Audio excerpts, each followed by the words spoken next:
for getting here. No, thank you very much, Senator McBroom, and thank you, fellow members of the committee and all other interested parties here. This is obviously some interesting times in which we live.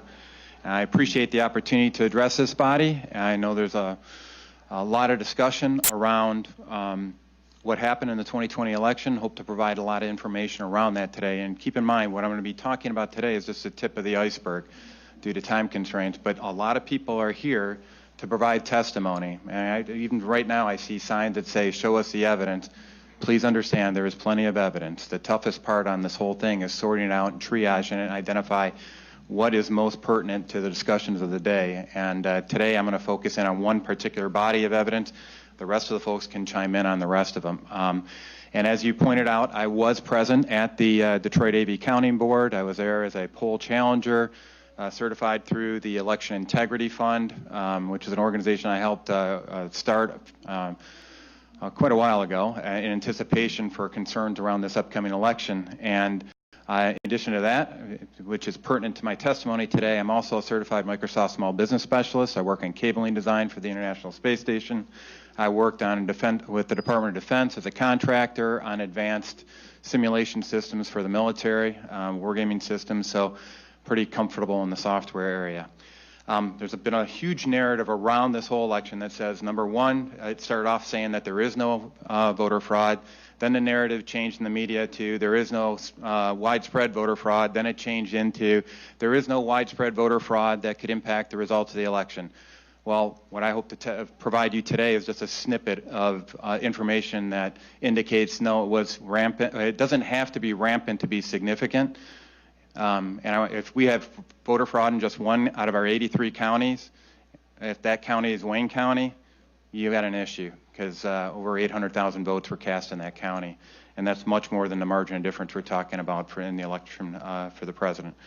So key questions. Now, obviously, I've been in the position where you guys are at right now. So my first thing is I'm trying to figure out what question I should be asking when I'm hearing all this testimony. So if I were in your shoes, I'd be asking, first and foremost, what's the chain of custody for the election artifacts that we're talking about? Has it been broken? Number two, is there evidence of election fraud? Number three, was there evidence that election statutes were violated?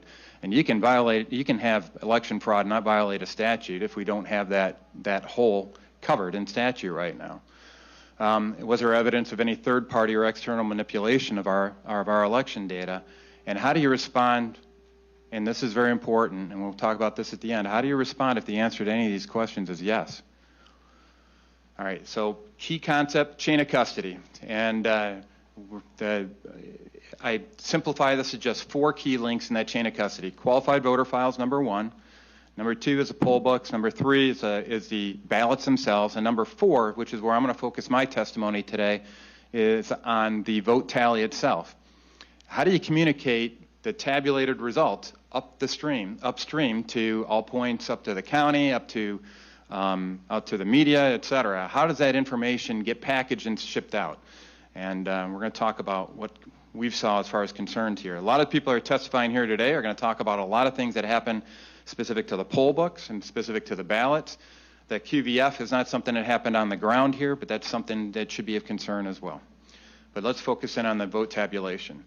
So there's all kinds of anomalies that were identified that after the fact in the election when we actually looked at the vote tally results. And I'm not going to go into any of the details on any of this stuff in the interest of time. But as a person who was on the ground at the Detroit AV Counting Board, it's tough for me to go off and see a big picture item. If I can't actually trace the vote tallies coming out of the tabulator, I can't see where there are specific anomalies that are happening. This is something that happens after the fact.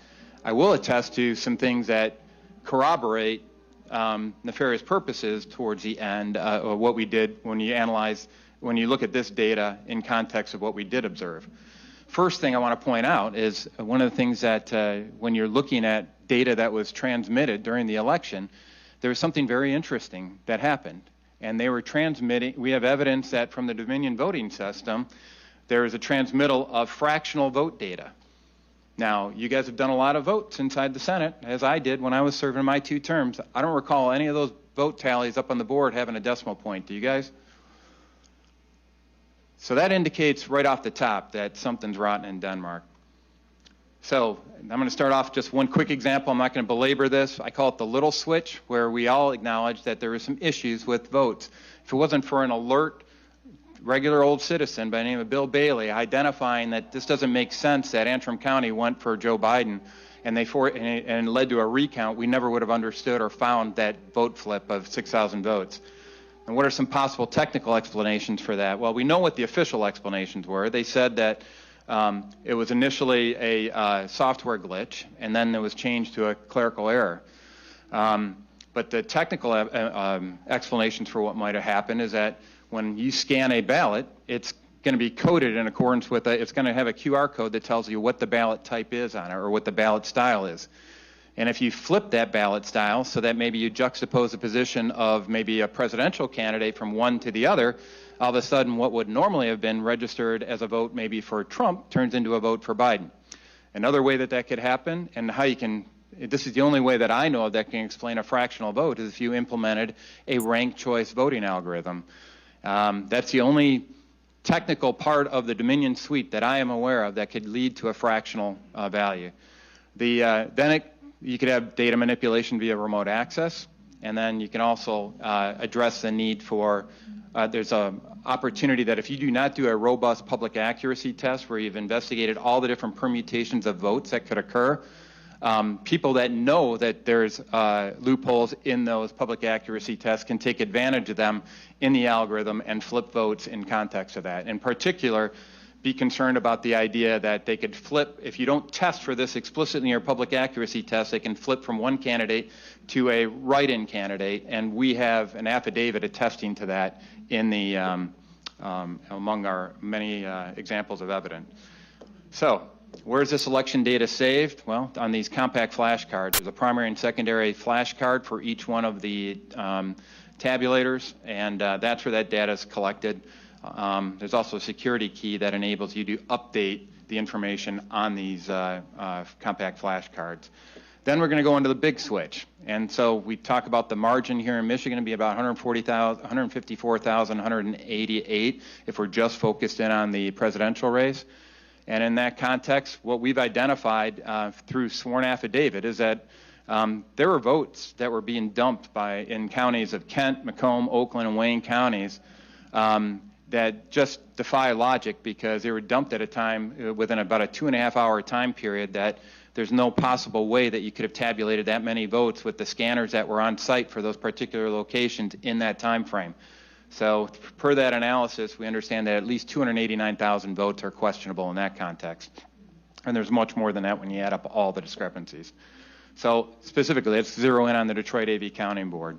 And I'm not going to go into any of the details associated with this, except I want to highlight one thing that came out of the Wayne County Board of Canvassers, and that is specifically in the results of this AV Counting Board. The official results that were posted by Wayne County state that there were 0 registered voters associated with 172,000 votes in that official statement of votes report that came out of the Wayne County Board of Canvassers, yet it was still certified.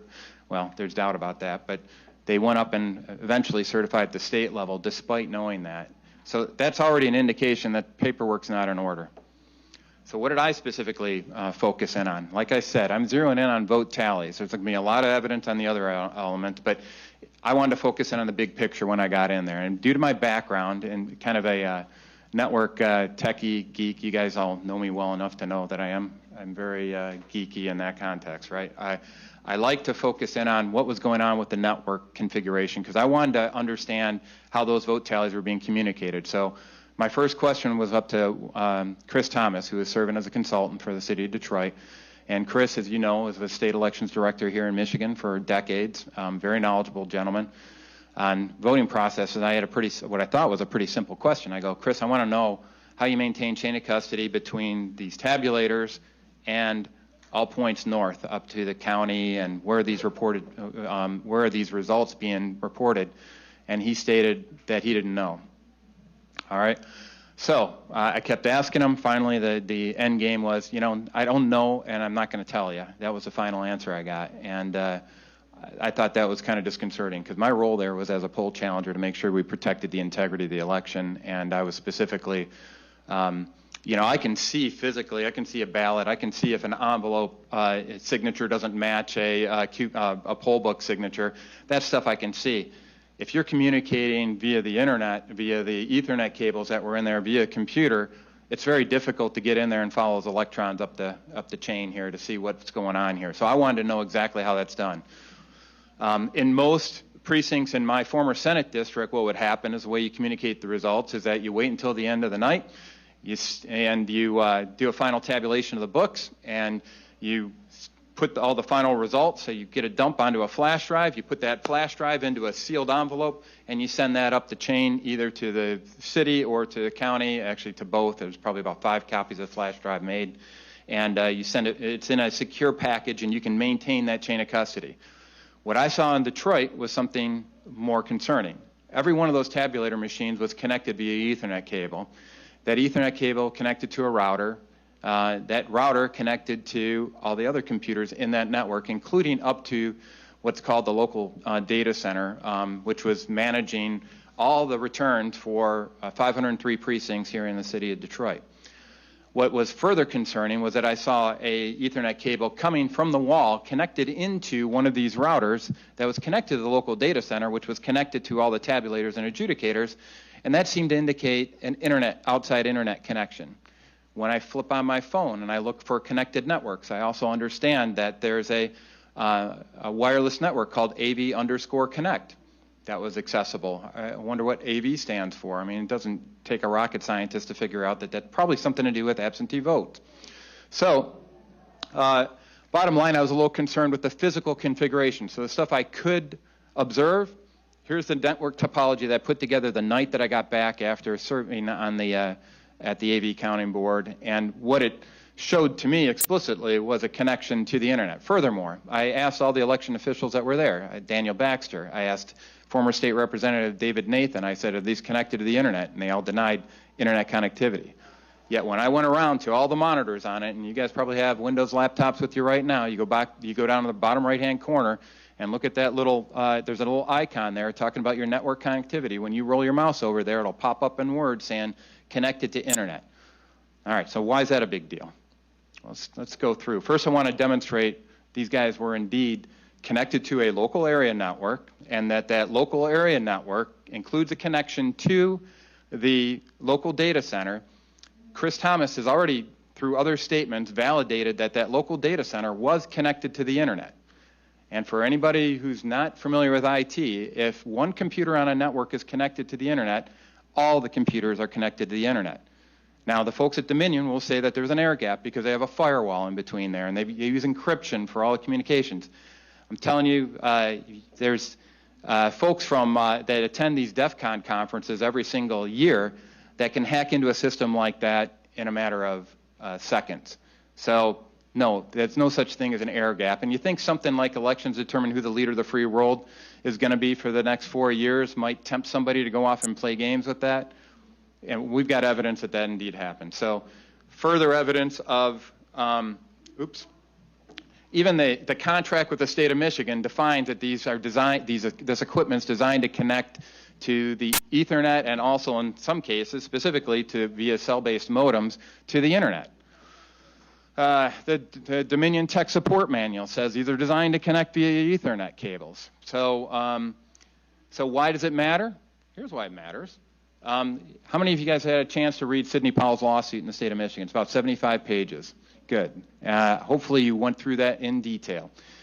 Because in there, it highlights some things that should be a concern to every single senator, every single representative, no matter what party you're a member of. And I'm telling you, all the data that I've collected here, I want to make sure it's clear that everybody understands. I've been working with Bernie Sanders supporters. I've been working with registered Democrats. I've been working with libertarians, independents, and Republicans of all stripes. The stuff that we're talking about here should not be just a concern for Republicans. This should be a concern for everybody who calls themselves an American. So in this context, I want to highlight the detailed evidence on this. Go read the affidavits that are put into that Sidney Powell lawsuit. I'm not going to go through in detail here. Bottom line is, if it's connected to the internet, you open the door to nefarious actors outside of this country. And that should be a concern to everybody.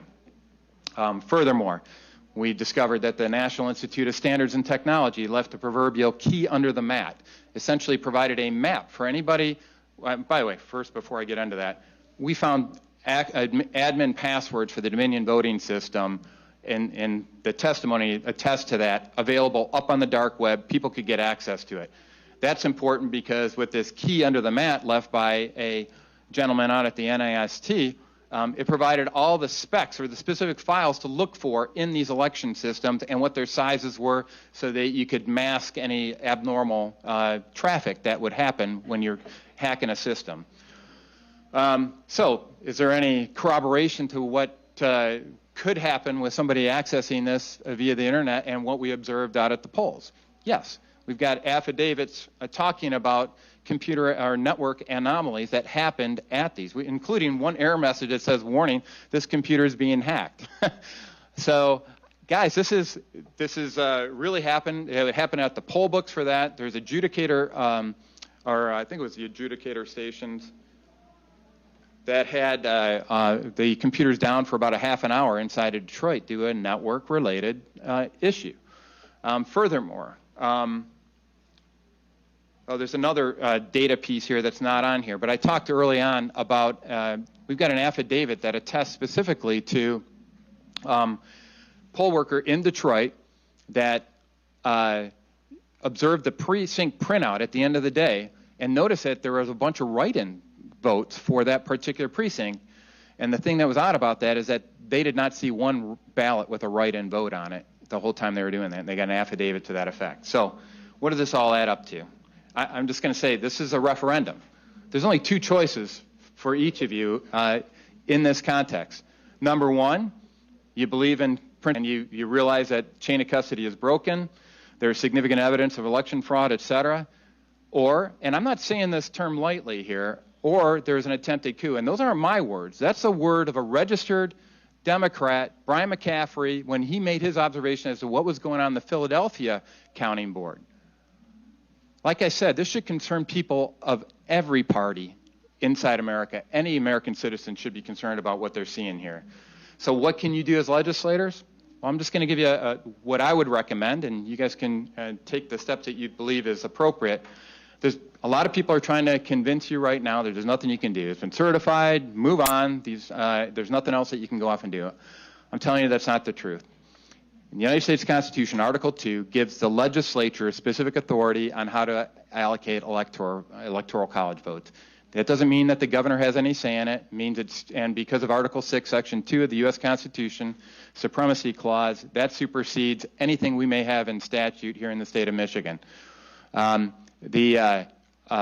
Furthermore, Article 4, Section 4 guarantees a Republican form of government.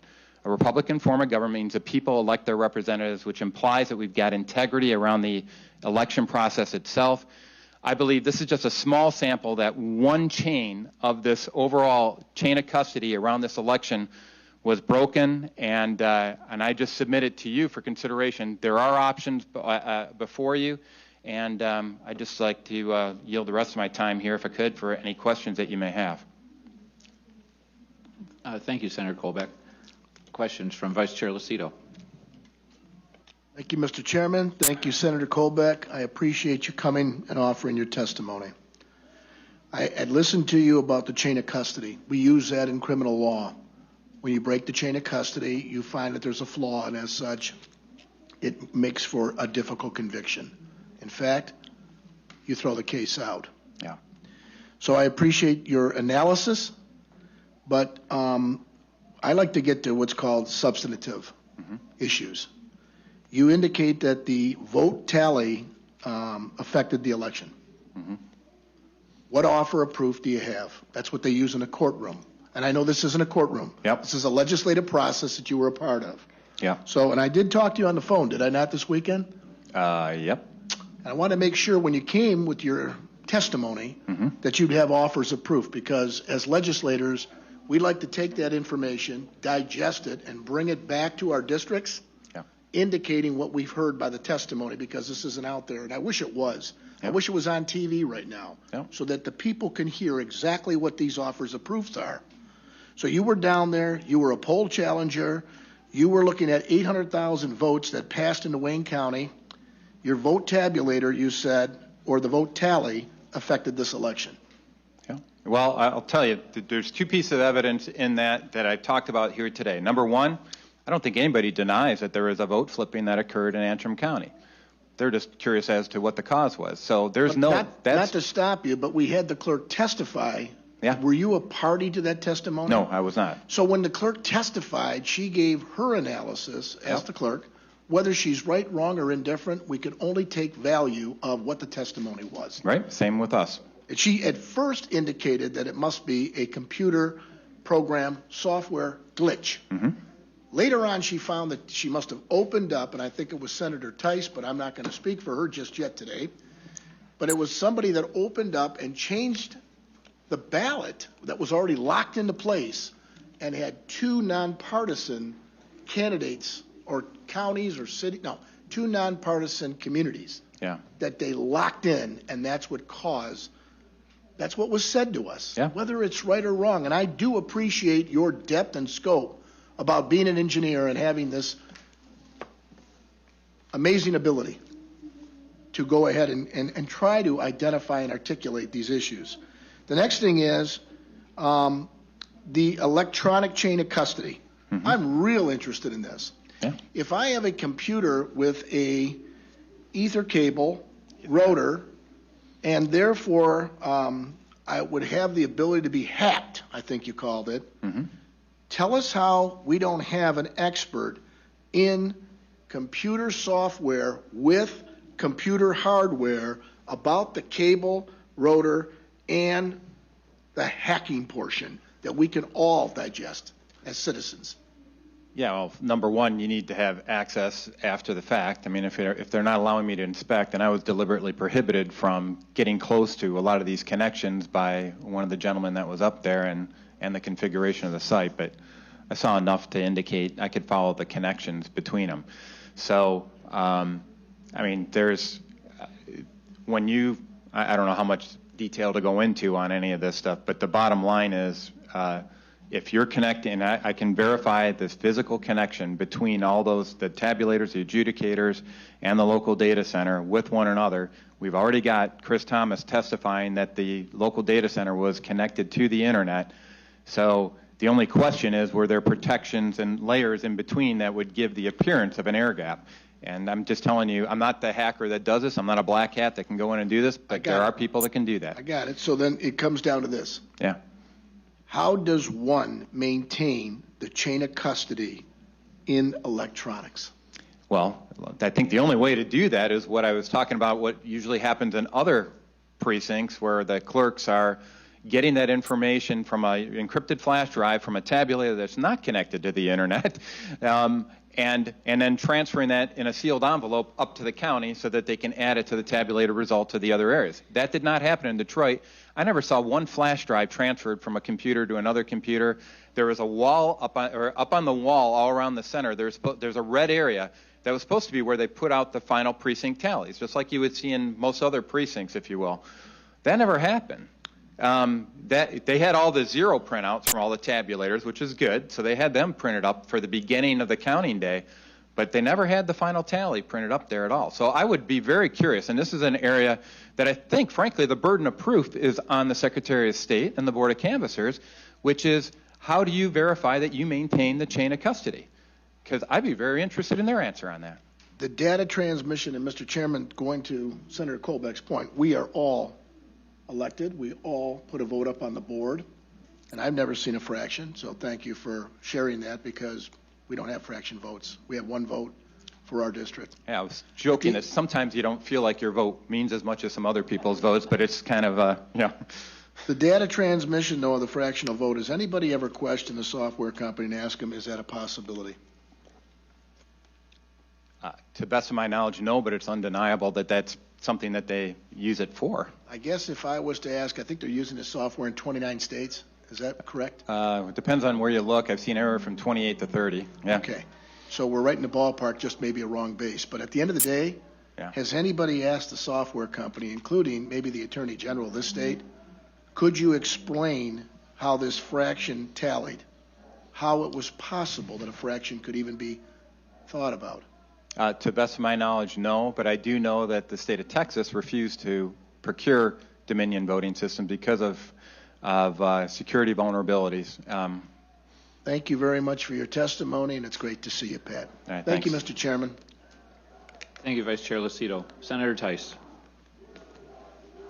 Thank you very much. Thank you all for being here, and thank you, Senator Colbeck, for all your work. I know you've been almost nonstop on this, so thank you.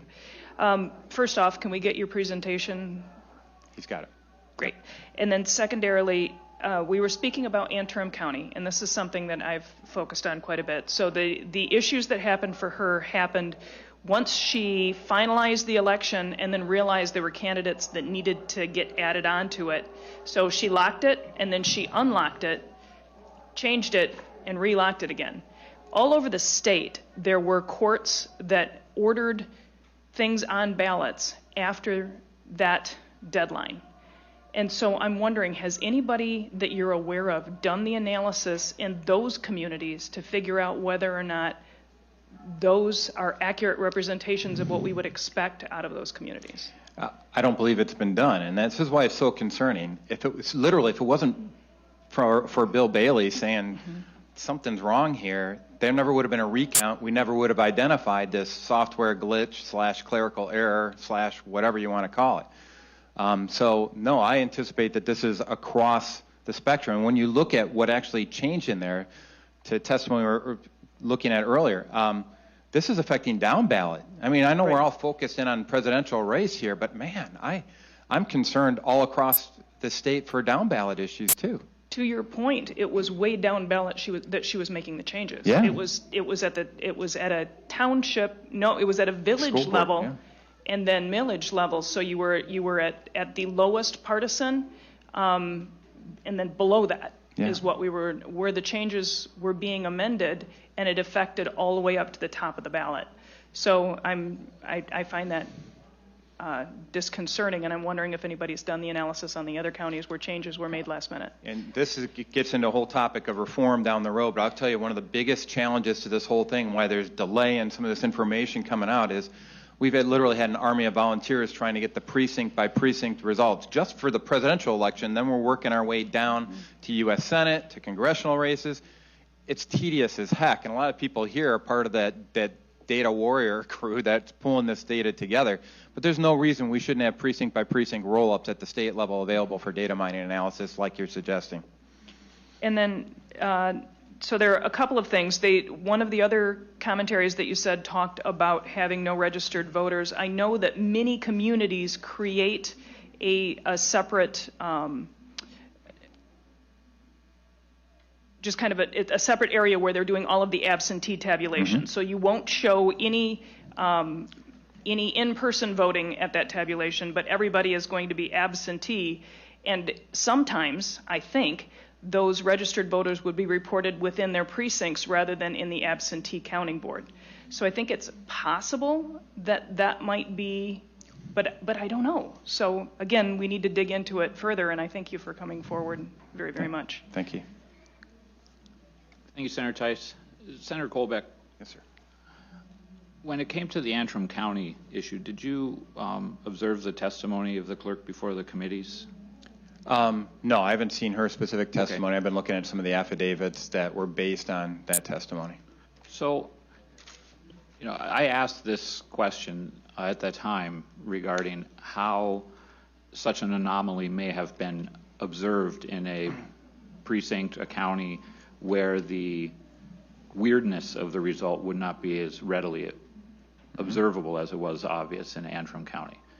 And while we had some trouble speaking the same language to each other, I mean, the answer is that the tabulators that receive the votes and print up the tabulation sheet, those didn't demonstrate the inaccuracy that the software analysis did for the unofficial vote count that was announced. And so when the Board of Canvassers would come together to certify the vote at a later time, they would have easily noticed that the tabulation sheets were not in accord with the unofficial vote count that was announced by the clerk. Yeah. And so are you disputing that that's a correct answer, or is that answer satisfactory to you as to how we can, I'm not saying that recounts or audits shouldn't occur, but I'm just saying that answer would seem to me to suffice to show that some anomaly between what the software announces the vote is versus what the tabulators, any discrepancy there would be noticed by the boards of canvassers. Not necessarily. Okay. And so when I was in my engineering days, we do something called a failure modes and effects analysis. So I try to identify all the possible things that could go wrong. And in this, we think it's actually a design feature of Dominion to keep that tally in sync with the printout.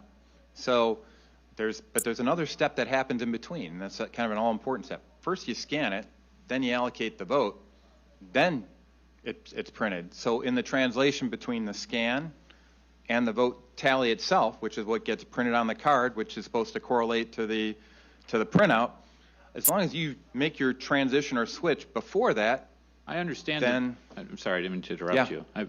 I understand that vulnerability theoretically. yeah. But in the case of Antrim County, the tabulator sheets were accurate upon rerunning the numbers. It was simply the software. So the idea that the software was changing both the tabulator and the computer announced votes didn't occur there. The tabulators turned out to be right on the money. It was just the other issue. Yeah. And so I'm not saying that what you're presenting isn't theoretically possible, but Yeah. at least in Antrim County, that theory is not evidenced by what occurred. Yeah, and I'm just, when I did in my testimony, I wanted to highlight all the different possibilities from a technical perspective on how that could be done. There do are you move- forensic experts that can testify to that specifically. And this gets to a fundamental issue that we've had since day one on it, is getting access to this information to go off and do that detailed forensic analysis. And I don't think it's limited to Antrim County. How do we move, though, from what's possible Yeah, to what's actually happened? by getting access to that actual data. And so those compact flashcards in particular are very important to get And access the to. chain of custody Yep. issues, I recognize Exactly. that. So one other question, and then I have other members who are waiting.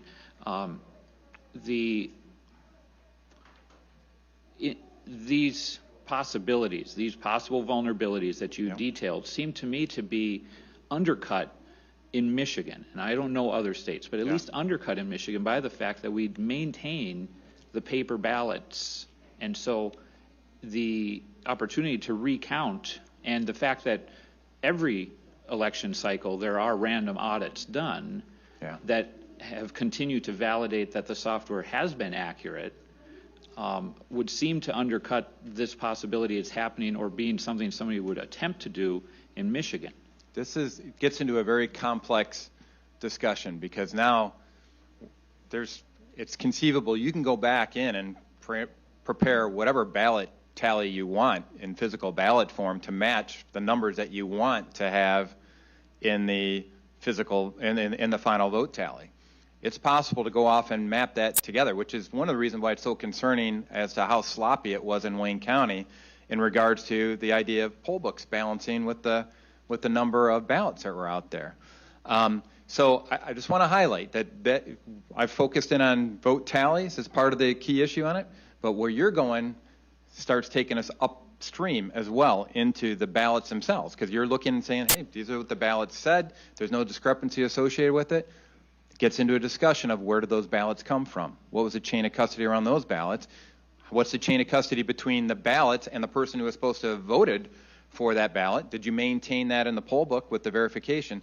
So all I'm suggesting on this is that I'm just zeroing in on how the heck did you transfer the results from tabulator A upstream to county and other areas?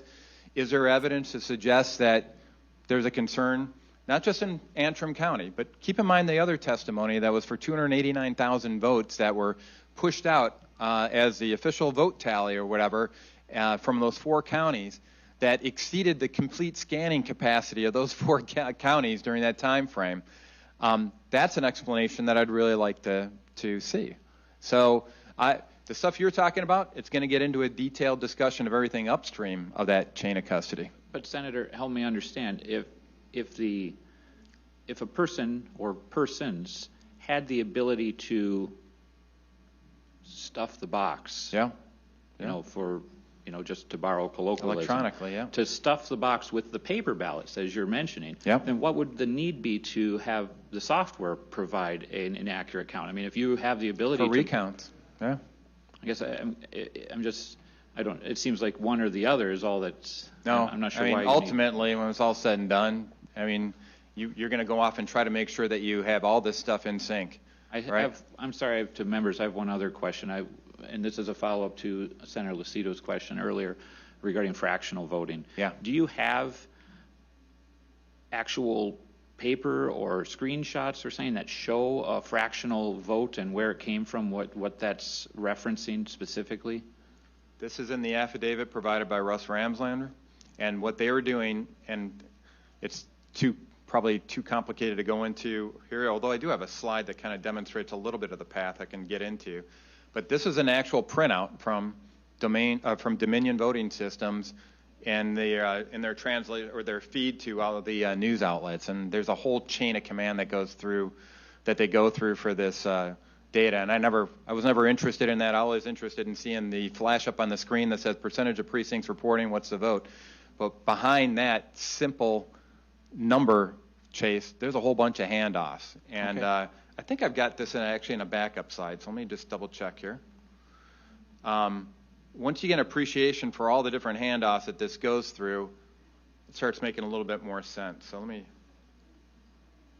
Well, in the interest of everyone's time here, I mean, you said you've got it in the presentation, you've sent it to me, so I mean, I'll look for it. And you and I can talk offline, too. Yep. So is it okay if we move to the next question? Absolutely. All right. Yep. Senator McDonald. Thank you, Mr. Chairman. Excellent analysis, Patrick.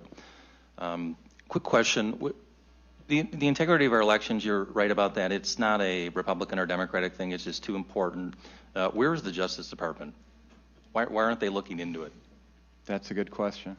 It really is. I know Attorney General Barr has got a letter that was submitted a couple months before the election saying we need to be bird dogging any issues of election integrity, and I've been pretty outspoken about my concerns with the election. I've reached out to what do they call it, to Matthew Schneider in particular directly regarding here's some concerns we have. I put out op-eds out in the Detroit News to that effect, and all that's gotten me so far is being discredited by Judge Kenney saying because I was looking for voter fraud and found it that I'm not a credible witness. So I'm a little concerned about the lack of movement there, and there does need to be more engagement. But the bottom line is we do have a suit on the table right here in Michigan that's going to a federal court. That's the Sidney Powell lawsuit. We also have lawsuits that have been introduced by the folks at the Great Lakes Justice Center, and I'm affidavit in one of those lawsuits that's currently being considered by the Michigan Supreme Court. So there is legal action being taken. Why the prosecutors are not getting engaged in any productive capacity to this date, I can't attest to. Yeah, it's very concerning. Thank you. Thanks. Thank you, Senator McDonald. Vice Chair Irwin. Thank you, Chair. If you were a statewide candidate in Michigan in this last election, with everything that you believe about election fraud, and you were on the losing end, much like, say, President Trump or candidate John James, would you have requested a recount? I've got doubts with the integrity of the recount process, so I probably would not have done that. And by the way, just to put this in context, back in 2016, when President Trump did win Michigan explicitly, and Jill Stein ordered a recount, I was just as adamant about pursuing election integrity in the wake of that. I had one of my staffers that was out in Detroit, same place where we identified a lot of other problems right now, and she was there present when they came up and identified a poll book that said 306 votes were cast, but there's only 50 ballots inside of it. So I've been concerned about this from even when our top of the ticket guy is the victor. So you would not seek a recount, even though you believe there is fraud. You would seek remedy through the courts to just throw out votes and tally what was left? Is that your approach? What I believe should be done, which was not done by the State Board of Canvassers and Wayne County Board of Canvassers, is a detailed forensic audit, because that's what a canvass is. It's an internal audit, essentially, is what it comes down to. And I wanted them to perform And I still would like a performance of a detailed forensic audit. And as we identified, I mean, we talk about Antrim County. This isn't just a Wayne County issue. We don't know how many other counties this may have impacted that flew under the radar, didn't have a Bill Bailey highlighting what was going on. I believe you need a full forensic audit. The key question is they haven't demonstrated chain of custody on any of the key election data. So, yeah, I'm concerned. You can't just go off and fix it with a recount of the ballot. That's downstream. If you've already got this whole chain of custody broken at the qualified voter file level and at the poll book level, what good's a recount going to do?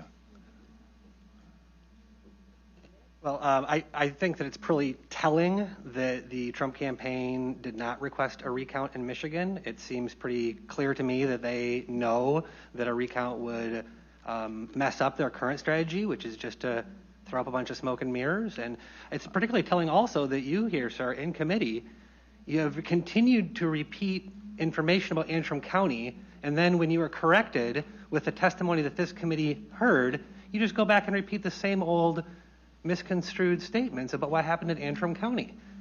So forgive me if it's difficult after reading these lawsuits and listening to your testimony to understand even what you're talking about.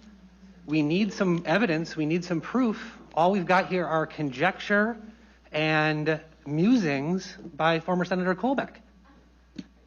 All right. Well, I'll tell you, upstream, we talk about the recount issue in particular. You want to talk about some of the upstream concerns that have never been refuted. We got 8.1 million registered voters here in the state of Michigan. The only problem with that is demographic analysis shows that more than 300,000 and as high as 600,000 of those folks should not be on the voter rolls.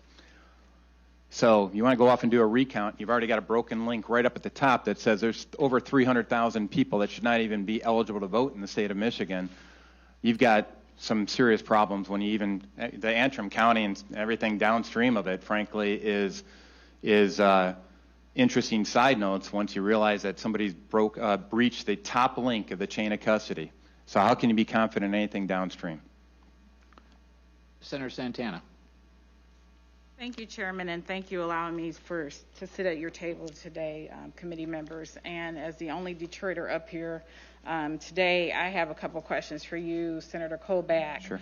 On Thursday, October 29th, the city clerk hosted a challengers conference where Chris Thomas and Daniel Baxter gave a detailed overview of the process. Mm-hmm. From what I understand, they provided a thorough explanation of all three steps of the orientation process by ballot recording information in the poll book, tabulating ballots through the ICC high-speed tabulators, and the adjudication process where the overvoted blank ballots and the write-in ballots were reviewed by teams composed of one Republican as well as one Democrat.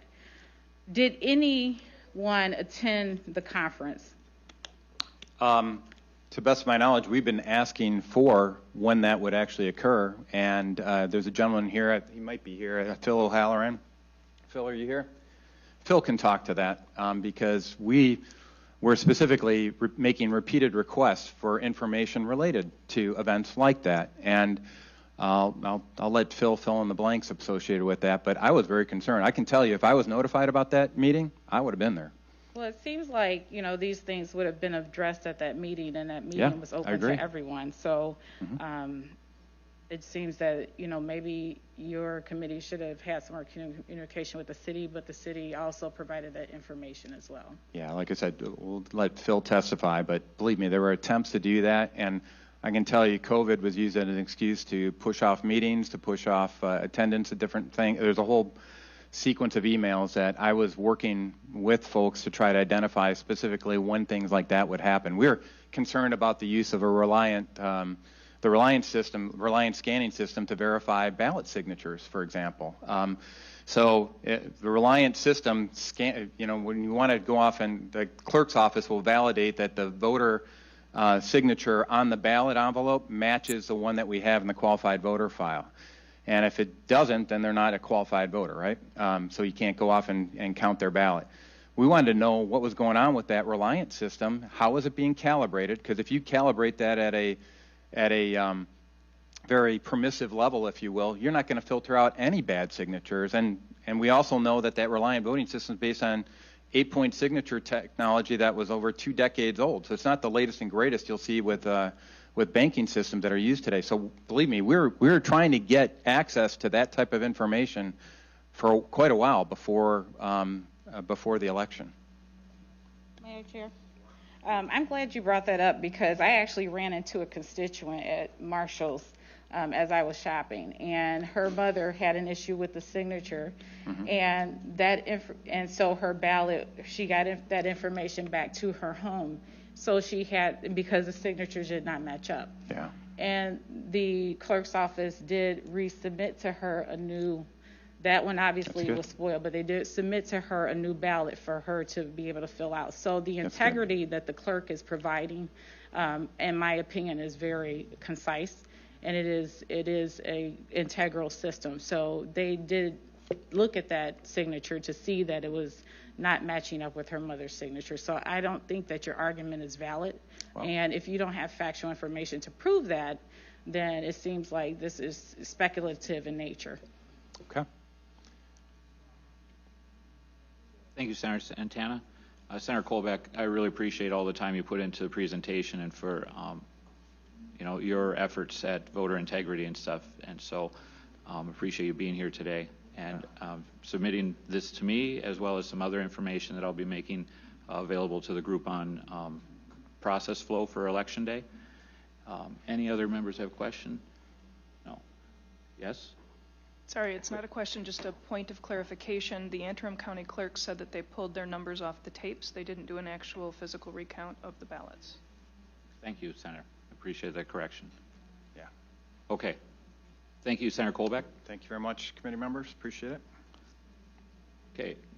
So now to those who have come here to testify, I have received your cards. If you are not familiar with the process and you want to testify, please find a yellow card such as these and fill that out and turn that into one of the staff who's here today.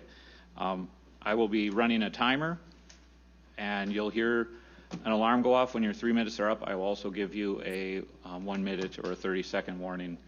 And so I just want to get through as many folks as we can. And if you don't have the time today, as I've mentioned before, we welcome your conclusions and such in writing. It's great if you can submit the whole testimony in writing.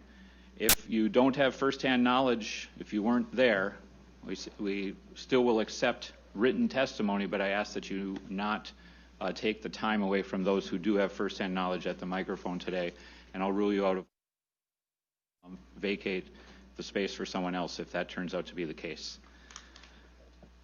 Vice Chair Lucido?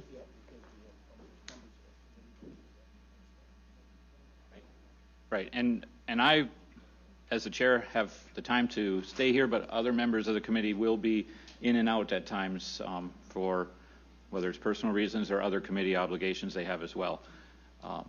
So with that, first up, I have Phil O'Halloran, and then on deck we have Patty McMurray, and after that, R. Weber. So if you just heard your name called, please go ahead and prepare to come up after Mr. O'Halloran.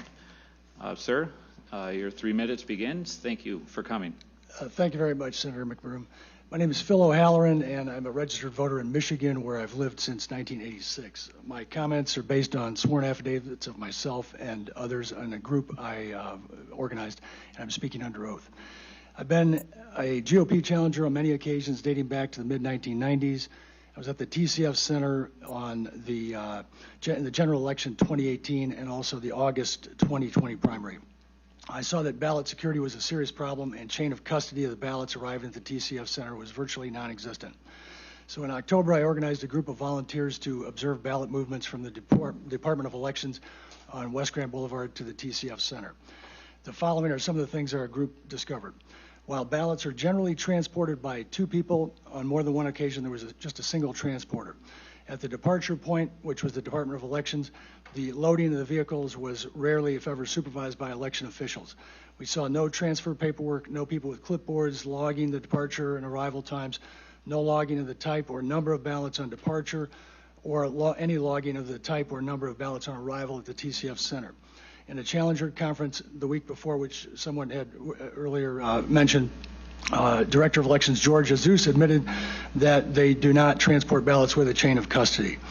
Also, I should point out that Challenger Conference was, the only reason I knew about it was I had met with George Jesus before and he invited me. Other people, other activists for the GOP did not know anything about it that I knew of. One man was even photographed carrying 100 blank ballots under his arm in the alley behind the Department of Elections. The ballots were in no container whatsoever, which is required by law. The man said he had been doing this all week long. The ballot transporters are mostly temporary employees hired for the election, and when I asked election officials if the transporters underwent background checks, we were told at the conference that the workers underwent a human resources process, but they would not confirm that any background checks occurred. And these are transporters who often carry thousands of ballots. The transporters frequently arrived at the TCF in an assortment of cars and vans, many with out-of-state plates, and they did not appear to be rentals. On the afternoon of November 4th, I observed a Penske truck that was parked outside the Department of Elections that appeared to be guarded by two men in a city of Detroit pickup parked behind it. They told me that the truck was empty, but when we returned about 4 hours later after dark around 9:30, the two men were still behind the Penske truck. Later at around 10 p.m., after being barred entry to the TCF Center, I returned and saw the truck leaving the DOE and followed it to the TCF Center, where it disappeared inside the rear service entrance. I then encountered a SWAT team blocking my entrance to the county board and informed the sergeant that if the truck I described was delivering ballots to be counted this late after the close of polls, 26 hours later, that it would be a crime. He said he would not search the truck that night, but would report the incident to DPD. I do not know the result of that investigation or if one took place. I conclude that the lack of a chain of custody and the transport of thousands of absent voter ballots over several days is a serious threat to election integrity, and it makes it impossible to guarantee the results of the election. Thank you very much, sir. Any questions? No, thank you. Oh, yes, Vice Chair Lucido? Yeah. The only question I have is, can we get the full copy of your testimony in And- written form? Thank you. And Mr. Chairman, Yes, Vice Chair Lucido. did we get, Mr. O'Halloran, the name, address, and phone number of that transporter who you indicated he's been there doing this all week long? Do you have that name, address, and phone number so we can contact him? It was more than one. It was many people. The We one have that all you, that information. the yes. one that's in your testimony, you said the one that you stopped, the name of the individual is what I'm looking for. Is it incorporated in your testimony that you've written out for us? Not right here. We have that available, though. Yes. All right.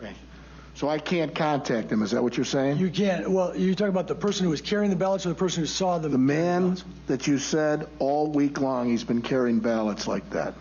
Yeah, the name at the time was given to the lawyer that we contacted. As soon as this occurred, we contacted a lawyer. What lawyer was that? I'm sorry, Mr. Chairman, for digging deep, Please. but these are individuals that are testifying under affidavit that I need to know the name of the lawyer. Yeah, I believe that it was Mr. Sean Flynn.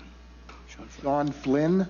But yeah, I believe we gave the name of the gentleman who saw the man in the street did have a name. I don't know if they wrote it down. They did mention the name, so I don't remember the name offhand. Mr. Chairman, so that when the what's called the compounded testimony goes on, I need to know, is there individuals that are signed up that are transporters that have to give their name, address, phone number, city, so that we know who these individuals are that are handling the ballots? Would that be fair?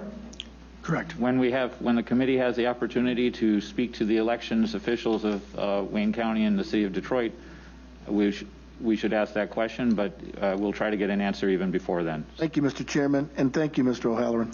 Thank you, Senator. Okay, next, Patty McMurray. On deck is R. Weber, and followed by that is Jeff Stearns. Patty here?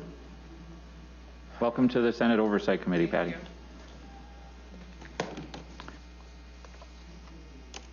You have 3 minutes. Okay, I wanted to start by showing you, this is a book. I actually printed these affidavits last night. These are affidavits from Republican poll watchers or poll challengers that witnessed incredible events at the TCF Center. Mostly they're all from the TCF Center. So I want to thank you for having me. I've been a poll challenger for 9 years. So I wasn't new to poll challenging when I worked at the TCF Center. I originally applied to be a worker as an election inspector for the Wayne County elections. And the night before I was supposed to work there, I was told, I received an email saying basically that I was an alternate, that I would end up in an overflow room. So I opted to be a poll challenger. When I got there, I began working on the duplicate ballot process, where one poll worker would hold the ballot that they needed to duplicate, and the other would have a blank ballot, and they would duplicate it. And then there was a witness that would stand behind them. And I knew the procedure at every table because, like I said, I had been trained to be an election worker, so I knew what was going on. We were never told that the person that was inspecting the ballot, their job was to stand in front of the Republican poll challenger, but consistently, that's what we saw. Whenever we would try to watch the process, the person that was inspecting the ballot would stand in front of us, and if we tried to move to the side, one of the agitators that were at the TCF Center, and there were lots of agitators that were there working on behalf, in my opinion, of the Democrat Party. They would challenge us and tell us to stand back, that we were too close, that we were going to kill people with COVID. So that's what we encountered, and we were not allowed to get up close to the ballots. It just was prohibited, wasn't allowed. At one point, when the military ballots came in, we were told to take a break, that it was a good time to take a break. I'd been there for 6 hours. I worked for a total of 13 hours that day, and the only time I sat down because Republican poll workers had to go upstairs to another room to get lunch or to sit on a chair. Democrats and the agitators all had a corner where food was brought into them. They were served food. They didn't have to leave. When it was time to go to lunch, we had to leave because we didn't have food provided. We had to go to another room. When we got back, the doors were locked. I was able to get back into the room, but I witnessed pizza boxes being placed over the windows so that the poll challengers couldn't see in, and those were being placed over the windows by election workers and by the agitators that were down there. Jocelyn Benson was on the radio with Frank Beckman, where she talked about the poll challengers outside that were locked out, and she told him that the police had to cover the windows. There were no police that were even anywhere near where the windows were being covered because the windows were being broken by the poll challengers. I don't know why she felt it necessary to completely make up a story about what happened. She wasn't there. She didn't see it.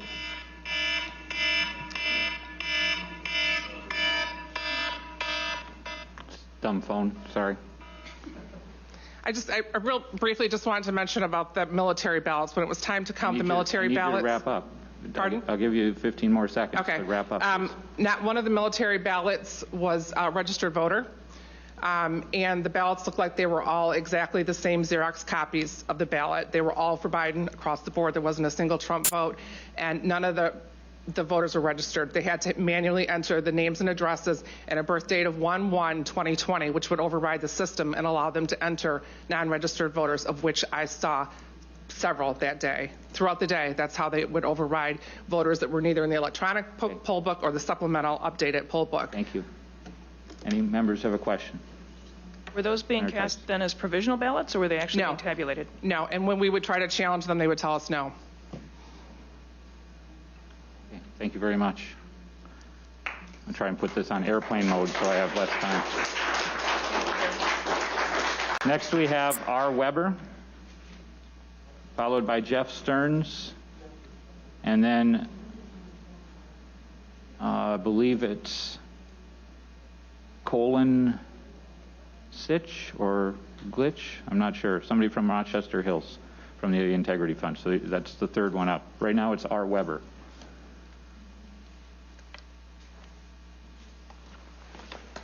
Welcome to the Senate Oversight Committee. You have 3 minutes. Hi, my name is Rhonda Weber, and I'm going to provide some sworn testimony. I was asked to provide surveillance at the Department of Elections on West Grand Boulevard, the day of election day. And approximately 4:45, I noticed a man working in front of the elections area with an open bin, accepting ballots as people would drop them off.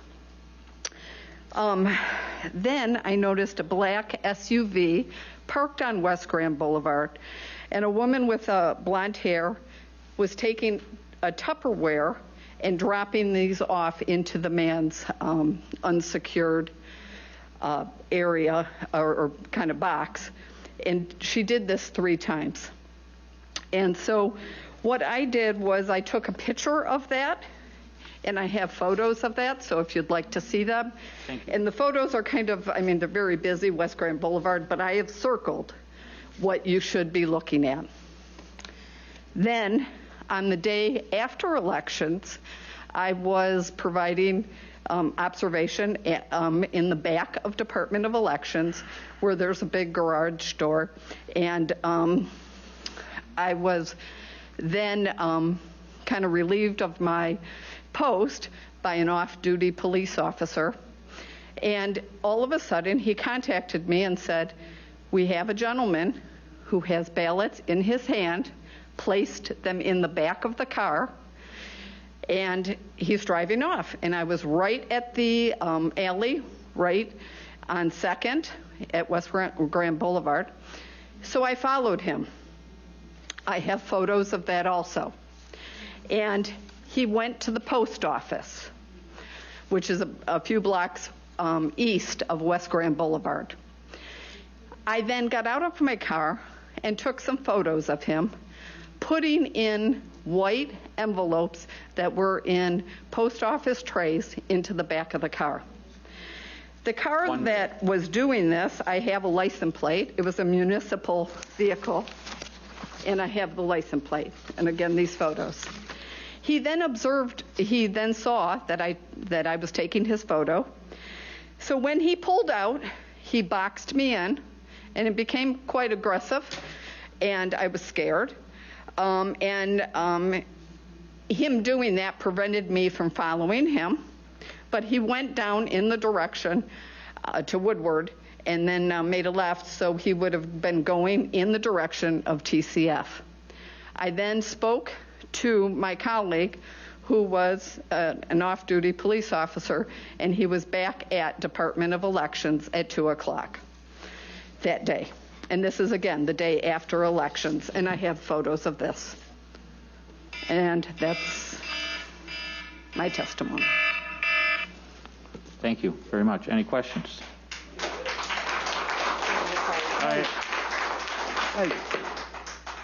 Members of the audience, I would appreciate if you would withhold applause, because it simply takes more time away from other people being able to testify.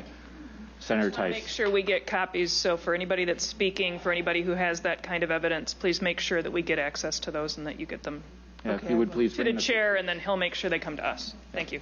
Okay, thank you.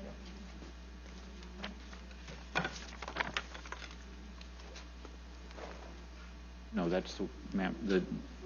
Thank you. We have it here. We'll attach it. Thank you very much. Next we have Jack Stearns. Then we'll be followed by, I now can read this, it's Glenn. I'm sorry for not reading the handwriting correctly the first time. Glenn Sitch. And then after that will be Patty Camadre or Camact. I'm from Family America. So my apologies if I don't get the names pronounced correctly. Jeffrey, welcome to the Senate Oversight Committee. You have 3 minutes. All right. Thank you to the senators who are here. My name is Jack Stearns. I go by Jack as a nickname. I'm a resident of Orion Township, and I'm a registered independent.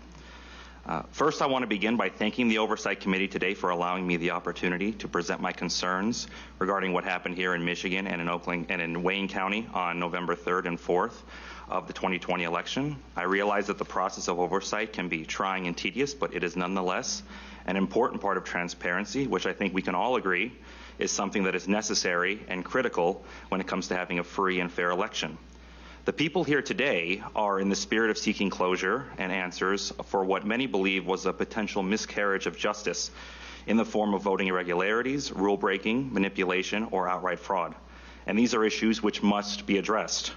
We hope that today the committee will also approach in good faith the concerns raised and take every effort to address and answer questions as well as correct problems and mistakes which occurred during the election where they exist. What I'm offering today is my impassioned plea, my emotional cadence, which will hopefully spur the committee to act in the interests of justice and integrity. The allegations of what transpired at TCF are in no short supply, and you have no doubt heard them and will continue to hear them. I can say that for my part, what I heard and witnessed myself, admittedly through secondhand sources, was appalling and bears enough credence to warrant a full and complete audit. The allegations are serious, and anyone in this committee who values the integrity of our electoral process should find them highly troubling. They should not be dismissed or ignored.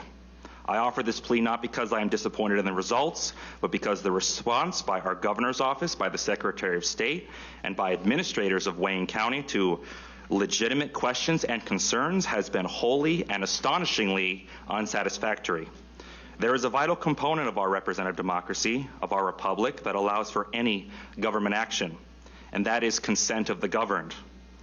And this is achieved foremost through our duly and properly elected representatives, with whom we as citizens trust to make decisions, laws, restrictions, and punishments for the general populace on the assumption, the belief as it were, that they hold their positions legitimately and through legitimate election.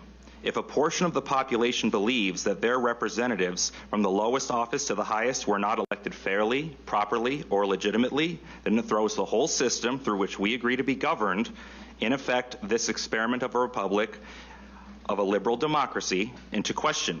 We have seen this happen in many places throughout the world, and we like to think that it can't happen here or it doesn't happen here.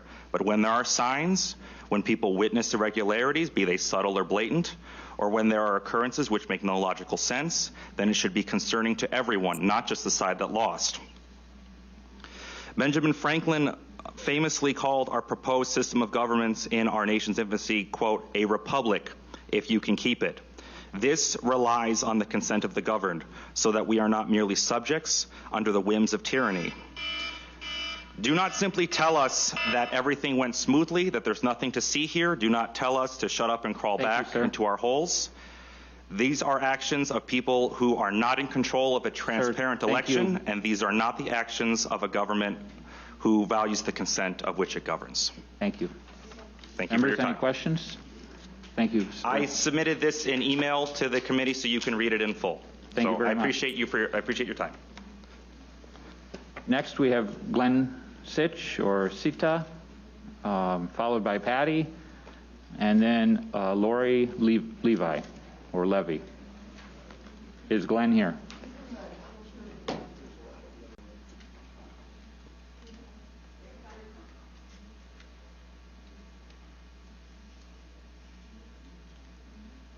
Welcome to the Senate Oversight Committee. Sir, I'm really sorry about my mistakes in pronouncing your name. It's SciTech. SciTech? Yes. Thank you. You have 3 minutes. Thank you. I worked over 40 hours over the course of 3 days on Wayne County AV Board review. Excuse me, I'm out of breath. I just ran down the hallway. I understand. To know I was next. Anyways, some of the things I want to point out is some improprieties and some obvious deficiencies. First of all, on the day of voting, became aware that we didn't have enough GOP people available for doing simple things like duplication of ballots. Excuse me again. The point I want to make is that I approached Daniel Baxter, who was the chairman for this AV center, and asked him directly, about the number of GOP people that were there, waiting for a duplication of a ballot, and none showed up. So at that point, I asked him how many GOP people workers there were. He says, "Oh, we have about 10 or 12." He says, "Well, are they on the tabulators?" He says, "Oh no, we don't need them over there." I says, they're on the adjudication tables, and 10 to 12 people didn't even man all the stations that were there, which, again, indicated to me that there was not an adequate number of Republicans opposing to validate the proper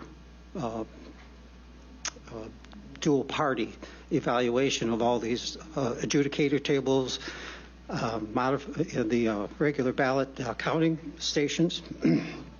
So let me move on to, excuse me. Yeah. The other thing I noticed that at the end of the day on at around 6:30, there were 5,000 ballots that needed to be duplicated sitting on a table. If you perceive the workforce, most of the tables had retired. They were on break, and they were none of them were doing anything. And a few of the, or maybe a quarter of the tables, are finishing up precinct countings. When I went upstairs to take a break, right around 7 o'clock, they were dismissing the extra workers that they had for their staff, telling them they were no longer needed. And I came back down, and still none of those ballots had been challenged or were being duplicated. What it indicated to me was a misuse of their workforce. They had 5,000 ballots that needed to be duplicated, but they weren't bothering to process any of them while they had the people available. So, and then I ended up being there, excuse me, on Wednesday to follow up. And I actually was watching a tabulator machine. And it's important to know that I ended up in assault and battery with a worker there. I'm very sorry about why this alarm is so hard to shut off. But right. That's the conclusion of your 3 minutes. Did you submit your testimony in writing? I did on the assault and battery charge. Would you please, we'll make sure to take note of that and attach it to your testimony. Thank you. I'll see if I have a copy. Any questions, members? Thank you very much for your time, sir. Thank you. Next, we have Patty Kamakte from Family America, followed by Lori Levy, followed by Chris Shornack. Is Patty here? That's fine. I'll wait.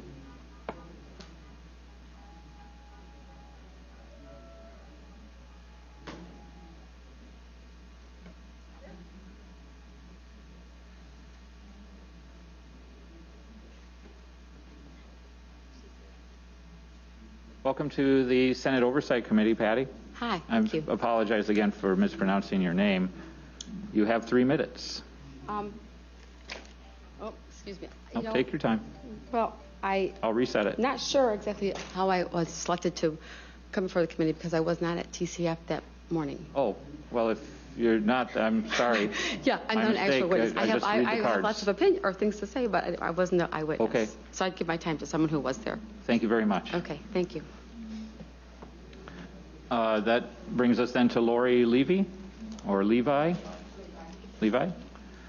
She'll be followed by Chris Shornack, and after that is Kelly Esper.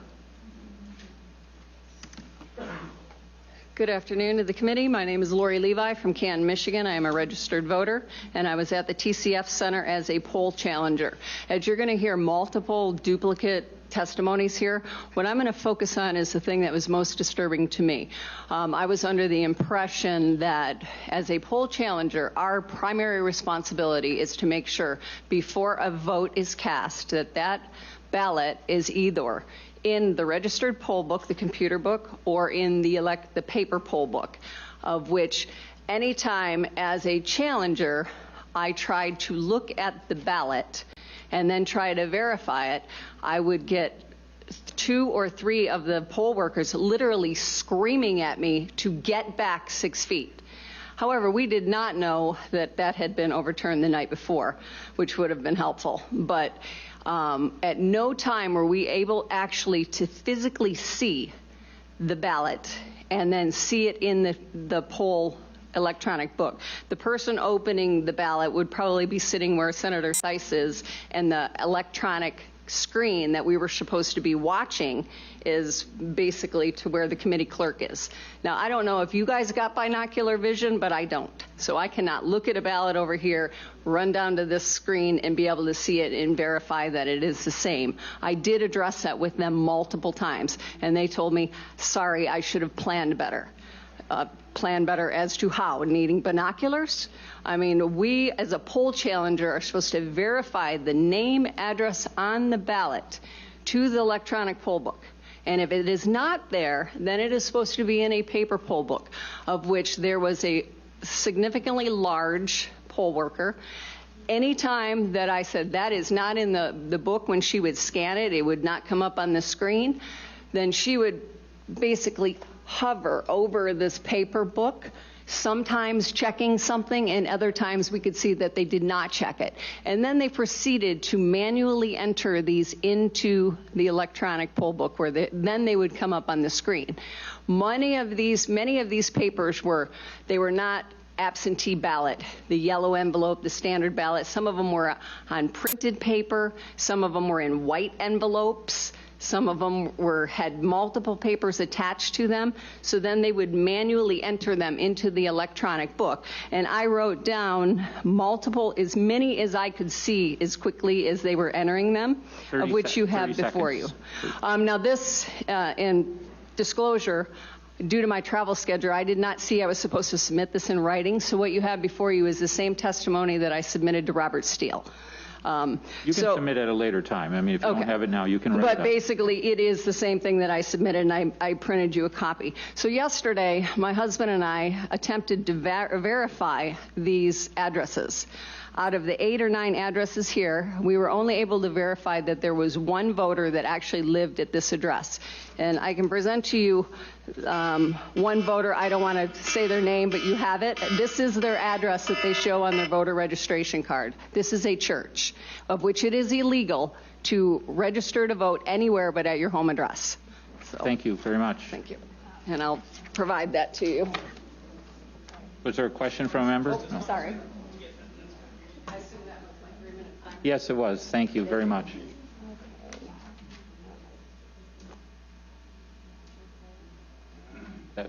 That's her written testimony from before, but she might have sent us an amendment, she said so.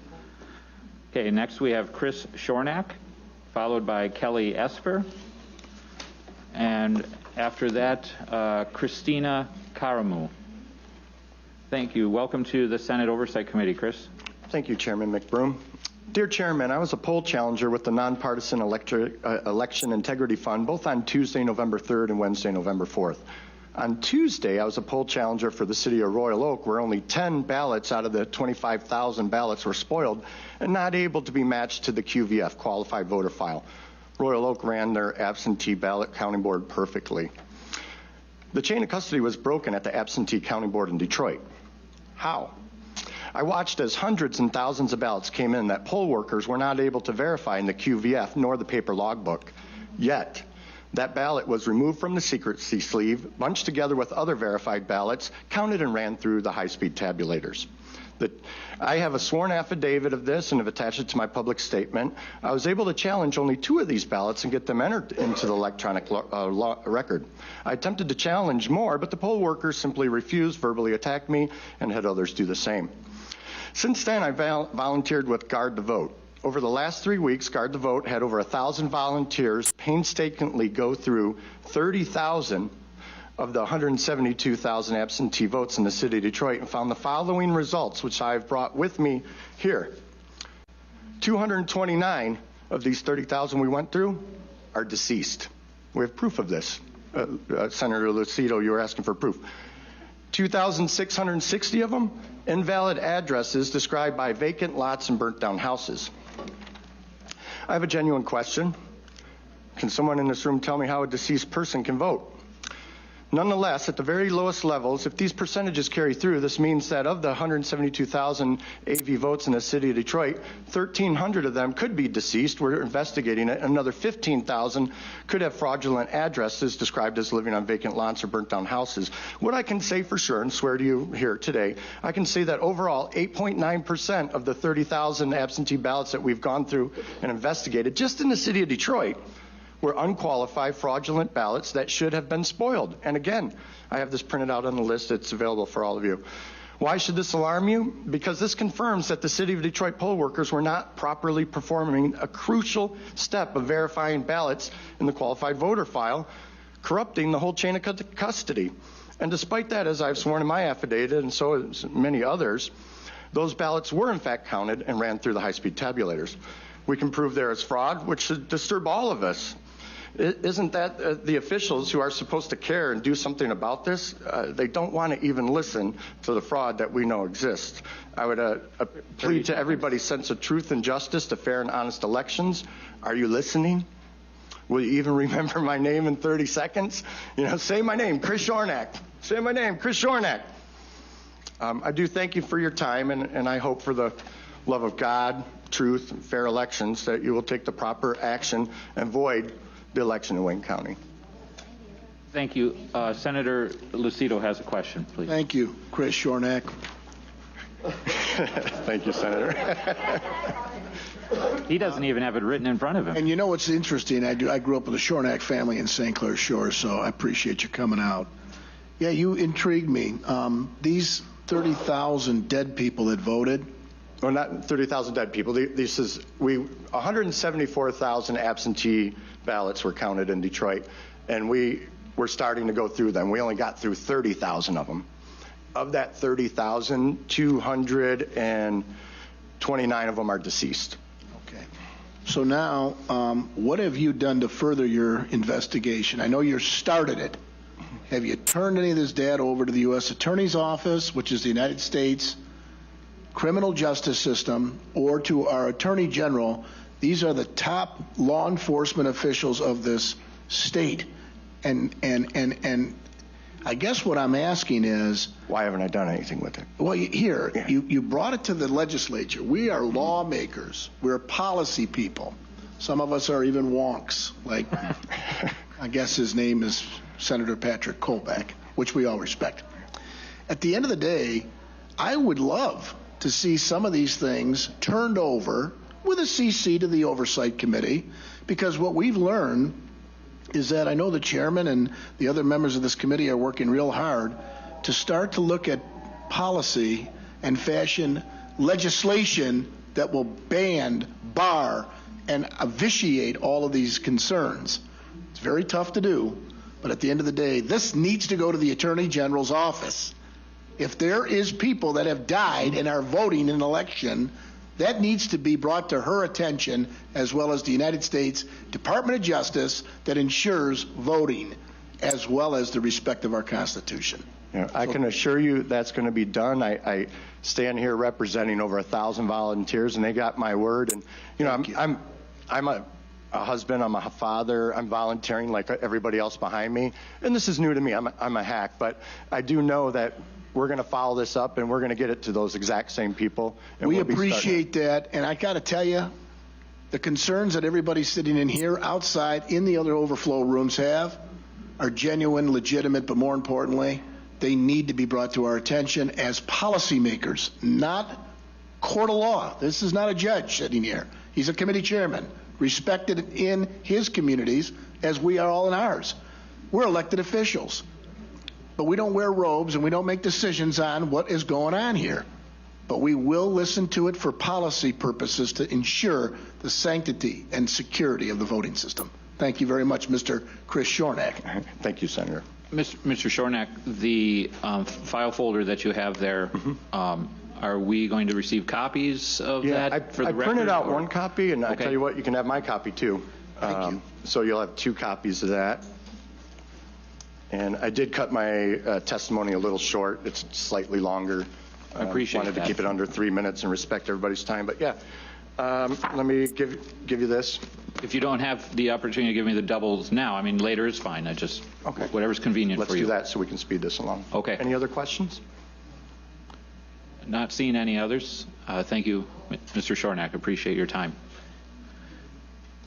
Next, we have Kelly Esper, followed by Christina Caramo, and then will be Monica Palmer. Ms. Esper, welcome to the Senate Oversight Committee. You have 3 Senator minutes. Hello, everybody. I'm here today as a registered Michigan voter, a mother, an educator, and a precinct delegate. I volunteered my time with the Election Integrity Fund to be a nonpartisan poll challenger.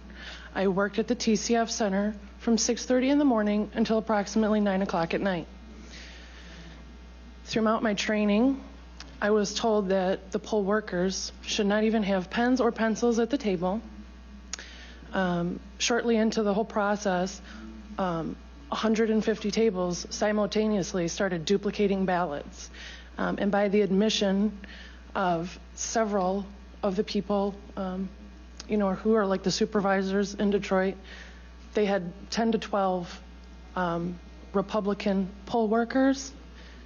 So when you think about this, ballots were being duplicated en masse by 3 Democrat poll workers at a time. Where was the oversight in that? I also witnessed a August 4th primary ballot come in, to which they decided they would go ahead and duplicate it to a general election ballot. I also witnessed several of the poll workers yelling, cussing, all kinds of nasty things at a lot of the poll challengers, including myself. I'm trying to think what else I saw. I'm trying to cut it short. I did submit my whole testimony. But other than that, I mean, it was just rampant, going on all night. I tried to raise challenges and was denied several times. So I know that there were things going on that were not lawful and should not have been going on. It does not give us a free and fair election, and that's why I'm here to tell you. Thank you, Ms. Esper. Could you tell me what happens when you as a poll challenger issue a challenge to a ballot and they say, I'm not going to accept that? I mean, is there a justification given? So it's in my testimony, but I will tell you that the first time I tried to do a challenge, the supervisor of that table handed me a book of rules and told me no, and the process would continue. And subsequent times, I mean, was there any direction given as to what was invalidated about your challenge? No. Were you able to Just challenge denied. any ballot successfully? Just denied. Did you see any of the other challengers successfully challenge a ballot? I did not. Okay. Any other members have a question? Okay. Thank you very much for your testimony. Thank you.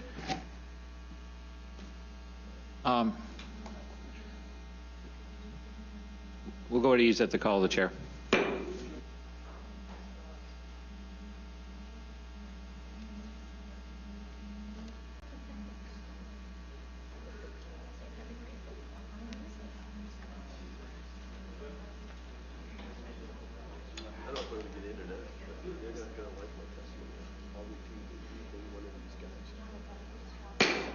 Committee will come back to order. Mr. Shornack, since you are still right here in the very front, and one of my colleagues, I neglected to see she had a question, would you please come back up? Senator Santana does have a question for you. My apologies, Senator, for missing your signal that you had a question. Oh, that's okay. Thank you, Chair. Mr. Yarnack, one of the things that I really don't understand about the 2020 presidential election is that it's not that much different than 2016 for the city of Detroit. When you look at, everyone in America knows that Detroit has been voting democratically since the 1930s. And, you know, in the 2016 election with Clinton and Kaine, the ticket had we had 234,800 votes. In the Trump and Pence election, they received 7,600 of those votes out of Detroit. Similarly, in 2020, the Biden-Harris election, around the same amount of votes came out of Detroit, 240,000. And Trump and Pence received 13,000 of those votes from almost about 5,000 more than he received in 2015. So with the numbers being so close in the city of Detroit around the voters, how can you validate a fraud situation when not only this election, but also the 2016 presidential election shows similar numbers coming out of the city of Detroit? Was there a question there? Okay. How can you Yes, there was a question, Mr. Yarnick.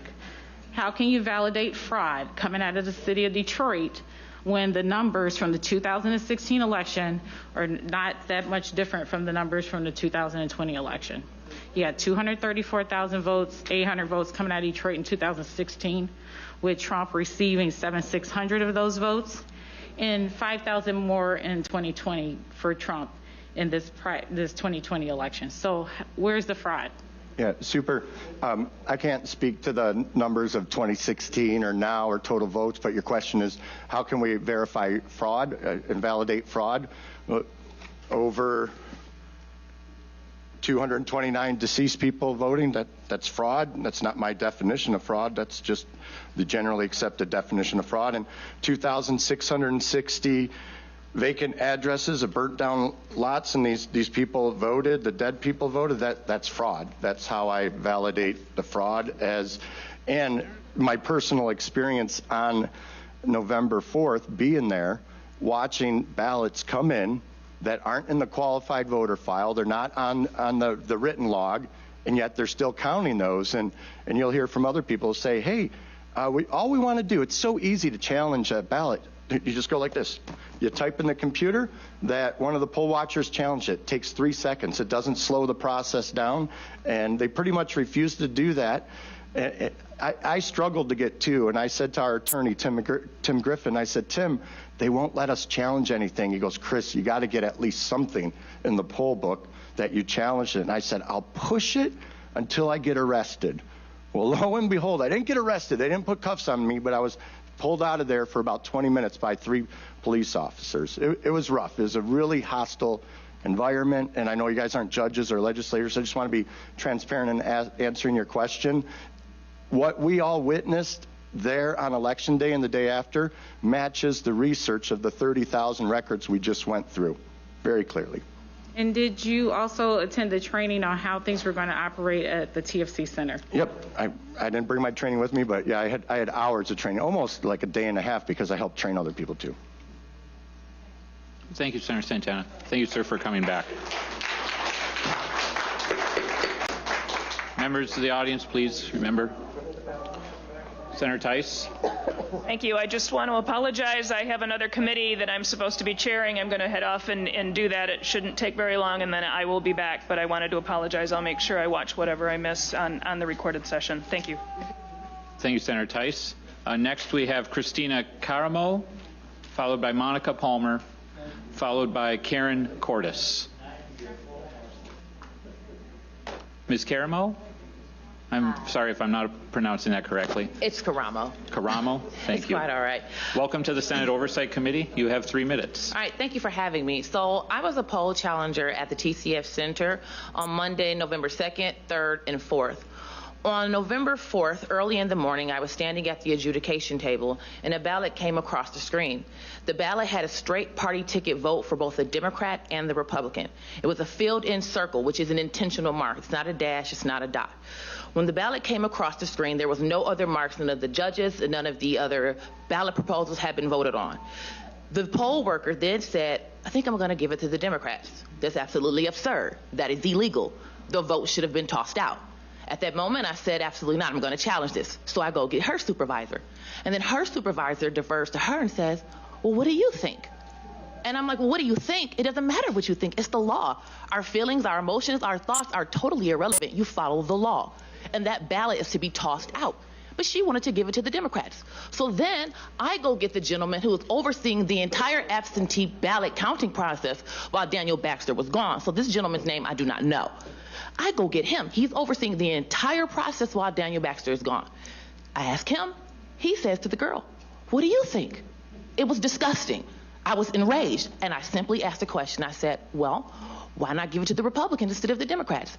The gentleman began screaming at me, began yelling at me, began telling me that I had no right to talk to her, and he told her to push the ballot through. And prior to that, that same poll worker, a ballot came across the adjudication screen where this voter had voted for Joe Biden and the Green Party presidential candidate, and she gave the vote to Joe Biden. I also saw the ballots show up in the middle of the night. Also, I inquired about the tabulation numbers from the tabulation machine between shift changes. I was denied that information. We saw a lot of irregular things. This is not an anomaly. Just because all of us have different accounts of what we saw, that doesn't make them invalid. And to expect Secretary Benson to actually do something about it is foolhardy. To accept Dan Nessel to do anything about it would be foolhardy. So we're appealing to you guys to do something about it. Because if our elections aren't fair, then we have no republic left. It's a banana republic. We have nothing. And we don't trust the election process. Why do you think a lot of people don't vote? Because they feel it's a big fraud. So our claims are being dismissed. I mean, Secretary Benson dismissed us before she did any investigation. So clearly she can't be trusted to do her job.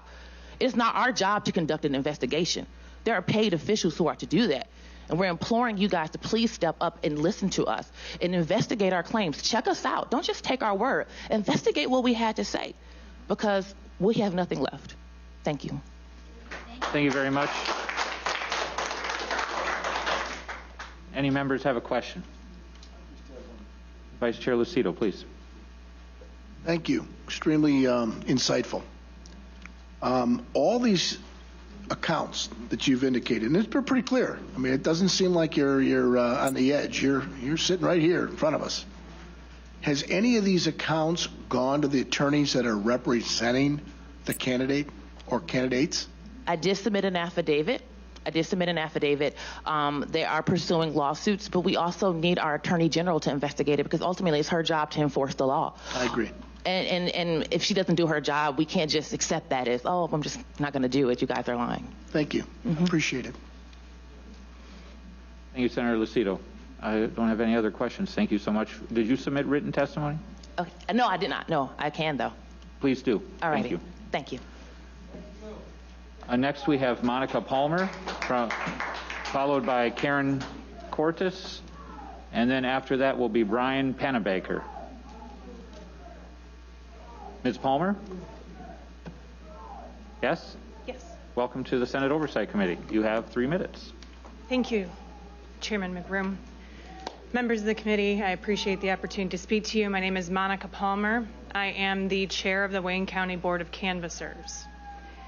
After the primary election, we had 76% of the Detroit absentee precincts unrecountable because they were unbalanced and unexplained. At that time, the Board of Canvassers issued a bipartisan resolution asking for an investigation of the election, and we asked the Secretary of State to assist in conducting the November election, understanding that there would be an increase in the absentee ballots that were cast. When we went through the primary election, I was asked as a canvasser, what happened? How did we end up with so many precincts out of balance? Was it fraud? Was it human error? And at that point, I didn't know, because I had never witnessed the process in person. In the general election at 9 p.m. election evening, I went down to TCF Center to observe. I was credentialed as a Republican challenger, but I did not challenge. I was there just to hopefully see some improvements while I was there. One item that I would like to point out to you, the ballot containers that the ballots are stored in, those are supposed to be certified by the Board of Canvassers. They have expiration dates on them, labels. As I was walking through the TCF Center, I located 5 ballot containers that had red labels on them that said do not use. Those were rejected by the Board of Canvassers because they were not secure. The last order that the City of Detroit placed for their ballot containers, the welds were not properly sealed on the back, and you can actually slip paper in and out of the back of those ballot boxes. Those absentee counting boards that used the red label uncertified ballot containers, those will not be recountable. 1 minute. 1 minute. The other thing that I would like to note, I did see an improvement with shift change for election inspectors. I think that was helpful instead of having people work the entire time and be very tired. As you're looking at policy moving forward, I would like to point out that Tuesday evening from 9 p.m. to 5 a.m. the next morning, the majority of the election inspectors who are working at the tables processing the ballots were idle for at least, I would say they were working about 2 hours of their entire shift. If you're looking at improving the process moving forward, the adjudication process is what is the bottleneck, and it's taking the most time. I would look at more funding and more equipment for the adjudication process as a solution for policy changes. I do have additional information regarding poll books and how that impacts the canvas and balancing out of the precincts, but I don't think we have time for that this afternoon. If you have additional questions, I'd be happy to answer them. Yep, Ms. Palmer, thank you for that, and I would like to be able to reach out to you later and ask not just some of those questions, but to understand better some of the canvassing processes and how they work too. So I appreciate you taking the time to be here. Vice Chair Lucido has a question. Thank you very much, Mr. Chairman, and thank you, Ms. Palmer. I echo the same sentiments. I think that you're knowledgeable and, more importantly, necessary to create and to shape policy. And it would make more sense. Did you take any photographs of these boxes, these ballot boxes with the red tags? I did take a photo of one, yes. Mr. Chairman, have they been, did you offer this as part of your testimony, some of these photographs that we can have on file? And are you planning on submitting those to the Attorney General of this state and the U.S. Attorney? I will include that with my email to all of you. Through the chair, I don't have a problem with the clerk or whatever it receives it. Do you know whether or not those ballot boxes were being used? Yes, they were. They were on the floor at TCF Center. Was that included in your affidavit? It was not. I did not submit an affidavit as to the events at TCF Center. I was there observing, and I did not want to impact the canvas with what I saw. But you are a necessary party now, yes, based on your testimony. Yes. Thank you. Thank you, Mr. Chairman. Thank you, Vice Chair Lucido. Seeing no other questions, thank you for your time today. Thank you.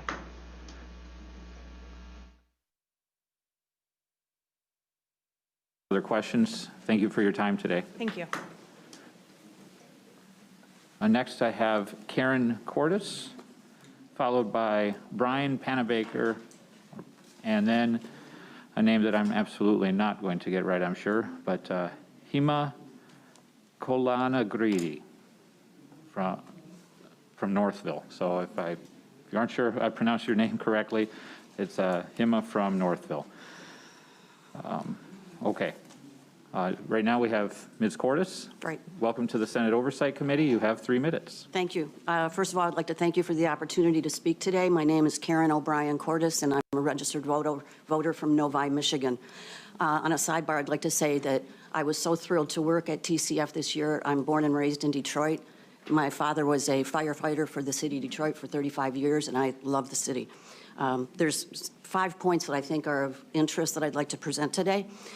The first is I applied to be a poll worker weeks or months before the election and was told that they were full. So then I decided that I wanted to be a poll challenger because I wanted to work at TCF.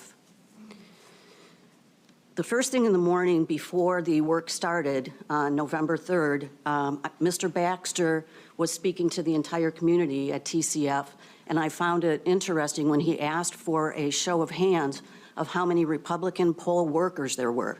From my quick peruse of the view of the room, I saw no hands go up, and I commented to one of the workers that I was with, wow, that's a surprise. I don't see any Republican hands go up. The votes in the ballots through the tabulator machine. As the ballots came up. They were rubber banded together in groups of 50 for a total group of 200 that were put through the machines.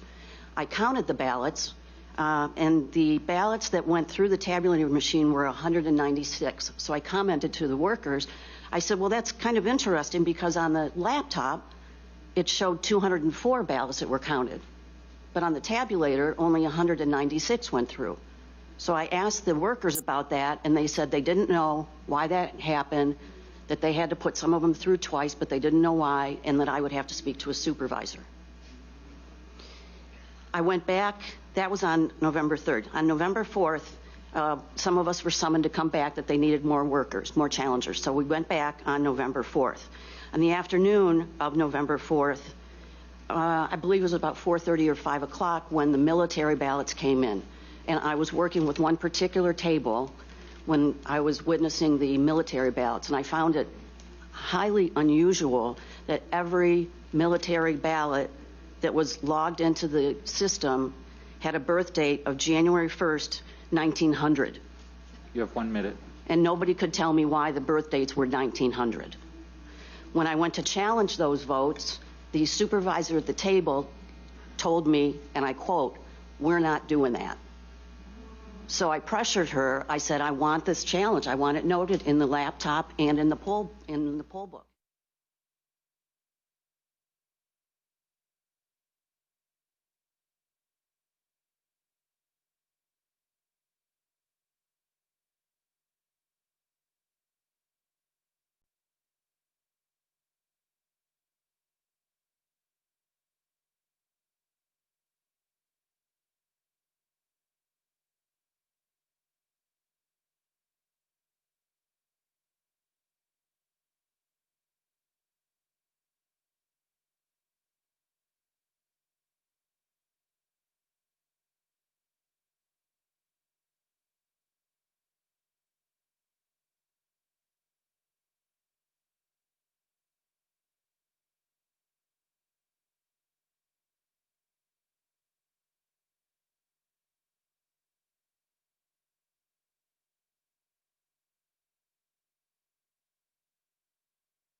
And these ballots came in. They were all in envelopes, military ballots. They had been logically mailed back.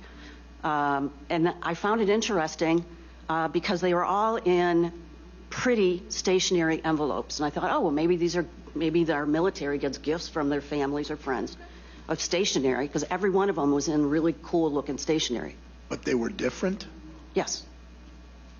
Thank you. So when you mentioned that you see ballots, and you see signatures, names, date of birth, you're not actually seeing those on the ballot, right? You're seeing those on an envelope. The date of birth were on the laptop, on the screen. Okay. So at the tables, they had a laptop set up over here, and in the corner there was a larger screen that we could view what was actually on the laptop screen. But I just want to be clear. I mean, those pieces of evidence are not actually on the ballot itself. Okay. Any other questions from members? All right. Thank you so much for your time today.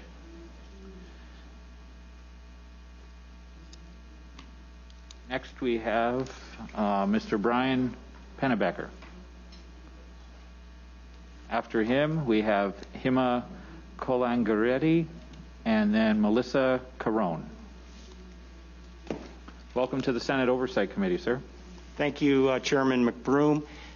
Thank you for giving me the opportunity to speak, and thank you, Vice Chair Lucido. I appreciate your time.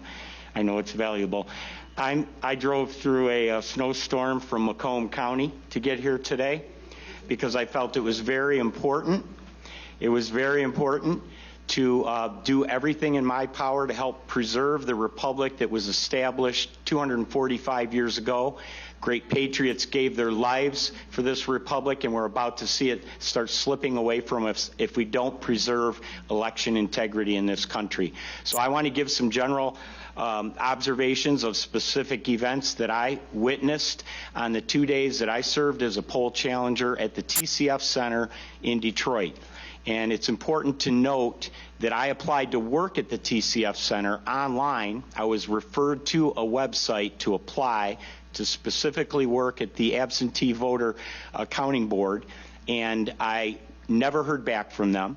So I did follow up after a couple weeks of no reply. I called. There were 3 different phone numbers to contact on that website. I called all 3 of them, did not get answers, so I left voicemails at all 3 of those numbers. Again, I did not receive a reply. So at that point, we were within a week or 2 of the election, and I wanted to participate, so I volunteered to work as a poll challenger. Now, I had applied to work there because I heard Detroit was short of poll workers. Obviously, that wasn't true, or else they saw that I identified as a GOP with the GOP party, so they never returned my calls or responded to my application. So that initially I found concerning right off the bat. I did not prepare a statement for my remarks today, so I'll be using the sworn affidavit that I submitted to a lawyer named Sean Flynn, who's working directly with Rudy Giuliani on collecting evidence. Sworn statements. I hear in the media all the time that there's no evidence. There's no evidence. We met in Macomb County about 3 weeks ago with Sean Flynn at one of the GOP offices, and he walked out of there with a stack of sworn statements. Statements that, you're familiar with the fact that people made these statements under oath and under the threat of perjury if they lied or were misleading. 1 minute left. Okay, so 2 of the main observations that I witnessed at the TCF Center on both the 3rd and the 4th when I was there. When I got down there on the morning of the 4th, I went back for an additional day because I witnessed so many irregularities when I was there on Election Day on the 3rd. Immediately upon walking in, I ran into Randy Bishop, and Randy owns the radio stations. He's very IT savvy. He said, "Brian, I was here all night. What's going on here is unbelievable." He said, "Let me show you something right now before I leave." So he walked me over to the high-speed scanners and tabulators, and he said, "See all these Ethernet lines running out of the tabulators? They're all bundled together as they accumulate, and then they're all connected to these routers, and then they all go to the main computer." He said, "These are all hooked into the internet, and that is illegal, and it should not be happening because it opens them up to hacking." So I was aware of that immediately when I got there. That's 3 minutes. Can you put your rest of your remarks in writing for us? Absolutely. Okay, thank you for your time. I appreciate it. I'm sorry that we're trying to keep moving. Any questions? I understand. Okay, thank you. Thank you for your time today, sir. Thanks, Brian.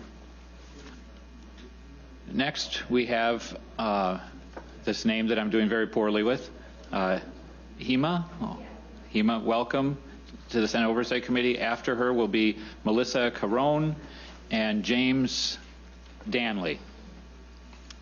Hema, welcome to the Senate Oversight Committee. Can you tell me how to say your last name correctly? Kolanagi Reddy. So now everybody else can know. The moment I saw you holding on to that card, I'm like, that's me. That's got to be me. Well, you have 3 minutes, so thank you. Thank you. Thank you for giving me this opportunity to speak. This is my first time doing this as a poll challenger at TCF. As an immigrant to this country, as you can tell, we had great respect for America, the elections here. We always thought it has a lot of integrity, whereas the countries we come from, a lot of things happen. But all of that changed the day I went there. Like I was at TCF on both the days, 3rd and the 4th. 3rd was pretty much the same monotonous stuff going on, nothing much to note, other than occasional ballot challenging. But the next day is where I noticed a lot of issues. There was a group of people who were like agitators who were trying to get GOP people in trouble. And from my skin color, everybody assumes that I'm a Democrat. And so they just kind of come to me. And one of the ladies was thinking that let's get these MFs out. And I'm like, MF's who? Like, because she thought I was a Democrat. Then when I pulled out my tag, she looked at me and she's like, you're on the wrong side. I'm like, how can you say I'm on the wrong side? I pick whoever I want, right? Because this is a free country. But then I noticed that they were going and getting all the white male Republicans out by, just kind of sheer intimidation, just saying, oh, you're masked flipped, you're going to get people killed, like you heard from so many other people. And then what I did was I got trained by both the MIGOP and Election Integrity Fund. So I went to Tim Griffin of Election Integrity Fund and I said, can I have my nonpartisan credentials? And then when I got that badge on, everything changed. Like, people just looked at me differently. I was looked at with a lot of hostility when I had the GOP tag, and now that I have a nonpartisan tag, I was respected at the counting boards. I was respected by the Democrats and the ACLU. And in fact, I was able to even help some of the GOP people from being escorted out by putting myself there and asking why they were even being escorted out and arguing with these people. But the whole environment was so hostile and condescending. And a lot of people have talked about the ballots that were not in the poll book or the system. And I was at a table which had a full stack of this file which said not in EPB/S, which is poll book or system.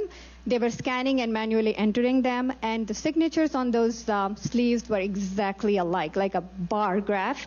And then they were sequential ballot numbers. They started from 2232, and sequence was something that threw me off. I'm like, how does that happen? And most of those people were from the Goddard Street, and they were being entered manually. So those were the observations that I had. I had all the details, the last names and everything. I gave the affidavit to the Election Integrity Fund.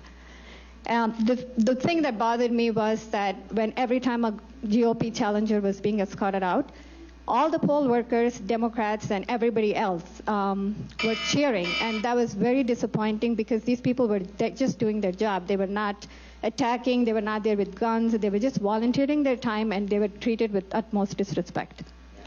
Thank you for your time, your testimony. Could you briefly go back to just a few seconds ago? You mentioned how you saw some ballots that were sequential, and then you described them somehow, and I missed the phrase that you used. Where they came from, I think you mentioned. Yeah, it was from Goddard Street in Wayne County. Goddard Street, okay. Yeah, and they all had sequential ballot numbers, and they were being manually fed into the system. Okay, thank you. Any other members have a question? Okay, thank you so much for your time. Thank you. Next, we have Melissa Carone, followed by James Danley, followed by Bobby Tenorio. Ms. Carone, welcome to the Senate Oversight Committee. Hi, you have 3 minutes. Thank you. My name is Melissa Carone. I am a resident of Wayne County. I have a background in IT and cybersecurity. I was contracted by PDS staffing to work with Dominion Voting Systems, assisting with IT at the TCF Center. I started work at 6 a.m. on November 3rd, and I worked until 5 a.m. on November 4th. I returned to work at 10 a.m. November 4th and worked until 2 p.m. November 4th. I was initially supposed to return back to work around 4, but I was told via text through one of the other Dominion workers named Samuel that I wasn't needed, that they were almost finished counting. I wasn't going to mention this, being that it has been mentioned numerous times. I'm going to. I was initially supposed to be working. I was initially supposed to be working at the Department of Elections. That was an order from Dominion Voting Systems. They told me that I would be parking in a parking lot and I would be shuttled in through a shuttle. I called my mother and I told my mother about this, and my mom said, no, absolutely not. You're not doing that. I also had a concern about that because I do have two small young children at home and I needed access to my vehicle. What I witnessed at the TCF Center was complete fraud. The whole 27 hours I was there, there was batches of ballots being ran through the tabulating machines numerous times, being counted 8 to 10 times. I watched this with my own eyes. I was there to assist with IT. These people on night shift, I had 4 people on night shift that I've known. One of them I've known for over 20 years. He approached me and said he had absolutely zero training whatsoever, contradicting 100% what Daniel Baxter claims, that they had so much training. He said they had zero. I watched. These people had no idea what they were doing. Okay. Also, the adjudication process, I witnessed numerous people walking up, claiming they were both Democrats, saying they were sitting together, judging ballots all night together, all day together. I witnessed it all. I was on the main stage with all of the city officials. Daniel Baxter was in on the whole thing, and I am under the impression 100% that at least 90% of those workers were all in on this. There was not a single ballot the whole night, the whole 27 hours I was there, that I saw that was for Donald Trump. Not one. Not a single ballot. That is scary. There is no reason for that. Also, I'm going to say that there was something going on at that Department of Elections, and it's clearly something that's very illegal that occurred there, and I am grateful to God that I did not go there. Thank you. So, Vice Chair Lucido has a question. Sure. You were employed by whom to do what? Okay, so I am a freelance IT worker. Okay. I was employed by PDS, P as in Paul, D as in David, S as in Sam, staffing, to assist with IT work for Dominion. The software company. Dominion Voting Systems, correct. I was with Nick Atanamagis. He's my manager. I apologize, but this is very... Why did they feel that they needed to have assistance there for the software? So a couple people have asked me the same question. I cannot answer that. These people were very secretive, and I will say that these people were very, very secretive and just really pushy. Never did I ever admit I was a Republican to these people. The comments that they were making were disgusting. Regardless of Republican, Democrat, Independent, Green, it doesn't matter. I'm getting right to the heart of it. What was the instated purpose that the software company needed to have the assistance of support staff for IT? I believe that it was because Nick and Samuel, that are permanent employees of Dominion, Nick is a part owner, that they had to be together on the stage working together, so it looked like they had assistance with IT. Now, I was also not allowed to wear a badge or tell anybody who I was working with. That's fine. So your opinion that it was them that needed to be there, you don't know anything if it was contractual, you don't know if there was anything that was going glitchy, which means that there was... I know of a lot of stuff that... But my question is, factually, which means today, as you sit here, is there anything you can tell us that was happening with the software where Nick and Samuel had to go assist in this? Absolutely. What was that? Okay, so Samuel was missing for about 3 hours. When he returned, I said, "Where were you?" He said, "I was at the warehouse." I said, "Where's this warehouse?" And I said, "Is it an Amazon warehouse? I don't know. What kind of warehouse is it, right?" And he said, "We call it the Chicago warehouse." And I said, "Okay, so it's in Chicago?" Because they're from Colorado. I said, "So it's in Chicago?" And he said, "No, Melissa, it's in Detroit. We call it the Chicago warehouse." I said, "Okay," and I just walked away. But there was something very secretive that he was doing. There was also they said a big data loss right before they sent Samuel to this warehouse. What time was that? That was when Samuel went to the warehouse. That was approximately, it was in the afternoon. I believe it was around 2 or 3. Is that on the 3rd or the 4th? The 3rd. Thank you. I'm okay. You have written testimony for the chair? I have my And the second committee? affidavit, and I have what I was speaking off of just Could you now. send that to us, please? Absolutely. Include your phone number if you could, in case Absolutely. we have questions. Thank you. Thank you, Mr. Vice Chair. Before you go, please. Sure. I have a question. Mhm. When you testify about ballots being counted multiple times, what are you basing that analysis that they were counted multiple times? Okay. So, I'm sorry. So the tabulating machines, when a ballot jams, it puts up an error. It'll say discard or recount.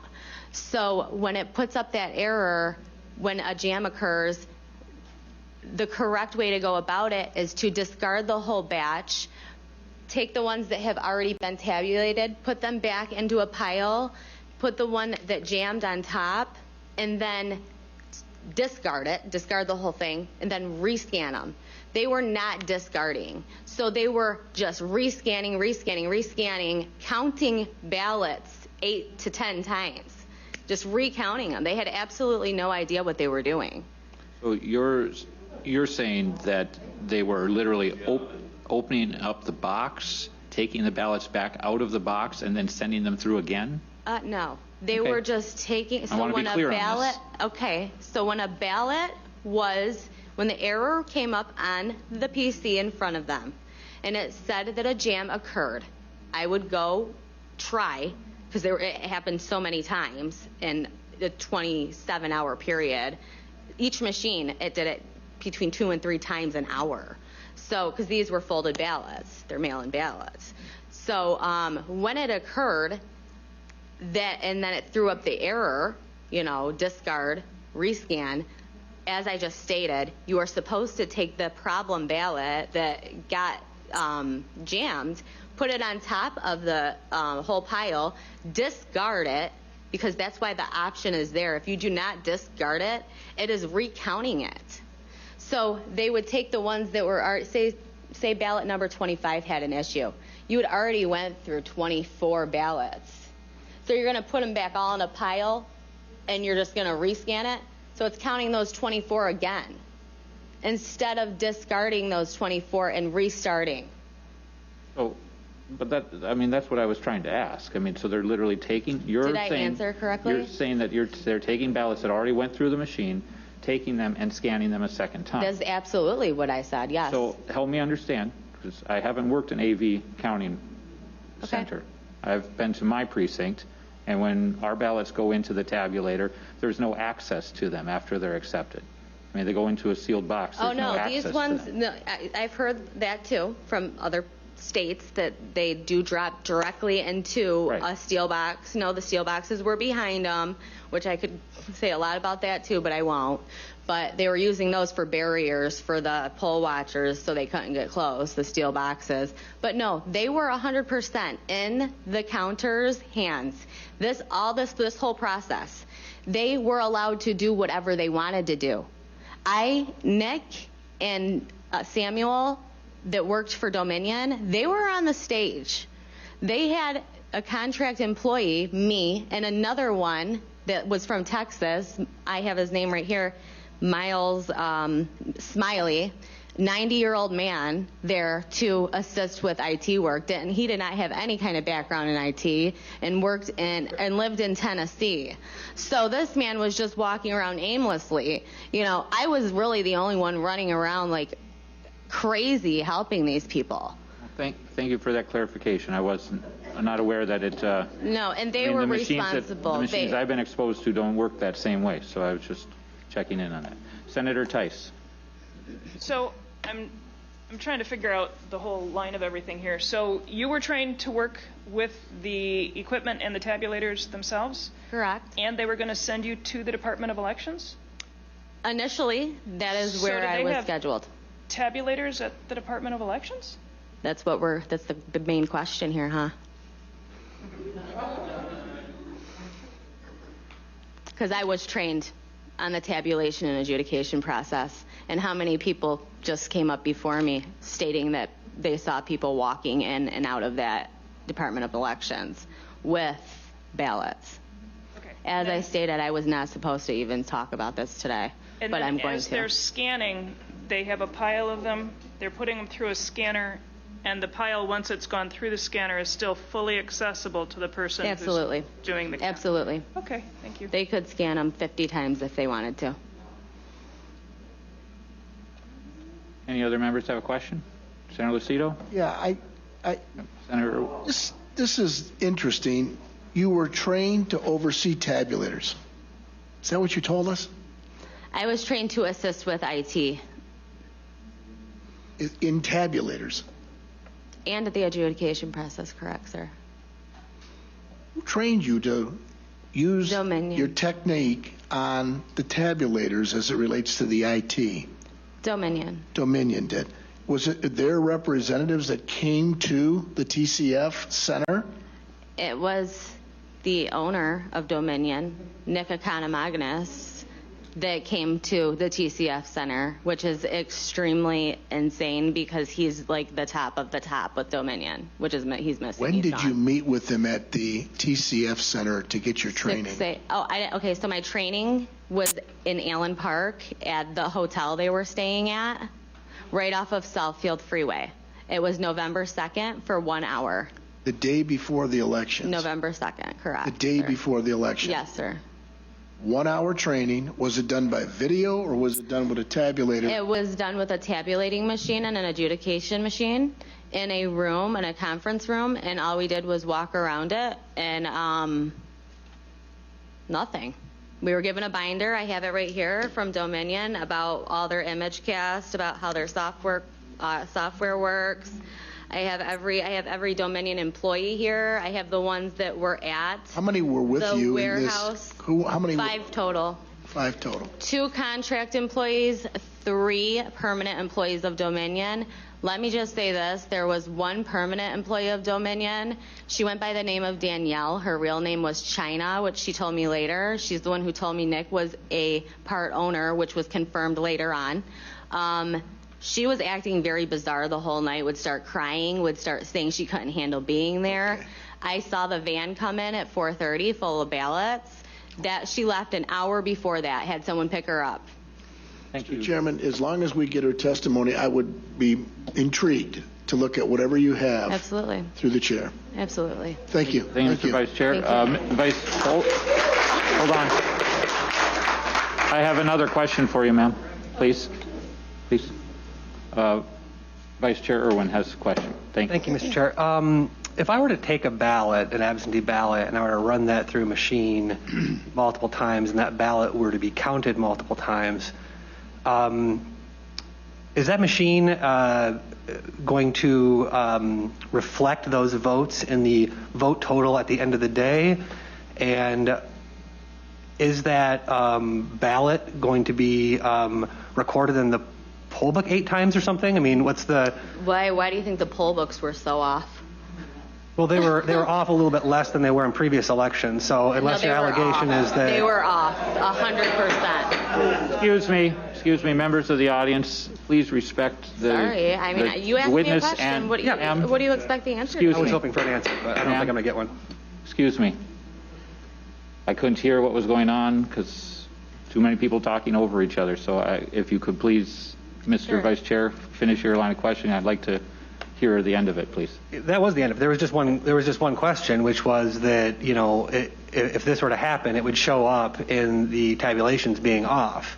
And we know... They were off. Do we know to what extent that they're off? They were off. Right, yeah, we know that. So why are you asking? What are you asking me?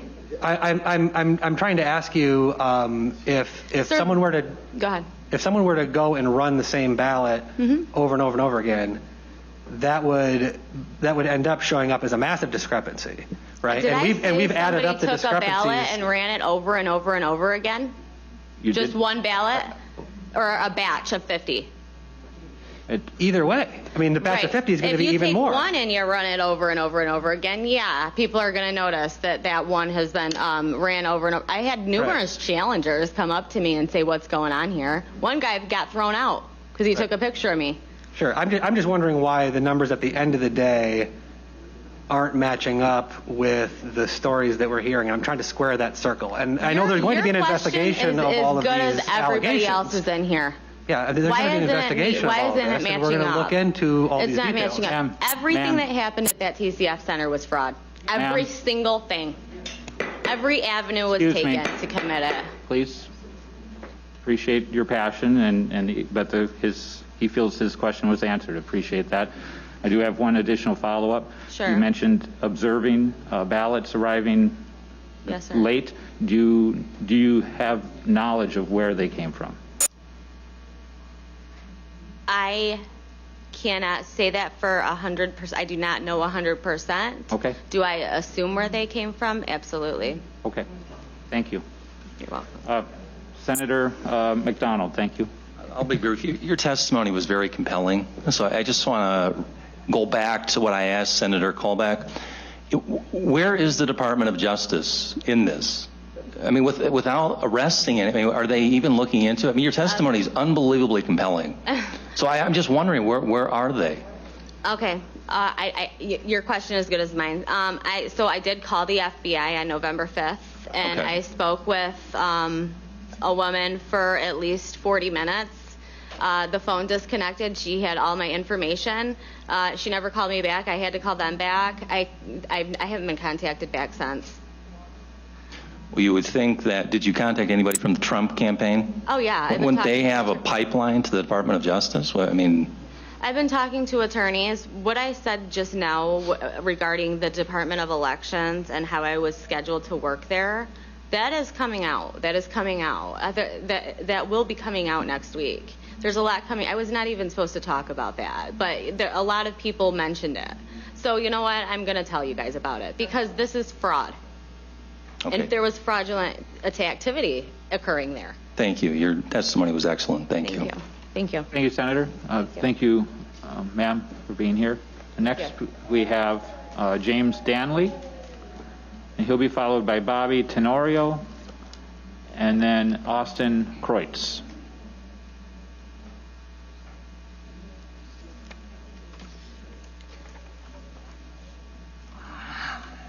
Welcome, Mr. Danley.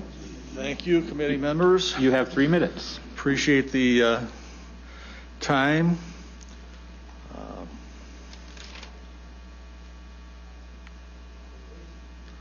Well, I'm trying not to waste it, but I want to see what kind of time I got here. Okay, it's items that occurred during the election and subsequent counting process. My name is James H. Danley, and I was a poll challenger at the TCF Center on Tuesday 11/3 and Wednesday 11/4. I've signed and submitted a 13-page affidavit to those items which I witnessed personally. The following are only a few of the most egregious items witnessed. I was not allowed to perform my job, and from what I observed, were any of the GOP challengers in accordance with Michigan laws.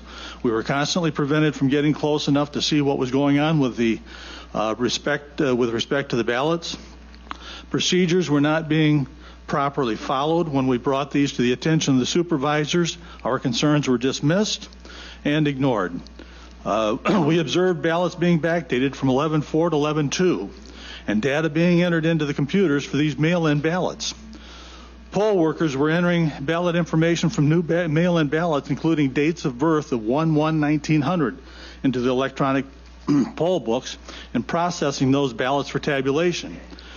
The information wasn't in either the electronic poll book or the paper supplement book prior to that.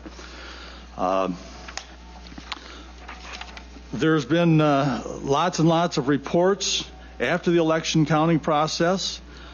First of all, I did email a copy of what I'm reading from to each of the Republican senators and the House of Representative members. So I'd be happy to provide this to you. Dead people were voting. I sent a website to that effect, and the list that they had up to that date was 17,327 randomly checked Michigan voters that were registered for voting and were above the age of 80. Every name on this list has voted in the 2020 election. Check for yourself, and has also been found in one or more of the obituaries online. This is the most important election in my lifetime, and I think the most important election in the history of our republic. Every legislator, whether seated in the House or the Senate, whether Democrat or Republican, took an oath to defend the U.S. and state constitutions of the U.S. and Michigan against enemies both foreign and domestic. Time is of the essence, and now is the time to fulfill that oath. Despite what the media is telling everyone, there are mountains of evidence that voter fraud occurred on a massive scale, the likes of which we've never witnessed in the country. 30 seconds. For those politicians that say we have to tighten up the election process relative to mail-in ballots for future elections, you admit that there are problems, and you propose to fix those problems sometime in the future. I and millions of Americans say no. You must fulfill your oath and do your duty to the citizens of the state and country now. You can't turn a blind eye to the mountains of evidence proving the fraud, and the citizens of this state expect the state legislators to act swiftly to correct the fraudulent activity that took place in this election.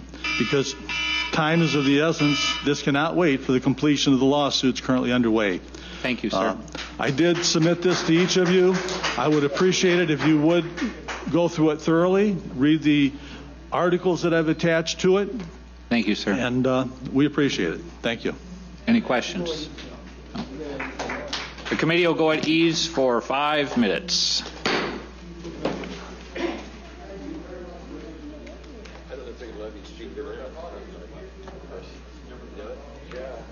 They could maybe indicate when, where they're at.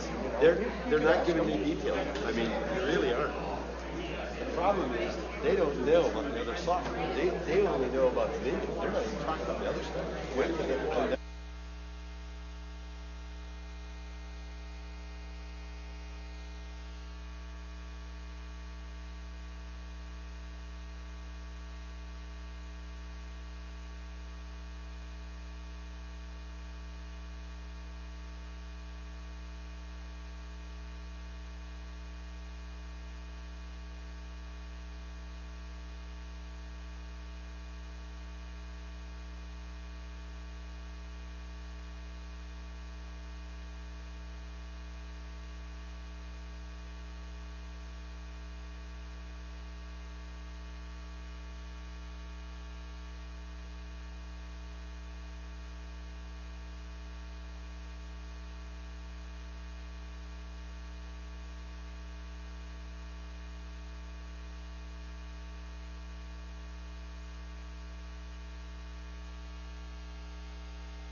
And so it was Bobby Tenario, followed by Austin Kreutz, and then Dr. Michael Dubiel.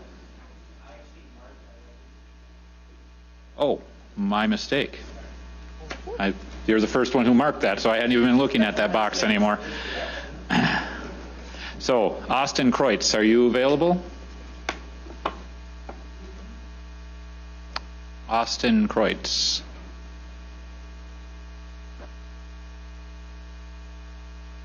Austin.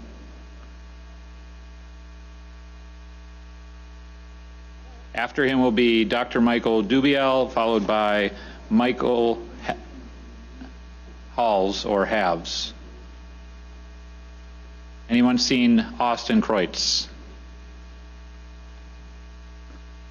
Is Dr. Dubiel available?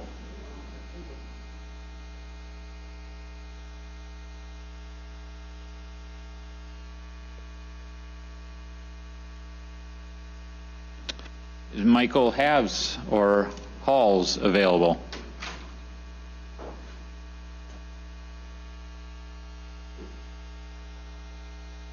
It might be Haynes. Yeah, it could be. Jacqueline Zaplinti or Zaplet? It definitely starts with a Z.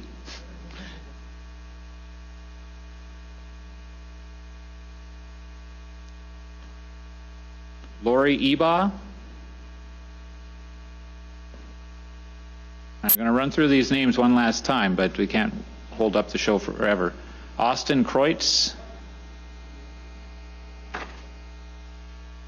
Jacqueline, please go ahead. I will keep these other cards on top briefly for after Jacqueline's testimony in case they're indisposed at the moment. Welcome to the Senate Oversight Committee. You have 3 minutes. Dual credentialed for Election Day this year. I worked at a precinct 205 at Mason Elementary School in Detroit during the day, and then I also worked at the TCF Center that evening as a poll challenger. So I've submitted my written testimony, also an affidavit to you today, affidavit that I had submitted with the Trump campaign previously, so you have a copy of both of those. There was a couple questions that I wanted to answer that I heard earlier, so I'm going to kind of go off script, but I don't think you guys realize that on when you go to vote in person and you're feeding your ballot into a tabulator box, and I was the tabulator inspector at Precinct 205 in Detroit, it goes in. If there's an error, it comes right back out at you. You see the screen, you have an option to either correct your ballot or resubmit it as is. So then it goes into the locked box. It is never opened until the end of the day after polls close at 8 p.m. And then it is, opened up, processed, put into sealed envelopes, and so forth. So the high-speed tabulators look more like, that were at the TCF Center, look more like a printer. And so they were fed 50 ballots at a time, sometimes in stacks of up to like 200. They were each, individually rubber band at 50 at a time was the way we were taught, that's directed to do. And they just came out the back. They were in a bin there, an open bin. So they could grab them all and refeed them. So I don't know if, you all had a clear picture of that sense of, they were just open and available to basically, you get an error, grab it back, feed it through again. So that's where a lot of the repetition, I think, happened. Also, as far as training is concerned, I did 2 classes, each were for about an hour. I was trained as a poll worker, which then I was credentialed as a ballot box inspector in the precinct. Then I was also trained as a poll challenger, which was for about an hour also, and then credentialed as a poll challenger, which I worked at the TCF Center. So I kind of had a little bit of a advantage, I felt like, because I did both trainings. However, both trainings were pretty ridiculous. Really didn't teach you much of anything. There were multiple copies of things that were, you were presented with and able to take home. You could reference later, but the training was really non-existent. Thank you. So, I appreciate your testimony, and I was going to actually ask if you could explain why you feel the training was not helpful well, or adequate. as a poll worker, I trained at Wayne County Community College. There was just no substance to it. There was no, other than working through the copies of the information that were given, there was no substance. They didn't tell you anything. They didn't say what to do if there was an error. Who do you contact? You were given like minimal to no information. And who provided this training? The Detroit or Wayne County Department of Elections. Okay. Also, you were almost threatened or taught to threaten a poll challenger. They came right out and said, you don't have to listen to them, you don't have to speak to them, they can't get near you, they cannot talk to you, you don't answer them, and if they continue to question you, then call the police. Literally, that's what the instructor told us to do. Call the police, have them removed. Thank you. Any other members have a question? Thank you very much for your time today. Thank you. Okay, coming back to the top of the pile, Austin T. Kreutz. Has anyone seen Austin T. Kreutz? All right. Dr. Michael Dubiel? Okay. Michael Haynes or Halls?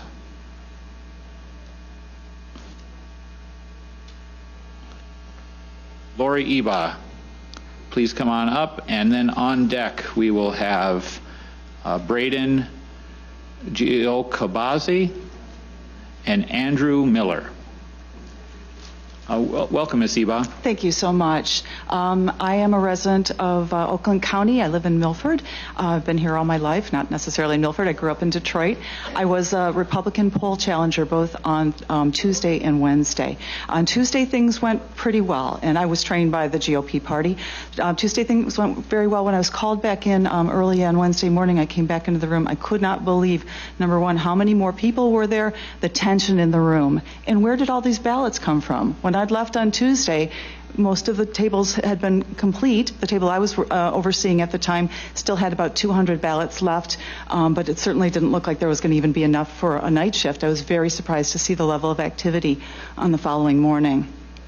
As you've already heard from many people who've had my positions, there was a lot of intimidation and hostility vented toward the Republican challengers. I experienced a lot of that as well. Right away, of course, we know rules were broken because there were very, very few. I counted less than 5 when there was the hand raise of Republican poll workers in the room. There's supposed to be 1 at every counting table, at least, and there wasn't. I didn't see the ones back at the tabulator areas or the adjudication, so there may have been a few more back there, but I counted less than 5. In addition, by midday on Wednesday, there were no more Republicans allowed into the room. There was a lot of intimidation around those who were in the room, particularly the men and the lawyers, and they were hauled out forcibly by the police for really no good reason, while the whole room of workers cheered. This is intimidating. They stood and they cheered repeatedly as Republicans were hauled out for doing their job. This is wrong. I personally was the victim of 2 different accounts of intimidation, one by workers, supervisors included, and one by Republican poll challengers or watchers. In both cases, I had raised my hand to challenge a ballot. In one case, the ballot was being duplicated. I was being prevented from watching because only 2 workers were doing it, and they were shoulder to shoulder. I'd moved into about 3 feet or so behind them so I could look over their shoulders. The supervisor came over and told me I had to get out of there at least 6 feet away. I told her that by the rules, election rules, I could move in during the time that I was watching the ballot while it was being duplicated. 1 minute left. She was yelling at me.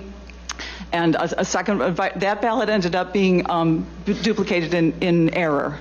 We got a high enough supervisor to stop that. The second time I was surrounded by Democrat challengers who, again, were yelling at me, calling me a racist, telling me my mother didn't love me, all kinds of, stupid but meant to intimidate things. This is wrong. We all deserve a fair ability to vote our conscience and to participate in the election process. This did not happen at TFC, and it needs to be audited, and we're counting on you to do it. Thank you. I've submitted my comments so you can read the whole thing on your own. Thank you very much, Ms. Eba. Anyone have any questions? Okay. Thank you very much for your time today. Next, the doctor is here? All right. Dr. Michael Dubiel. Then on deck is still Braden Giacobasi, and then Andrew Miller. Dr. Dubiel, I apologize. We took that little break there, and I hadn't read who was on deck, so people might have gotten a little far away. So appreciate your forbearance. Welcome to the Senate Oversight Committee. You have 3 minutes. Okay. I was a poll challenger at TCF Center. I worked 10 p.m. to 5 a.m. I saw a few things, and I tried to make several statements to several different organizations, and I had nobody really follow up with me. Or when I did get a statement back from my affidavit, it was different from what I had spoke over the phone. A few things that I saw. Right off the bat, I saw table supervisors distinguished with the emblem on the chest wearing political statements. Saw Black Lives Matter on masks. I saw T-shirts, undershirts wearing Black Lives Matter, which I didn't know was appropriate. The table I worked at, I saw several ballots that I challenged. One, through the process, the scanning of the ballot, the computer popped up a little box that said duplicate ballot already processed. I challenged that.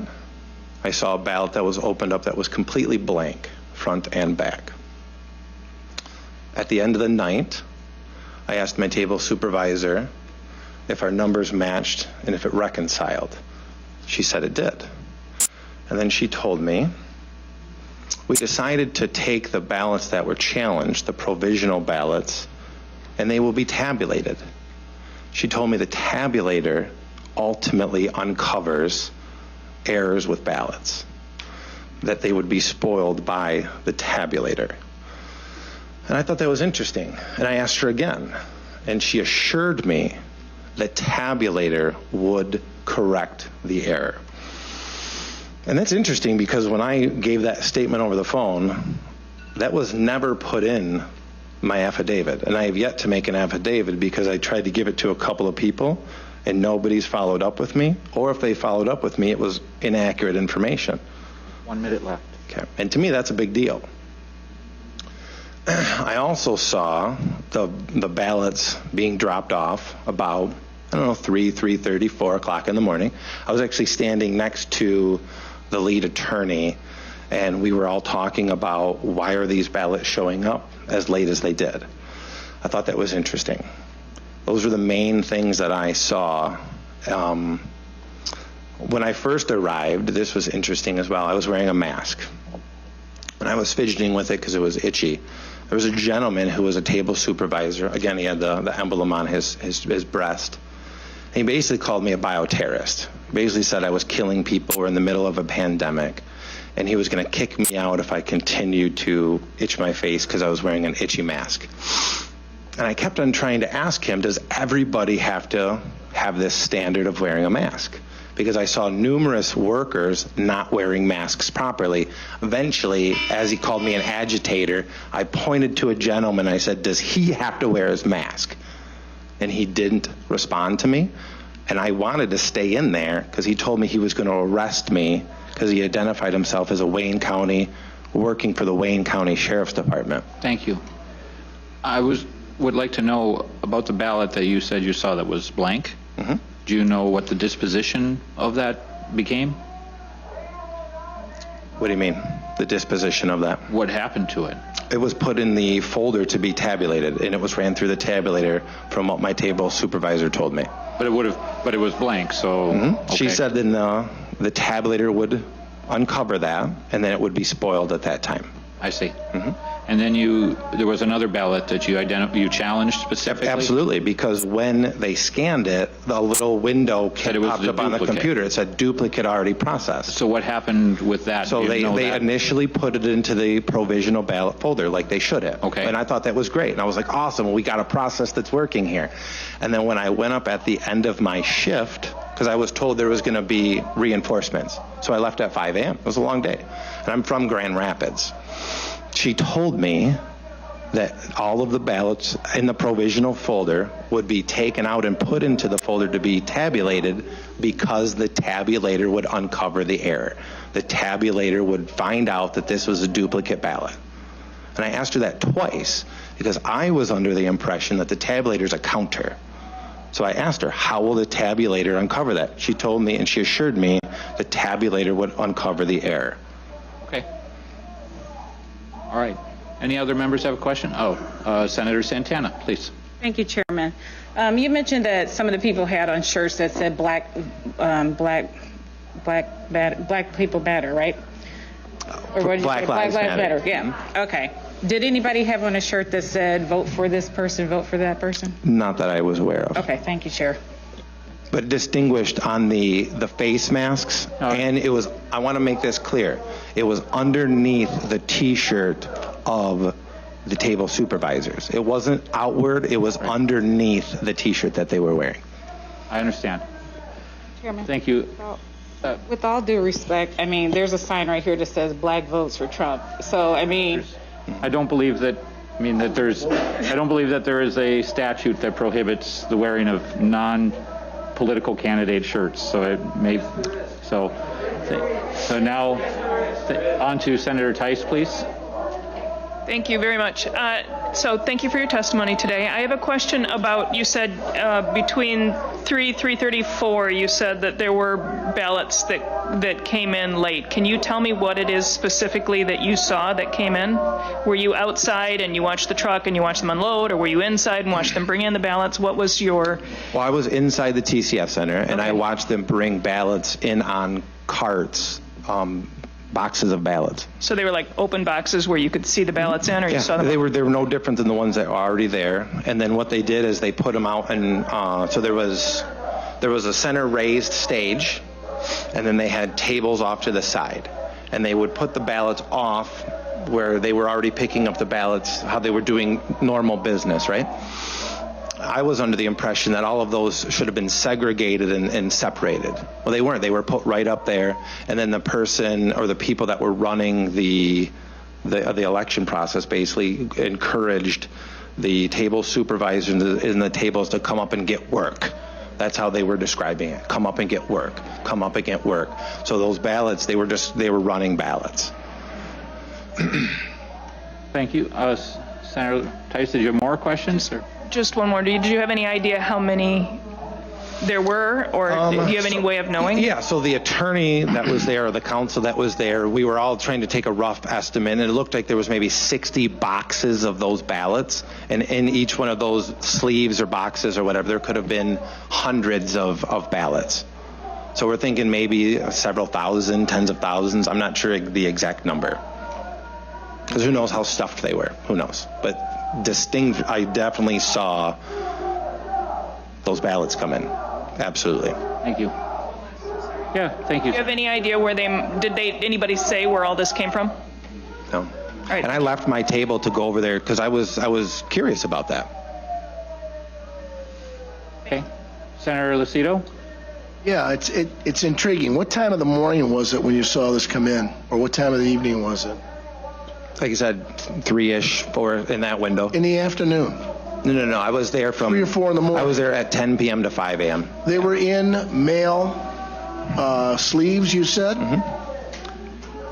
Did anybody have any earmarkings of who they were carrying these ballots? Were they carrying them? Were they on a dolly? Yeah, they were on a dolly. Do I know who they were? Absolutely not. But there were people that were doing that. Thank you. Thank you, Senator Lucido. Senator Santana.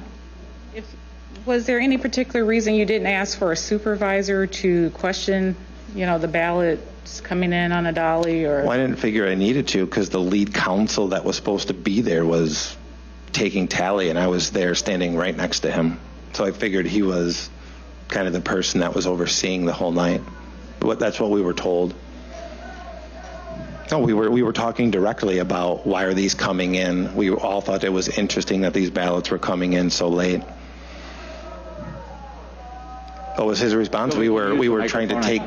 Sorry. What was his response, sir? We were taking count, and we were his exact response I couldn't recall, but we were definitely perplexed that these were coming in so late, as well as they were being put out to be counted.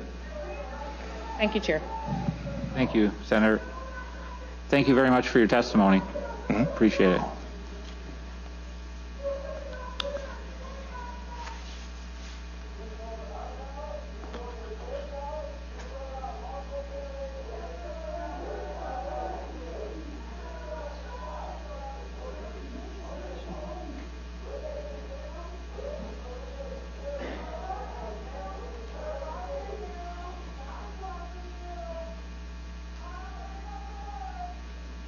I have a large stack of cards yet to go through and would very much like to provide this opportunity for those who've taken the time to be here.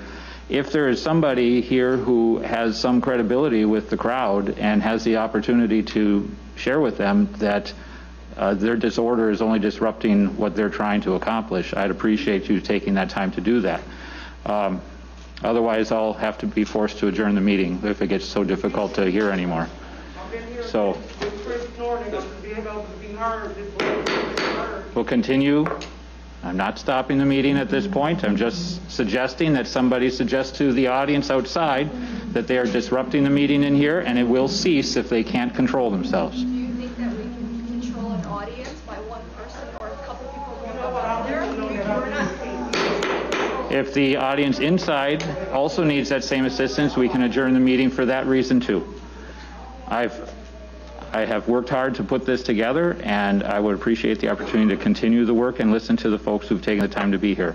At this time, next up we have Braden Giocabazi. After him, I have Andrew Miller, followed by Robert Cushman. Welcome to the Senate Oversight Committee, sir. You have 3 minutes. My name is Braden Giocabazi. Is based on my sworn affidavit that I submitted.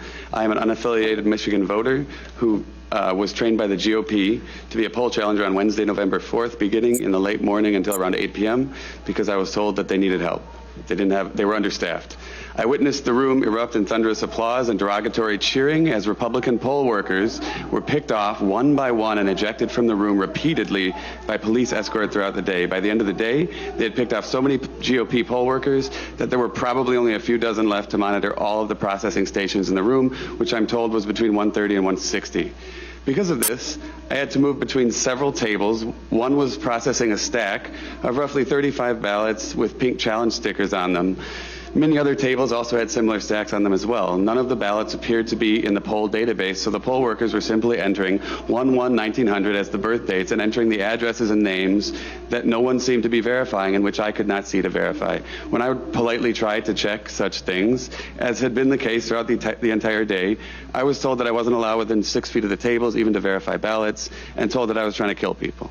I watched as the tables simply passed in mismatched ballots and envelopes through the checking station.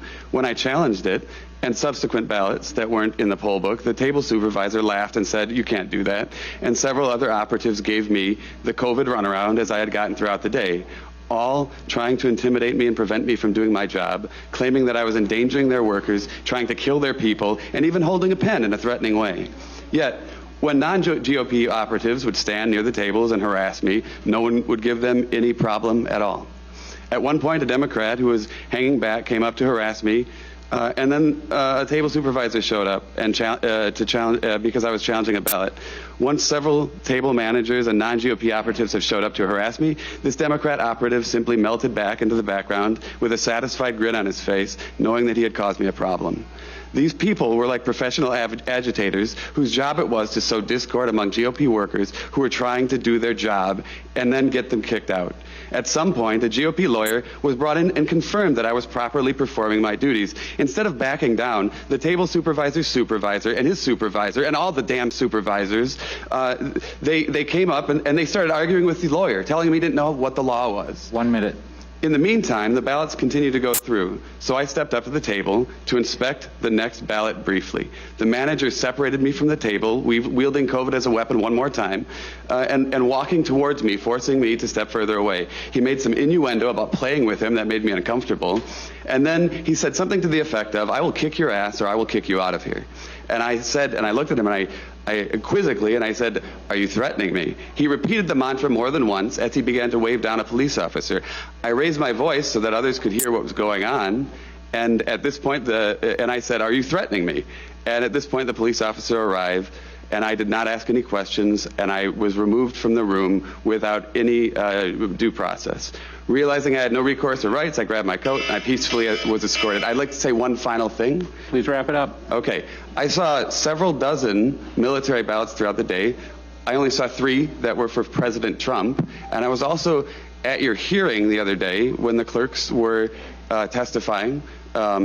And one thing that stood out to me as a glaringly obvious thing, as an engineer, I'm a technical person. I love math. I have a fair bit of programming under my belt.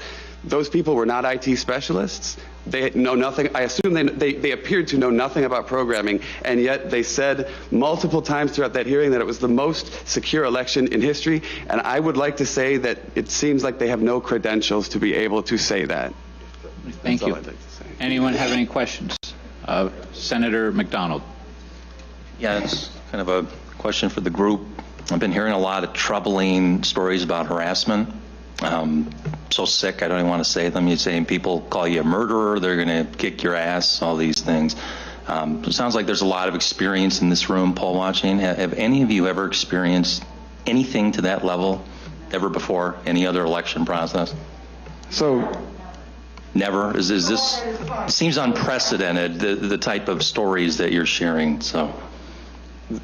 This was my first election. I didn't come there to agitate. I think I'm a likable guy.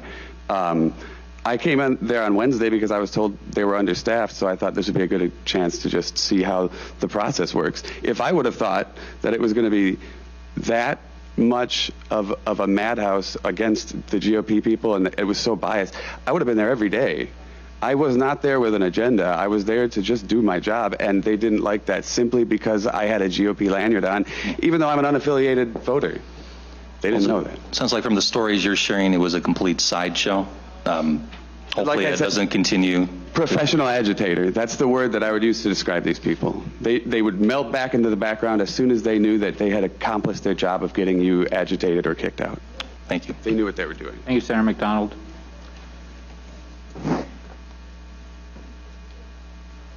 Next, we have Andrew Miller, followed by Robert Cushman, followed by Andrew Sito.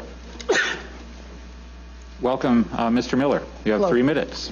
My name's Andrew Miller. I was a poll worker on Tuesday and Wednesday.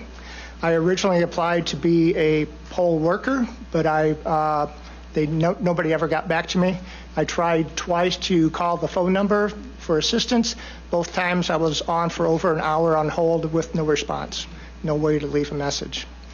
Let's get to it though. Probably the most egregious one was on Tuesday evening after most of the tables had shut down. One table was still working at duplicating ballots. When I got there, there was 25 ballots that they were duplicating. One person quietly sat back and supposedly read the information, but from 6 feet away I could I could not hear anything that he said. The other worker was filling in the ballot while being hunched over it, and there was another worker at the end of the table so that I could not see what was on the table. I had duplicated a ballot earlier that day. It was quite open. It worked well. I was asked by a table supervisor to participate in it. The ballot was stained. We worked through it. Everything was cool. We went to this one, and they were duplicating it, and I told the table manager that I needed to see those results, and he said I couldn't. And I said, why not? This is my job. I need to be able to see what the differences are between these two. And he said, no, duplicating ballots is just like voting. It's a personal endeavor, and I was not allowed to look at it. I stayed there for 4 ballots, and it all happened the same. I asked to challenge the ballots, and he said he would not be doing that. What else is there? Okay, I am also an engineer, so let's get to some of that. Every computer on Tuesday morning had an error code in the right-hand corner that says update was overdue. It was flashing on every single computer I looked at. I looked at least 20 of them. Also, about a third of the computers had the wrong time. At 10 a.m. in the morning, about a third of the computers said 2:59 p.m. I don't know how they keep track of when things are occurring when the time on the computer is not even correct. On Wednesday, I walked up to a table, and one of the computer operators was logging in, and she logged in as an admin. So she had full authority to do anything she wanted into that system. Did everybody in that facility use the admin in order to log into the computers? I also saw the routers with high amount of transferring and work when there was nobody even monitoring the copy machines that were collecting the ballots. Nobody was at the computers, but there was a lot of data going across those. I also was harassed by a number of people. At one table, there was... Sir, I forgot to give you your 1-minute warning, so I'll give you some additional time. I'm pretty much done, but please, 30 just seconds. The harassment from, there was a table worker, then there was a Democrat worker, then there was me, and the table worker said that I needed to back up because I was too close and I did not have the 6-foot distance. But there was a person between her and myself that was a Democrat challenger. A lot of this could go away if you had one Republican at each table. I applied to be a worker. You've heard here multiple people applied to be workers, and we were all denied that. So instead of having these hearings, why don't we have a clean process? It would not fix the computer glitches that came through, but it would fix a lot of this other issues. Thank you. Any members have a question? Senator Tice. You said you applied to be a poll worker. When did you apply? More than a month before the election. So well in advance of the training, because yes, it was before the training. Okay, because we heard from the clerk in Wayne County that the people who applied that were denied were people who applied too late and the training had already been done. So I just wanted to clarify. There was still training scheduled when I applied. Okay, thank you. Seeing no further questions, thank you for your time today.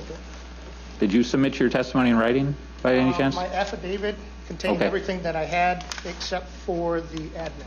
Okay, thank you very much. Next we have Robert Cushman, and he'll be followed by Andrew Sito, followed by Shane Trejo.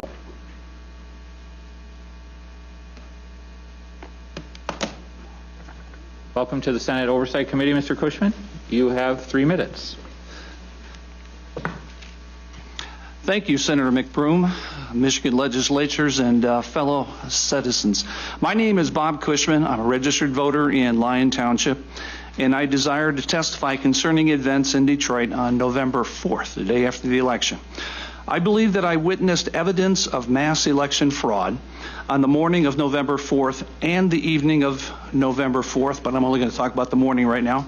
While I served as a trained and credentialed election challenger at the Detroit Absent Voter County Boards, TCF Center, Detroit. I arrived in the counting boards at approximately 6:30 a.m. after being briefed in room 260. We'd been advised of a very large ballot drop, approximately in the vicinity of 4 a.m.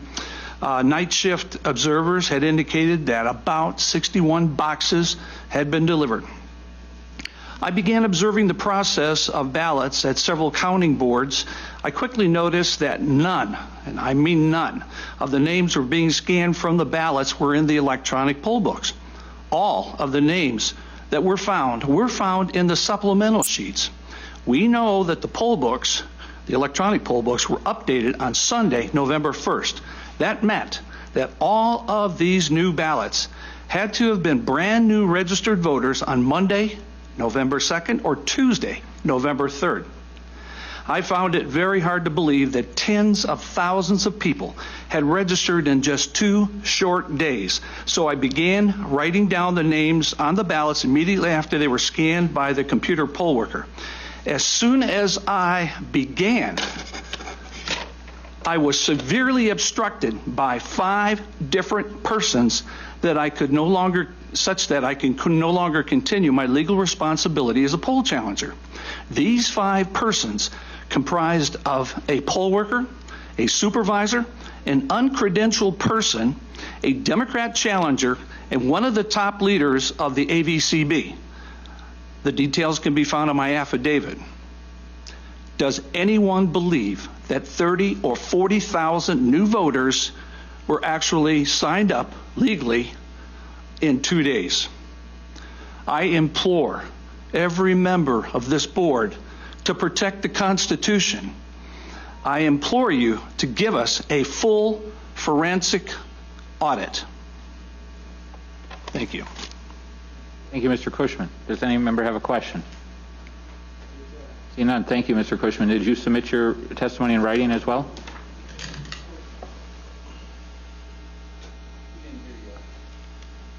Mr. Cushman, can you give us a testimony, a copy in writing as well? Thank you very much.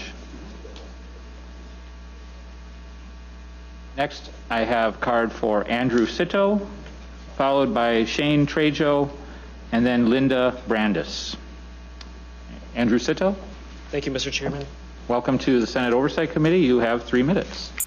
So my job was to be stationed at the TCF Center. I was in the middle of the room near the duplicate ballots. There's a table full of duplicate ballots. Throughout the whole night, I witnessed theft of duplicate ballots. My job was to follow them back to their tables, to the counting boards, and where they would just take stashes of ballots, 4 or 5 ballots, take them to the table. I would stand there for 4 or 5 minutes. They wouldn't make any duplicates, never followed any duplicate procedures. They stashed them under their boxes, never put them in the bins. But couldn't do much about it, just write incident reports about it, which are documented. So, and then we had a new shipment announcement by Mr. Baxter at 4:30 a.m. on the microphone. He's saying, hey, we're going to have some ballots coming in. So these boxes of ballots were brought in by Mr. Baxter and his team at 4:30 a.m. from the rear of the room of the TCF Center. So approximately, I witnessed them bringing in boxes from the rear end of the room into the room.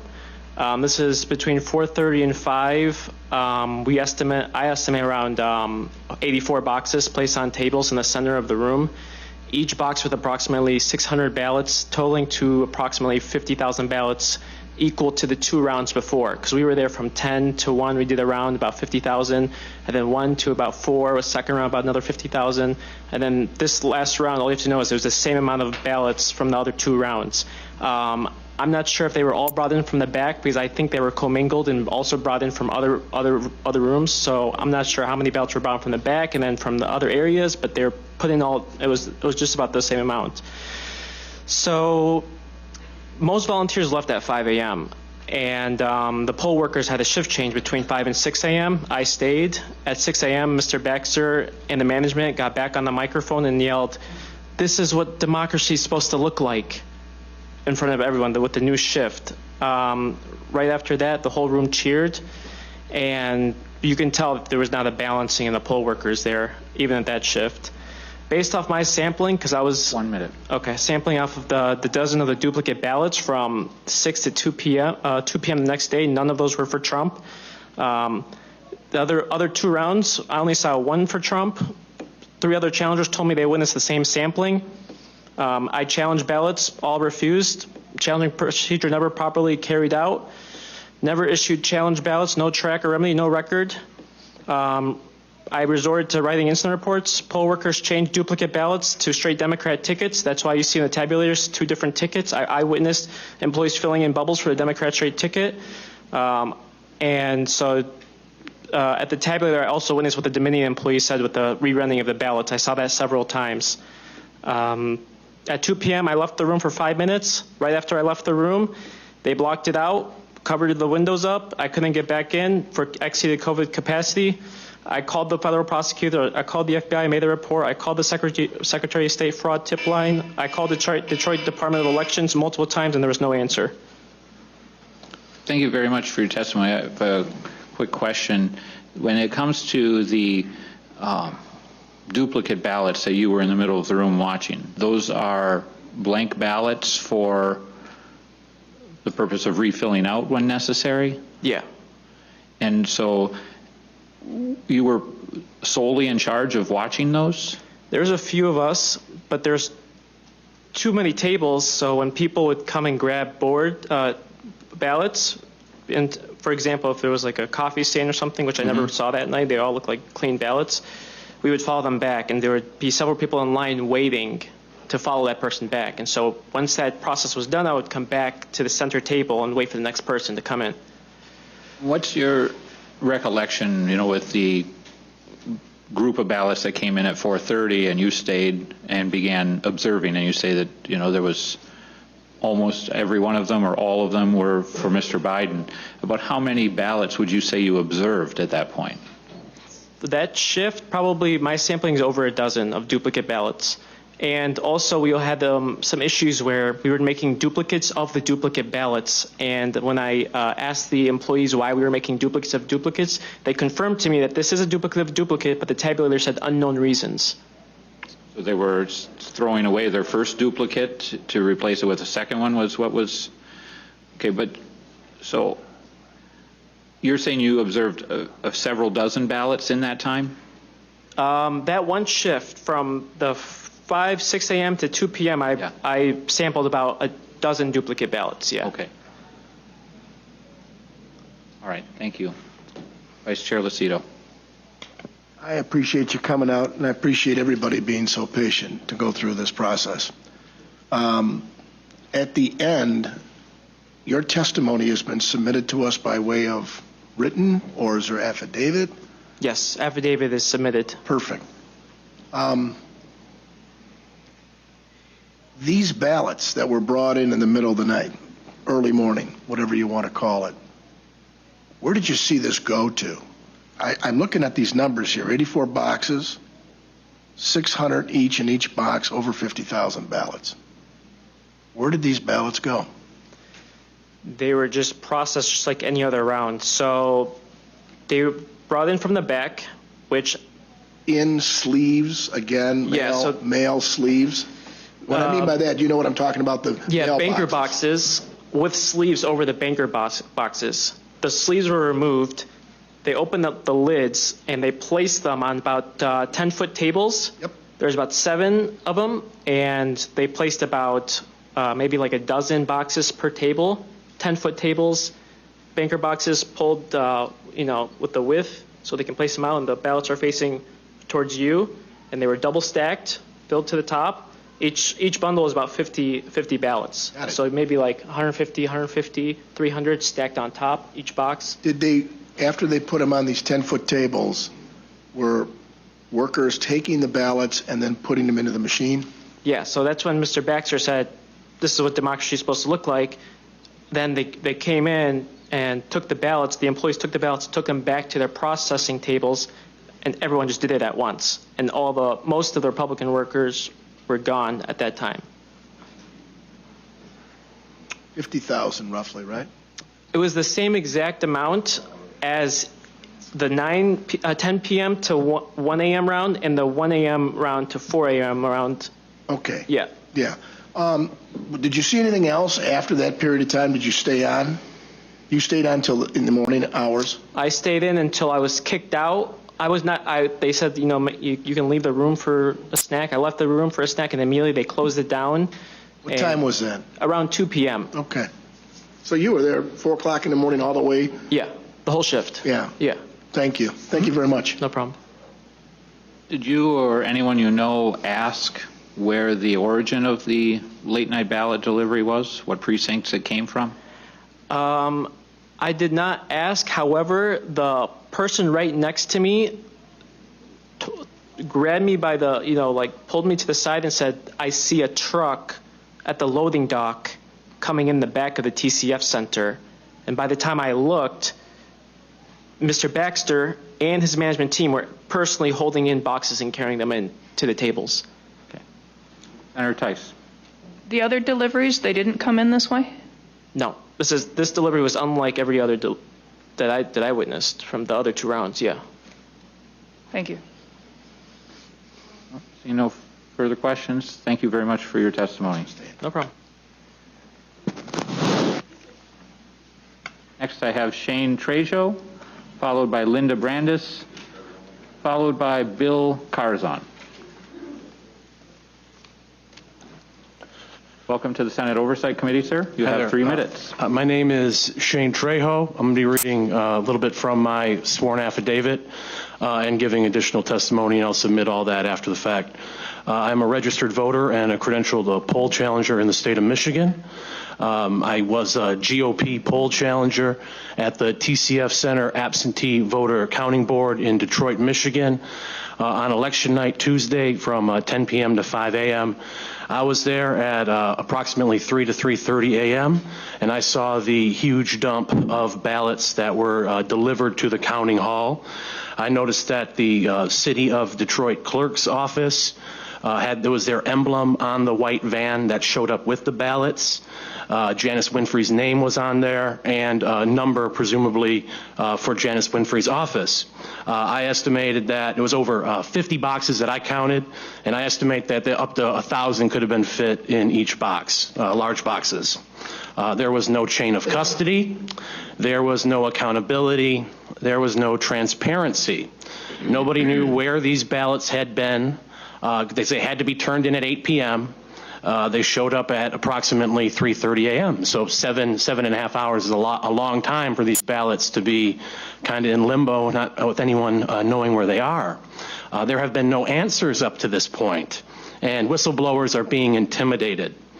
There is a campaign of terror that is being instituted by people such as Attorney General Dana Nessel to coerce public officials into certifying the vote and rubber stamping this insanity as quickly as possible. Keep in mind that you could not videotape at TCF. It was strictly prohibited, potentially a criminal act. That's why all of these sworn affidavits, there's hundreds and hundreds of them, are so important, because they are the key proof that severe impropriety took place in Detroit on election night. So all we want is a proper, thorough, independent investigation into what the hundreds of whistleblowers are coming forth and saying, with a forensic audit of all the suspicious ballots. We know what these investigations would yield, and we suspect that the interests desperately trying to obstruct the investigations, I think we know I think they know what would be found as well. So I implore you to do the right thing, and for your country, for your family, for your conscience, and stop this fraud. Thank you. Thank you, sir. Any members have a question? Oh, thank you very much for your time today. Next, I have Linda Brandis, followed by Bill Carzon, and then Christy Clamer. Linda, are you here or nearby? I'll take her place. Well, many of you have waited a long time, I know. We'll keep on going through the pile here. Linda Brandis? Okay. Bill Carzon, are you here? Mr. Carzon, I presume? Welcome to the Senate Oversight Committee. Yes, thank you very much for having me here to speak. I'm a resident of Wayne County, registered voter, poll challenger, was registered at the TCF Center. I was at the TCF Center from November 3rd, 10 p.m. till November 4th, around 5 a.m., so I was there during the observation of the ballots that came in that have been discussed many times. I was made aware of the process, obviously, with the counting board tables, so I did witness some things with ballots taken to tabulators and run. Some cases they were run multiple times. Of course, there's a zeroing out. It wasn't always obvious to see how that was done completely. I witnessed on at least one occasion where operator number 5, who basically carries the ballots over to the stations for tabulation, was handed back a ballot. Didn't fully understand at that point why that would possibly be, because those are to be returned into the secure boxes. I would say between 1 a.m. and 4 in the morning, roughly, it was very quiet. It was a very big lull in the overall center.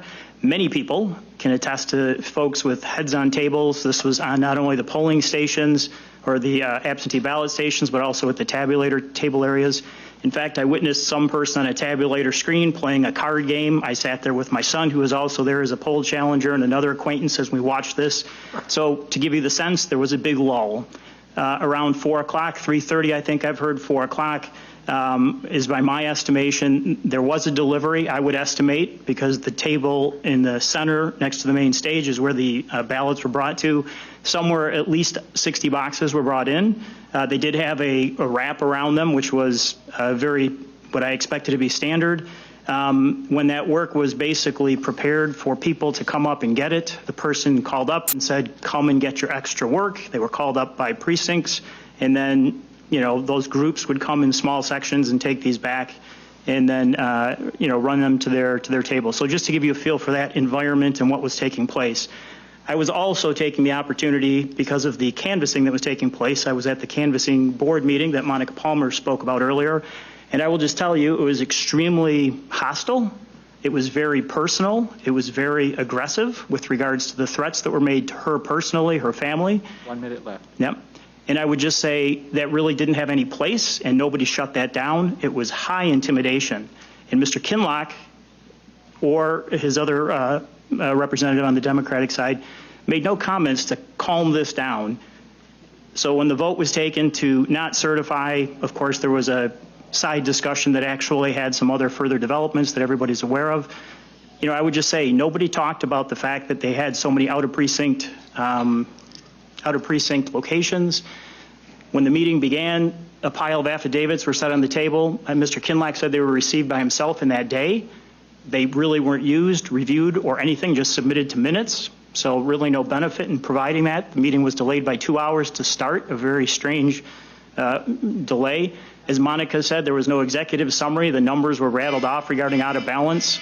I would just say it was a very hostile environment, and the main takeaway from my side is, I think you guys know, an out of balance precinct can't be recounted. That doesn't make any sense. If it's out of balance, it should be. Thank you for your testimony. Any questions? Senator McDonald. Thank you, sir. Sir, were you given any guidelines at all on how to do the work properly? Was there a chain of command of any type that you saw? Yeah, there were. I'm sorry. Go ahead. No, that was. I thought you were talking about information we received. Yeah. Was there a chain of command? Were you given any guidelines whatsoever on how to do the work effectively? There was information that was provided. Some people could watch video sessions that were provided with some information. There was some written material that was provided. So to some extent, and I heard about the on-site location activity, that was not extended as an opportunity to us, but we did get information and training and material that could be looked at to understand the process, yes. So there was a semblance of organization? It sounds completely disorganized. Was there even a semblance of organization at all within I thought you were referring to my or our information to be a poll challenge. Yeah, your witnessing of the poll challenge. Was there any organization, even a semblance of organization? So I personally was on table number 18 mainly, okay. And then I walked around. That table did a fairly, I think, consistent job. There were times where, poll worker, the person operator 1 to operator 2 may not have confirmed a number and name on the ballot, the scan and the handoff, and this kind of closed loop process. I did witness that at other tables also being missed. When there was a 3-hour lull with people literally with their heads on the table, there was a lot of downtime there. And this wasn't just at the tables. This was right down the tabulator station too. And then at 4 o'clock, 3:30, 4 o'clock, when that truck hit and the other work came. Now I wasn't there after at 5 or so, as that is when we left, that these were counted. But I mean, there was a big lull there, so not very organized and structured. If a person can sit there and play a card game on a tabulator screen, clearly there's something missing in the organization. Well, again, it's very troubling, but thank you for that information, sir. Yep. Appreciate it. Senator Lucido. Thank you very much for being so patient. I don't want you to run so fast. I wish your gut reaction when you were there at that time of the morning and seeing these ballots coming in and not seeing any other ballots around for 2-3 hours before that, right? What was your feeling, or what was it that you made any reference to about those ballots? Well, it was my first experience to be down there and be a poll challenger. I'm more involved in this year's cycle than I had been before. So for me, it was novel. I didn't know why they would be there. I started stepping back and asking myself, why would things close at 7 and 8, and then at 4 o'clock in the morning, this proliferation of ballots would arrive? So I just had questions that just didn't seem to make sense from that perspective, but I think others maybe want to make comments as to why those were so late. Are those boxes consistent with what you've heard the testimony? You were sitting here during the testimony earlier. Was those the boxes of ballots that were delivered to the TCF? You didn't see if they came in the back door. You didn't see. I went to the back door when they came in, so I did see the truck. I did see them being unloaded. I saw a gentleman with a dolly that would bring some of them. I actually took the time to walk over to the tables in the center to watch them get stacked. I counted. I did a rough estimation because the tables were basically mostly empty. So I was able to get a general idea of how many were brought in at that time. And then at 5 o'clock, we were pretty much done with what we were doing that day. Thank you very much. We have to leave, Mr. Chairman. Thank you very much. You're welcome. Thanks for being patient. Yep, you're welcome. Myself and Senator Irwin have another committee meeting for Judiciary and Public Safety. Come back when you can. We sure will. Senators, thank you.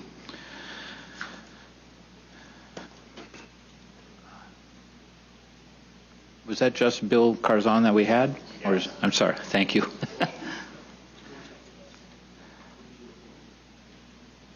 Next we have Christy Claimer, followed by Grace Norris, followed by Jeffrey Gorman. Welcome to the Senate Oversight Committee. You have 3 minutes. Thank you. So my name is Christy Claimer. I'm a registered voter from Oakland County. I was a poll challenger at TCF on November 3rd from 7 a.m. to 10 p.m. and November 4th from 8:30 a.m. to 4:30 a.m. on November 5th. I was there for a total of 35 hours. In those 35 hours, I experienced the chain of custody being broken in many different ways. I'm going to focus on 3 of them. Around 7:30 a.m. on November 3rd, over the microphone, everyone was asked how many Republican poll workers there were by a show of hands. When announced there were 2, I looked around and couldn't see any hands going up from where I was sitting. Not having at least one Republican poll worker at the 134 tables made it impossible for ballots to be duplicated legally. Also, there were no Republican poll workers to see the ballots being secured at the end of the process as well. Almost all the poll workers were told that they could go home at 11:30, this is on November 4th, p.m., even though none of the ballots were secured until hours after that. Tables with ballots were left unattended and not secure. And even at the end of the night, when they were pretty much wrapping up, started going through every single one of them, and there was 8 that were locked, but they were not locked. We made sure they were locked. I think it was unintentional, but concerning.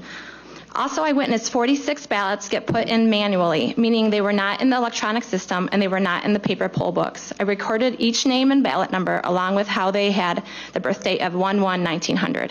I witnessed majority of these ballots being entered between 9 p.m. and 11 p.m. on November 4th. I was unable to challenge a ballot due to the consistent intimidation, harassment, and verbal attacks throughout the day. This came from Democrat challengers, independents, a lawyer, team leaders, supervisors. I was threatened to be escorted out by a Democrat lawyer. I have a very different perspective on how secure our elections are experiencing all that I did. It's very disturbing and disheartening. As you've heard today, there is much credible evidence that the chain of custody was broken time and time again, which created an election with no integrity. Michigan citizens are needing to trust our election system and our state. We are asking for a fair and honest election to be certified. Thank you for listening. Thank you, Ms. Claimer. Any members have a question? Oh, thank you very much. You submitted your testimony in writing? Affidavits more okay. here. Thank you. Next, we have Grace Norris, followed by Jeffrey Gorman, followed by Jennifer Seidel. At the top of the hour, the chairman will take a 5-minute break for everybody, and I'll read off who's on the deck after that this time so we can be sure to expedite coming back to order. Welcome to the Senate Oversight Committee, Ms. Norris. You have 3 minutes. Thank you. Good afternoon, everyone. I'm a challenger at TCF Center from November 4th to November 5th, and I'm a registered voter in Ingham County. You can all can tell that I'm a new citizen. I love to learn things, and I love this country. So that's why I became a poll challenger. So I received my credential and waited in line since 12:37 p.m. November 4th. And so I wasn't allowed to get in there until 6:20 p.m. on the 4th. So many others were not allowed in there either. So that's number one.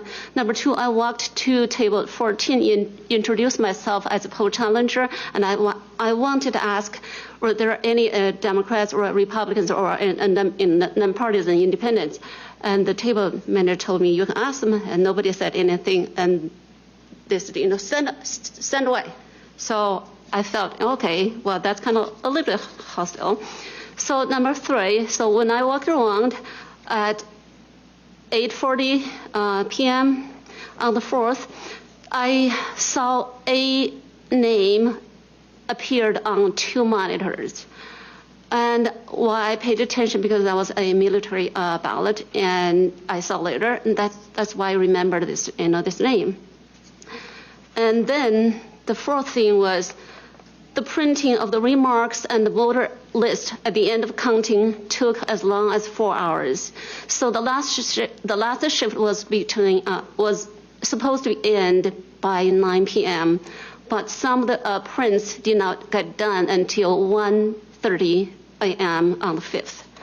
And so one table had a gentleman tried to print a dozen times and failed, so he got so frustrated and he put his backpack on and just left without signing anything.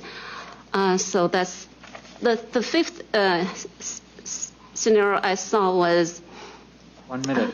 Okay, thank you. So at about midnight, people called in and told them if they couldn't say they could leave. So sometime later, there were only like 2/3 of the people left. So the other thing I counted as, how many workers at each table left at that time. So I have the details, but I don't mention it here. So seventh, so one of the male Democrat poll challengers kept talking about, Joe Biden and Donald Trump. We were not supposed to talk politics. And eighth, some of the limit strip on the ballot cases were not put on, and some some postal mailbox were left open there, and that was concerning. So then I tried to, the last thing was, I was writing down the SEO number, and then 2 Democrats stood, blocked my view, and a supervisor came over, grabbed my credential, and took photo and just left. So that's how I was treated. I hope that we had that process so people can trust the system, and I came here for freedom and for liberty, but this was so disappointing, and I hope that our legislators would do something, make better policy to fix up the loopholes. Thank you very much. Thank you so much for your time today and your testimony. Any questions? Just very Senator quickly. Tice. Grace, it's amazing to see you. Thank you for all that you've done. She has worked her tail off for American integrity and elections. So I just wanted to say thank you. I know personally your efforts, and I very much appreciate it. Thank you very much. Thank you. Thank you. I love this country. I hope all of us love this country. Okay, we'll have time for one more, and then, like I said, the chair will take a break. So right now, we're looking for Jeffrey Gorman. Please come forward. And then on deck for after our break will be Jennifer Seidel, Jasmine Early, and Artisha Bomer.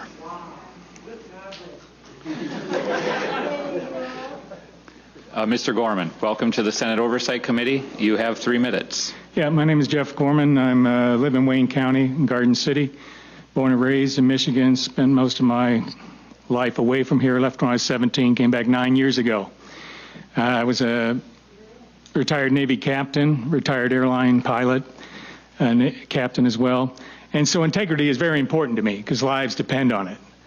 I also went to a college where we had an honor concept, so we kind of frown on lying, cheating, and stealing. Well, I volunteered to be a poll challenger on the day after the election.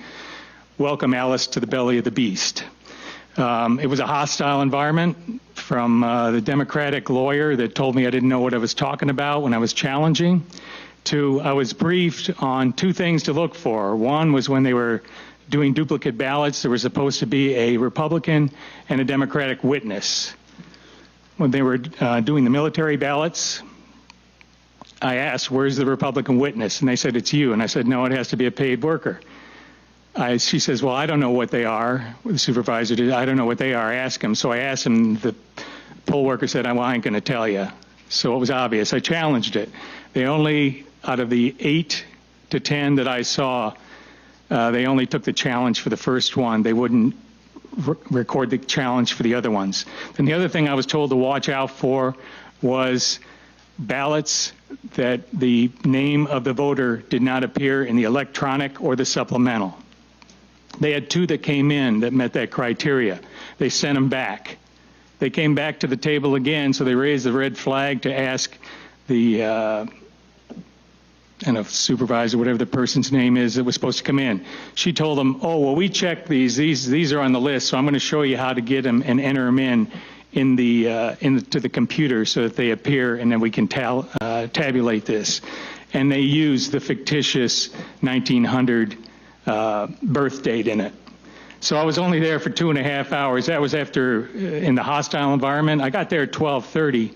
Tried to go in at 2 o'clock. They wouldn't allow us to come in, even though we know Republicans, poll watchers had left, and they need to be replaced. They wouldn't let us in until 6 o'clock is when I got in. At 6:06 in Book 1, I was recorded.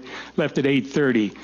For those full 2.5 hours, 1 minute. I watched violations of the rules that I was told to watch out for.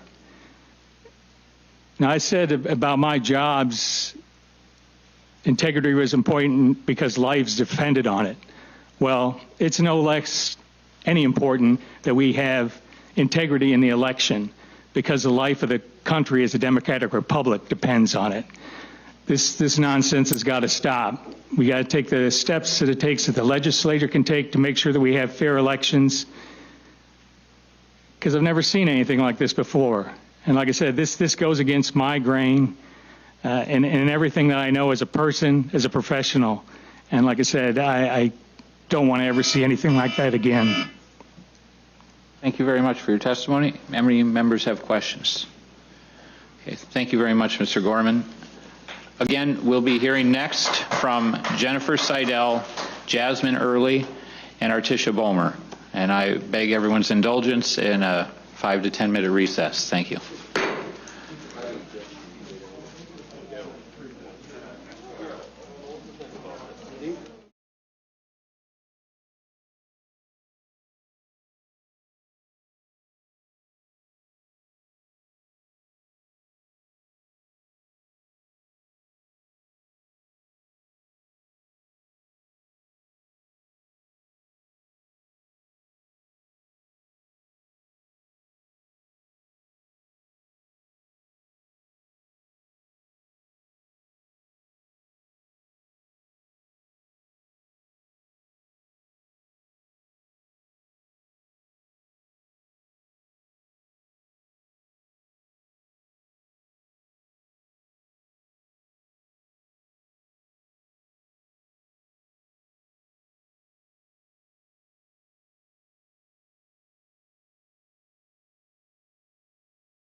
The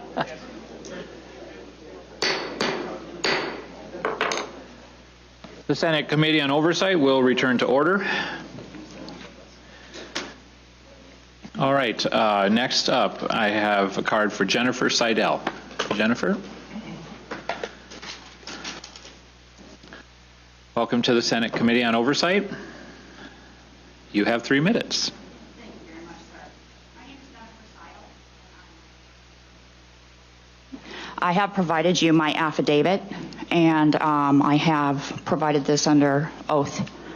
I have a lot to go over, but I only have 3 minutes, so I'm going to be kind and try and get through it quickly. But here goes. I was actually a poll challenger for the GOP party, and I was there on Tuesday the 3rd and Wednesday the 4th.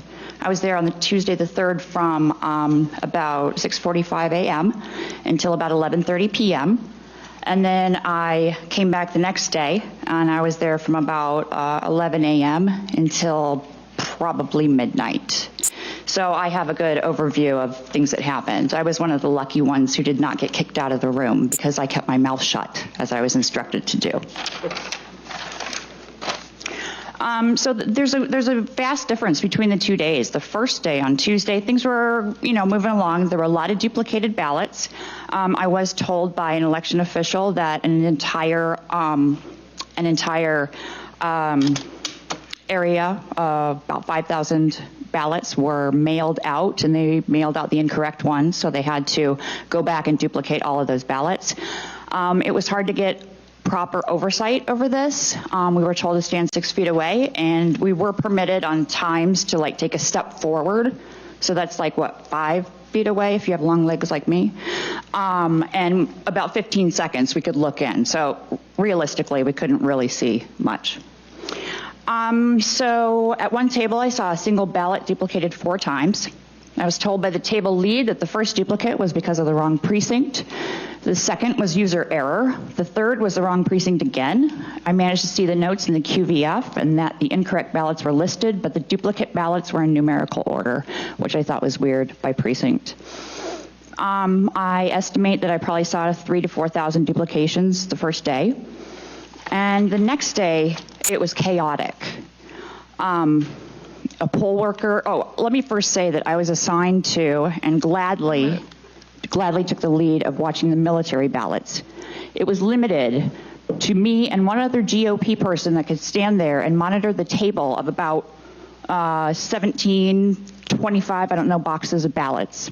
Military ballots were unfolded and were different, and I was not permitted within 6 feet of those ballots.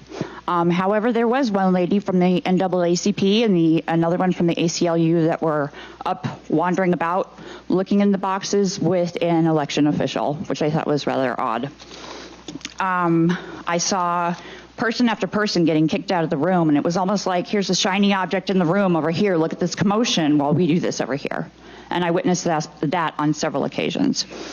I'd also like to say that at one point I heard reports, there's 134 Republicans in the room. We can't let more in. You have enough people.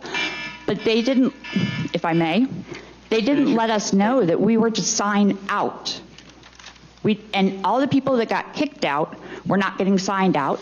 I witnessed probably about 30 people getting kicked out for not really doing much. Maybe they tried to challenge and weren't allowed. I saw that, and then people left for lunch because we were told that we could leave for lunch, and they weren't allowed back in the room without even being notified that they had to sign out. So them saying that there were a lot of Republicans in the room is categorically false. I counted 7 people that were helping me with the military ballots. Thank you. Thank you. And you have submitted written testimony for... Yes, sir. Thank you. This morning, yes. Any questions, members? Senator Tice. Sorry, when you say 7 people helping you with military ballots, that's not 7 people total in the room, that's 7 people who were helping you right there. How many total do you think there might have been? I saw probably a dozen. And we were trying to make sure that each stack of military ballots and their duplicate ballots were going back to the table and being followed.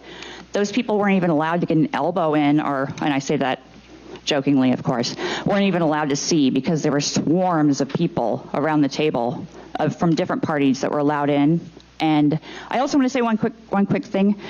Earlier, a gentleman talked about the password, the password to the QVF in the system.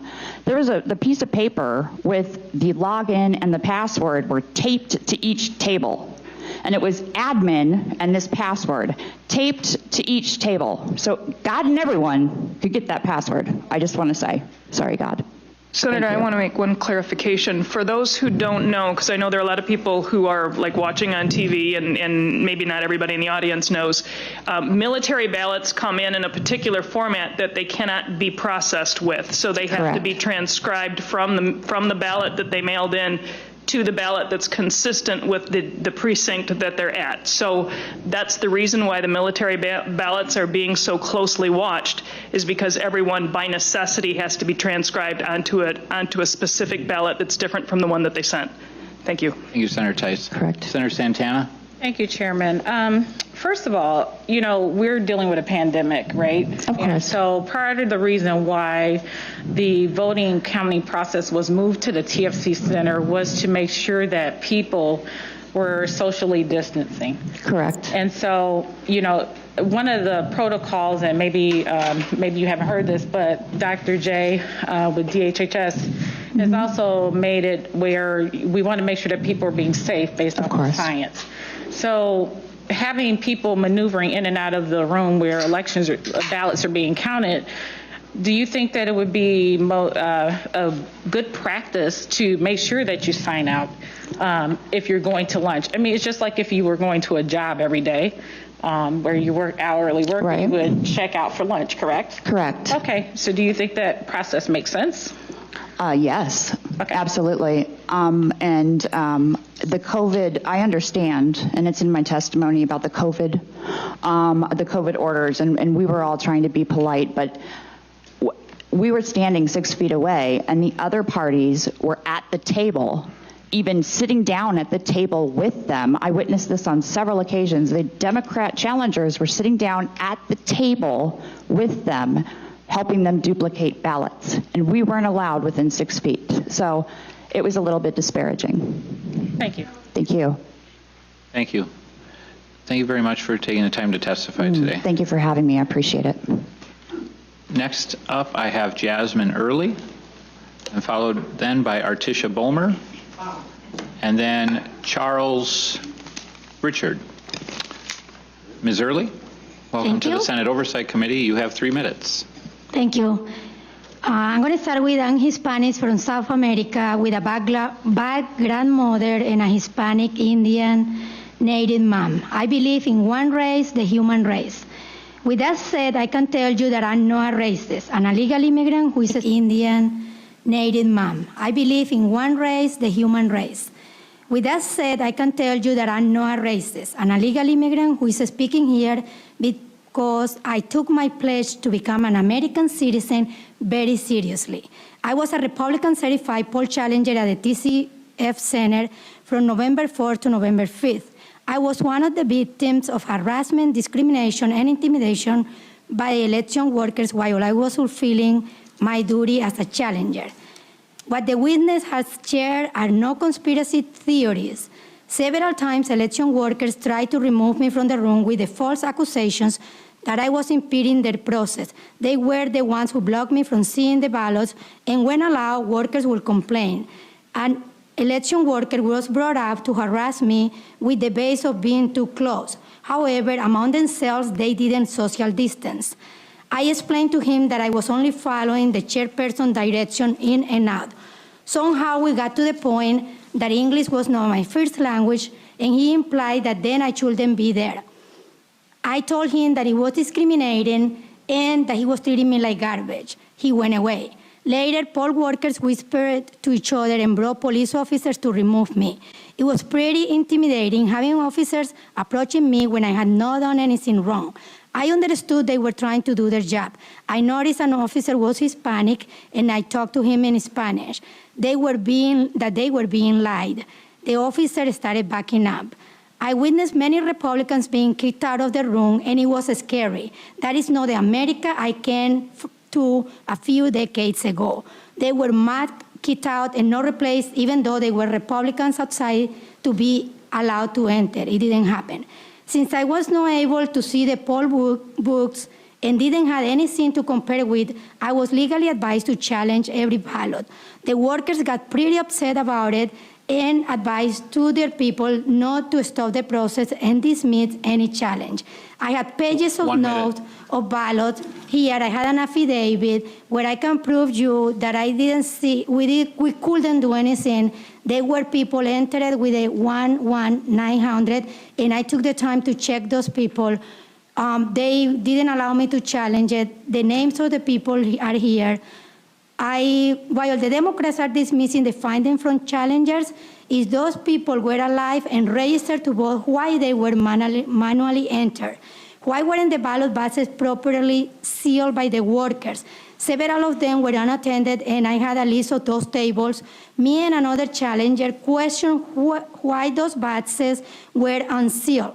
The election director proceeded to seal them. As an American citizen and on behalf of the people of Michigan, I'm here to demand that you remember you took an oath to defend the country from enemy, domestic and foreign. Remember, it is your moral, ethical, and lawful duty today to seek for an investigation on the chain of custody. Demand election integrity. Demand a detailed forensic audit. You can go into history as the heroes for doing something right for this country and bringing to light what is hidden, or as cowards who didn't have the courage to protect the election integrity. You will be remembered as those who took a courageous and political incorrect stand, or as dishonest people who side with the fraud. It is your choice. Thank you. Thank you. Any questions? Senator McDonald has a question. Just want to say hi to Jasmine. Jasmine is a constituent of mine. How are you? I'm good. I don't have a question. I just want to say I'm sorry. And I'm sorry that every one of you had to go through this experience. I think it's reprehensible, and I think it's unforgivable. So thank you. It was hate toward us. That is how I described it, described being there. I didn't come to a country that I will be mistreated in that way. I love this country. I will stand and fight for it, but nobody, doesn't really matter. I didn't grow up seeing people by skin colors. No matter who you are, no matter where you came from, you should seek for integrity, because outside the country we see America as an honest people, filled with honest people with integrity. I want that to be preserved, and that is why we are here. Thank you. Thank you, Senator McDonald. Any questions? Thank you. Thank you very much for your time today. Thank you for your testimony. I will give you a copy of the affidavit that was given to the lawyer. Please. Thank you. Next, we have Artesia Bomer. Artesia Bomer. Oh, my apologies, ma'am. Okay, Thank you. Senator. And then after Artesia, we have Charles Richard, and after him, Evan Schock. Welcome to the Senate Oversight Committee. You have 3 minutes. Thank you, committee. I am so happy to be here. Let me put my hat back on because this is my prize right here. This is the winner who won the election before it was cheated, before it was fraudulently cheated. It was cold and calculated fraud. And as a sidebar for Senator Santana, if Black Lives Matter, why did you skip me? Well, anyway, let me get on. Senator McBroom, sir, when I first saw your name, 2 things instantly came to my mind. One, will you sweep my testimony under the rug like the other people have done, such as Dana Nessel, who's in the fraud, check, Governor Whitmer, fraud, check, and all of the above, check. Or will you sweep me off my feet by taking my testimony as facts rather than fiction? My name is Artesia Bomer. I am an adult citizen, resident, state of Michigan, also a registered voter. I was trained and credentialed to be a poll challenger for the November 2020 general election. I witnessed many election irregularities and violations of Michigan election law, and I hope that my statement is taken seriously. I am sharing this information under the penalty of perjury that if I testify, I can be locked up if I'm telling a lie, which I am not. On November the 3rd, 2020, between 9:30 and 10 p.m., I reported to TCF Center. I was assigned to 2 separate tables, absentee voting county board, 123 and 120. I immediately noticed things were not normal. Election workers were allowed to wear Biden t-shirts, blue face masks, the ones I recognized on Gretchen Whitmer's face in some of her interviews on Charlie Langston's show. I also saw poll workers wearing Black Lives Matter face masks, which is a political movement. Joe Biden is moving to defund the police. Thank you very much. I am not passing judgment on this because I am a proud black woman from the city of Detroit. Welcome, my sister from the D. Please direct your I comments to the chair, know ma'am. this because I've been strictly told not to wear anything of partisan related to my candidates for office. So election supervisors seem to be implementing a double standard. Election workers had jackets, backpacks, purses, etc. on the tables and on the floors. There was no system to check your personal effects. Some people even had coolers for food with them. I don't know what was in them. It could have been ballots for all I know. I observed an election worker pull out a ballot from an envelope where the circle was completed next to the name Donald J. Trump. I saw this with my own eyes, all this that I'm saying to you today. I could see this because the marking was at the very top left corner of the ballot. Instead of processing the ballot, I saw the election worker push the ballot back in the envelope and put it in there in a black container on top of the table. I witnessed a meeting between election workers, team leads, where they gathered together and spoke at meetings that was in the left far hand side of the wall. The meeting ended in cheers. Woo! They were just super excited. At approximately 11:43 p.m., I heard one of the team leads yell, "This is our house tonight." And further, they gonna do what we tell them to do from here on out. I took that as they're saying, this is the Democrats' house tonight, and the Republicans, independent, or whoever is gonna do what we say tonight. And might I add, I was a U.S. Taxpayer Party of Michigan candidate at that time, sir. I observed stations where election workers were working on scanned ballots that had issues that needed to be manually corrected. I believe some of these workers were changing votes that had been cast for Donald Trump other than Republican candidates. I observed ballots with cursive writing notes at the top right-hand corner. I observed a lot of them. Let's say a count, maybe about 100 of them or more. I also observed these ballots did not have ballot codes on them. The one, you tear at the top, no ballot code numbers. At approximately 4:03 a.m., a poll worker announced 50 boxes of ballots coming in. Election workers loudly cheered, woo! Why? Did they know that they were for Biden? Was it a Biden dump? We don't know, huh? About 4:50 a.m., I witnessed a man spraying a chemical inside the ballot. It could have been air, but I also saw him put whiteout tape up inside of there, and he was walking around with this whiteout tape during the whole night. I have witnesses. If you need to call on them, their name is Cheryl Constantino, Linda Sawyer, Judy Jump, Debbie Swaff, and Marlene Benser, including myself, Artesia Bomber. I can't get all into this because I probably got a few more seconds, but let me tell you, it was voter fraud at its finest, pure and calculated fraud. And I wouldn't be surprised if people up here was involved. But this young man right here, Senator McDaniel, Donald, I got to give you kudos. I see you're interested in this. And Senator Thies, I have to give you kudos because I see you're really paying attention. I wish Senator Lucido was here because I say he's paying attention. And now I think you will pay attention. And I plead the blood of Jesus over this fraud, and that everybody that was part of it and know about it will be convicted in their soul and their spirit. They won't sleep, they won't eat until they come right. Thank you, Jesus. Amen. Thank you.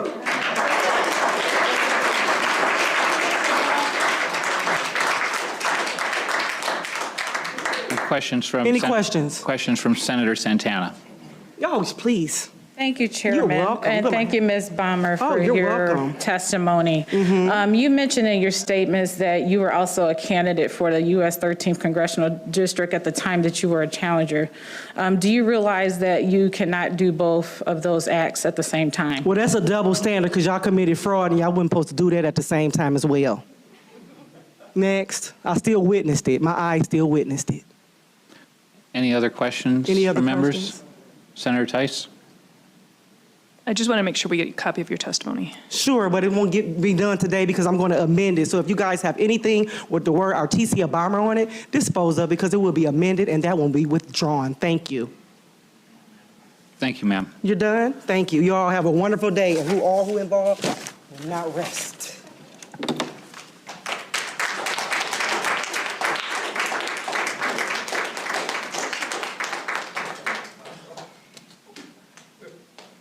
Next, we have Charles Richard. It's actually Charles Richard. Oh, my apologies, Okay, sir. That's quite all right. After Mr. Richard, I have Evan Schock, followed by Adam DeAngeli. Ready? Sir, All yes, right. you have 3 minutes. First of all, Thank you. thank you for having me. I'm not your normal person, and in terms of protester or otherwise. I'm a former vice president of quality in aerospace. And when I hear numbers bannered around. I got to tell you, if I accepted those numbers as even though they're improvement on aerospace, on aircraft, you would be dying. The planes would be dropping out of the sky. It's deplorable to hear things like what the numbers were in 2016 and what they are in 2020. So when I hear this, so I'm going to go into my speech. I'm sorry, but it really does. I just can't believe that we talk about this. Okay, it's acceptable. So anyways, let me go on. My name is Charles Richard, and I'm the chairman of the Oceana County Board of Canvassers, and I'm one of the plaintiffs in the suit with Sidney Powell. And I'll make that emphasis. That suit is very valid, and we're going forward. And you guys will be involved in it, too, before long, I guarantee you. So I say that because we have got to clean up what is going on in the election process. When I hear Senator Lucido say, well, we're just lawmakers. Wrong. You guys chartered it. You chartered the Board of Canvassers. You go back and look at MCL 168. You guys chartered it. It's a 113-page manual, too. So I can tell you specifically on that. I've heard a lot of things about it. I've heard about clerks testifying. Those clerks know it up to this process. They know that part, but after that, no, they don't. The tabulators, this stuff, very few do. It's too technical. But let me tell you about one piece of evidence you don't know. The Secretary of State contracted with a company called VoterWorks. They use a software called Arlo. Arlo is an open architecture. You ought to look at that. That's a serious flaw. It's a back way into the QVF, the qualified voter file. What does that do? It allows them to enter names that may be fictitious. Well, I've seen examples of places where these people don't live and whatnot. Take a look at it. That's pretty serious flaw. It's like your bank or your credit card being open. No one's looking at that. How did we find it? We found it by preparing for the Board of Canvassers last week. I happened to discover it by looking at the audit file, the risk.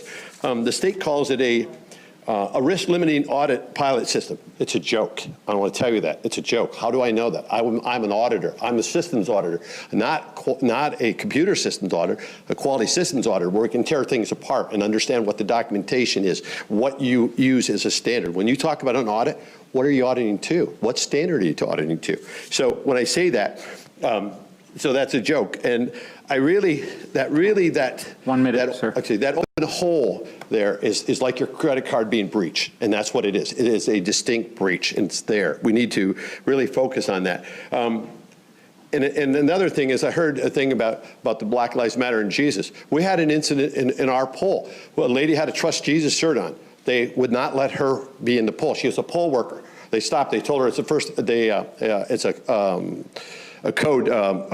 dress code issue, or it's an issue.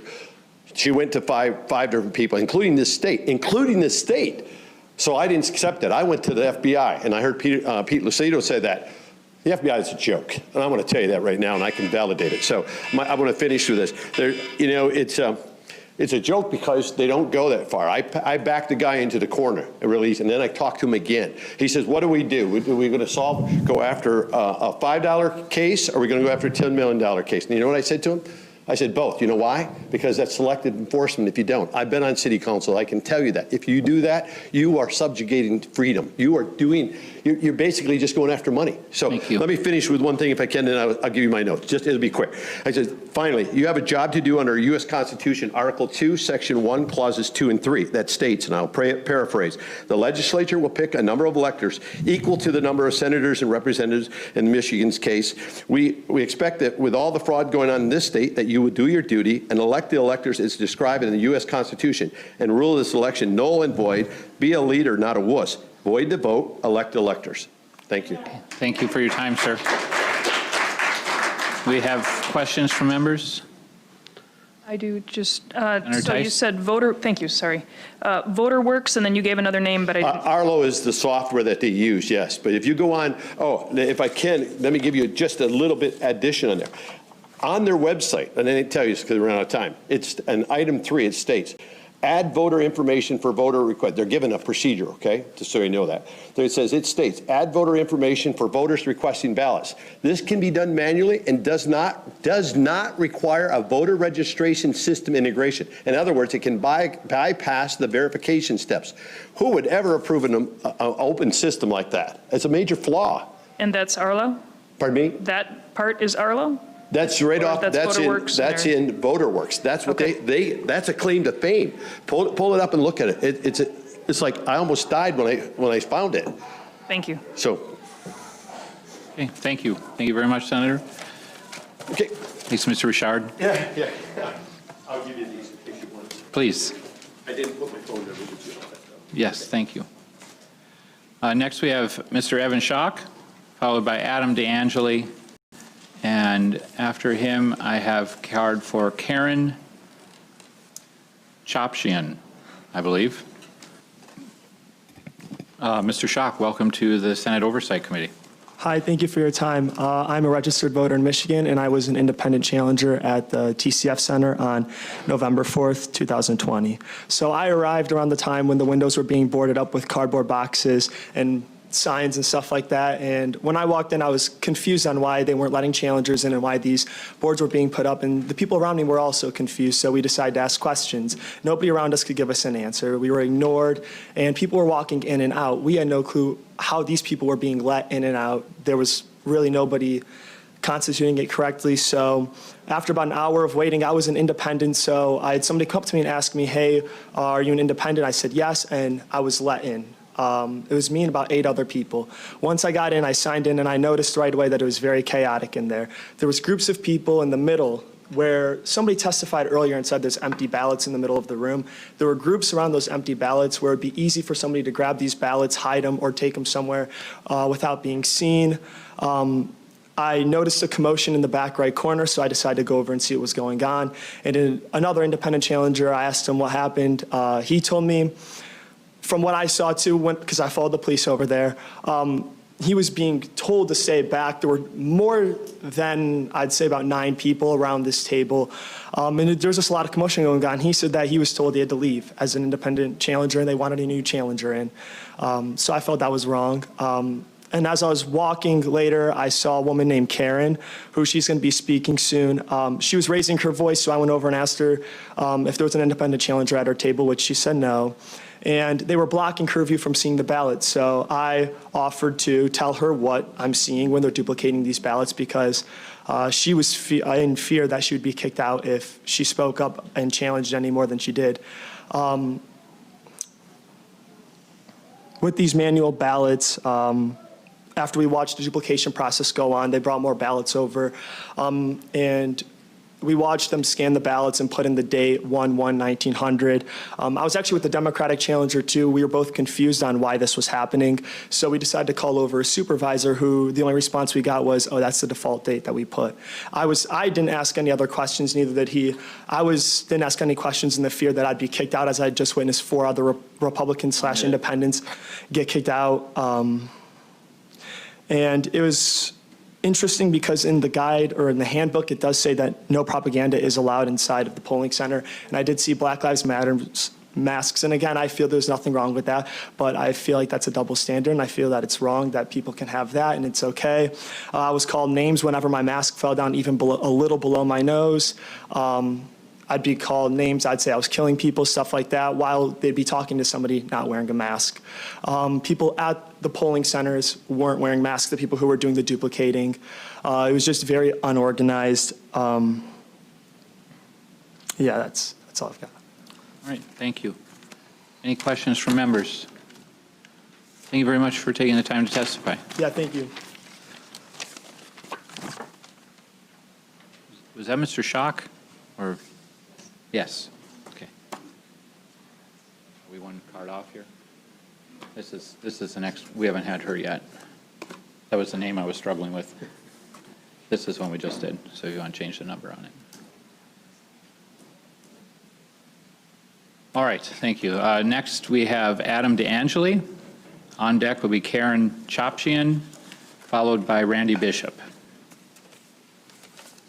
Thank you, Mr. Chairman and members, for this opportunity. My name is Adam DeAngeli, and I was a poll worker in the election for the city of Detroit, not a poll challenger, but a poll worker as an employee working at a polling place as a ballot box inspector on Election Day, November 3rd. I think I'm only the second person today who was a poll worker, so I can answer the question I think you may all have about why so many poll challengers were impeded. I took not 1 but 2 poll worker trainings for the city of Detroit, one for ballot inspector on October 14th and one for electronic poll book inspector on October 15th. And in both of those trainings, it was emphasized to the students in the classroom that the social distancing requirements could be used to impede poll challengers. In fact, both trainings emphasized that if poll workers got angry about it, we should call the police on them as a first resort. In fact, at the second training, we had a trainee, as they were explaining the social distancing rule, they said they have to wear a mask, they have to stay 6 feet back, and that's important because they can come behind your table. But if they don't have 6 feet behind your table, they can't come back there. So a trainee asks, so if they're 6 feet back, they can't actually see. And the trainer says, exactly, not unless they've got really good vision or they brought their binoculars. And later on, another trainee asked, what if they get really mad and they're yelling? And the trainer responded, quote, 911, call the police on them, have them thrown up out of there. Knowing from these trainings that the city was setting up a confrontational setting in which poll challengers would be completely unable to perform their duties, I told others what I had been told, and I provided the audio that I had recorded of the poll worker trainings. This led to a lawsuit against the Secretary of State filed on Friday, October 23rd. The plaintiffs in that lawsuit, one was a gentleman testifying earlier this afternoon, and another will be your colleague in the House next year. There was a hearing on the suit and resolution was reached in the morning of Wednesday, October 28th, 6 days before Election Day. That hearing is online at the Court of Claims YouTube page. You can watch it.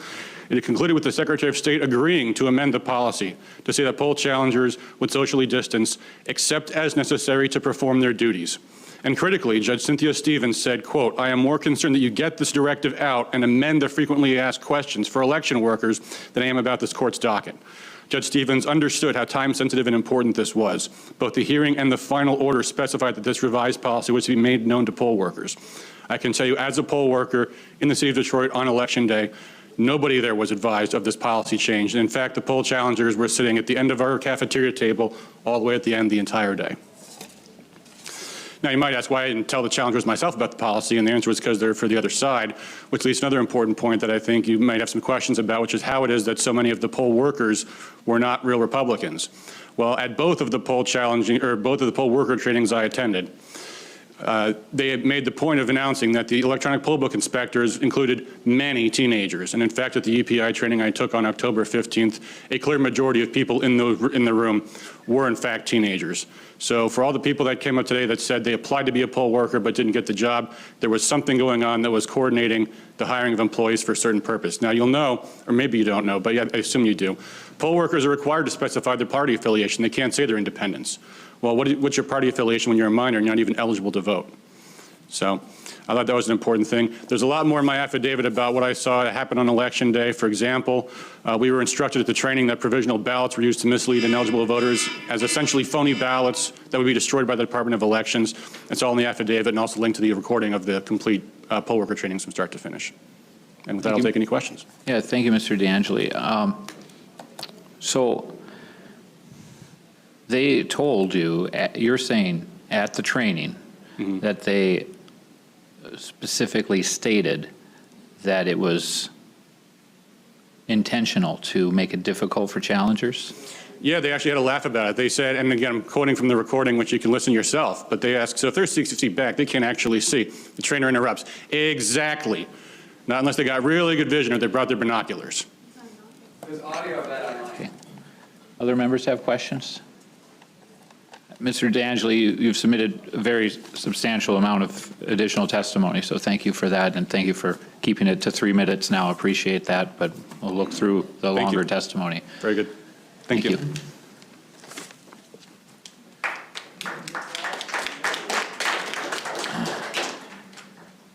Next, I have Karen Chopchian, followed by Randy Bishop, and then Lenore Kurik. I'm sorry if I've mispronounced your name. It's Chopchin. It's fine. How do you say it? Karen Chopchin. Chochin? Chopchin. Okay, Yes. Thank you. You have 3 minutes. Is that going to destroy my seconds? No. Thank you. Starting now. Okay, first off, I'd like to say my affidavit was sent to Washington and stamped, and by a lawyer that worked for Senator John Kennedy. I'm going to make a long story short because a lot of this is repetitious, and I do see a few faces that I do know. And yes, there was a trough of blank ballots in the center for all the world to see, and welcome to take as many as you wanted, especially after hours. I am an administrator. I've done it for many, many years. I've done fraud at banks. embezzlements, and I've never seen administrative procedure so chaotic. It was a circus in there. They were banging on the doors. I didn't know if I was going to go under the table or leave the building. I could not do my job. So if you expected me to do it, I couldn't. It wasn't flowing right. And one example of me not being able to do my job were the military votes. Military votes I was unable to see at all. The first one, forget it. They wouldn't even let me do it because they said, we're starting and you're going to slow down the process, so we're not going to show it to you. So that was the end of that. And I was like at the top of my voice, I needed help. Nobody was helping me except young gentleman, a couple young gentlemen, but specifically Evan Schock. He was an independent, and he came in there to help me because they would not allow me to see the ballots. They were 6 inches apart. I was supposed to stay 6 feet. Was that the law? Well, that's the way it works in there. So he had to help me. He had to like rubberneck himself and tell me what each ballot said. 2.5 hours for 19 ballots, and the computer screen was at the opposite end of the table. So everything was very awkward. And these ballots, some of these ballots were opened and stapled shut. So I don't see any administrative sensibility about this since I've done paperwork all my life. I don't know the internal organs of the computer, but I did see 1900 a lot too at that military table after those were counted. So there was plenty of those. Yes, do you have something to say? No, you have 1 minute remaining. Oh, 1 minute? Okay. So let me just reiterate. Okay, some envelopes were opened and then stapled shut. Poll workers received select few would not allow me to see the first ballot. Yes. Okay. So long story short, since this is in Washington and since it is a little bit repetitious, the bottom line is I was not able to do my job because of harassment, and we had a parade of Black Lives Matter in rhinestones. I was told not to wear anything. In fact, I'm wearing what I wore today at TCF. So I did not see anything Trump, but I saw a lot of masks that said BLM.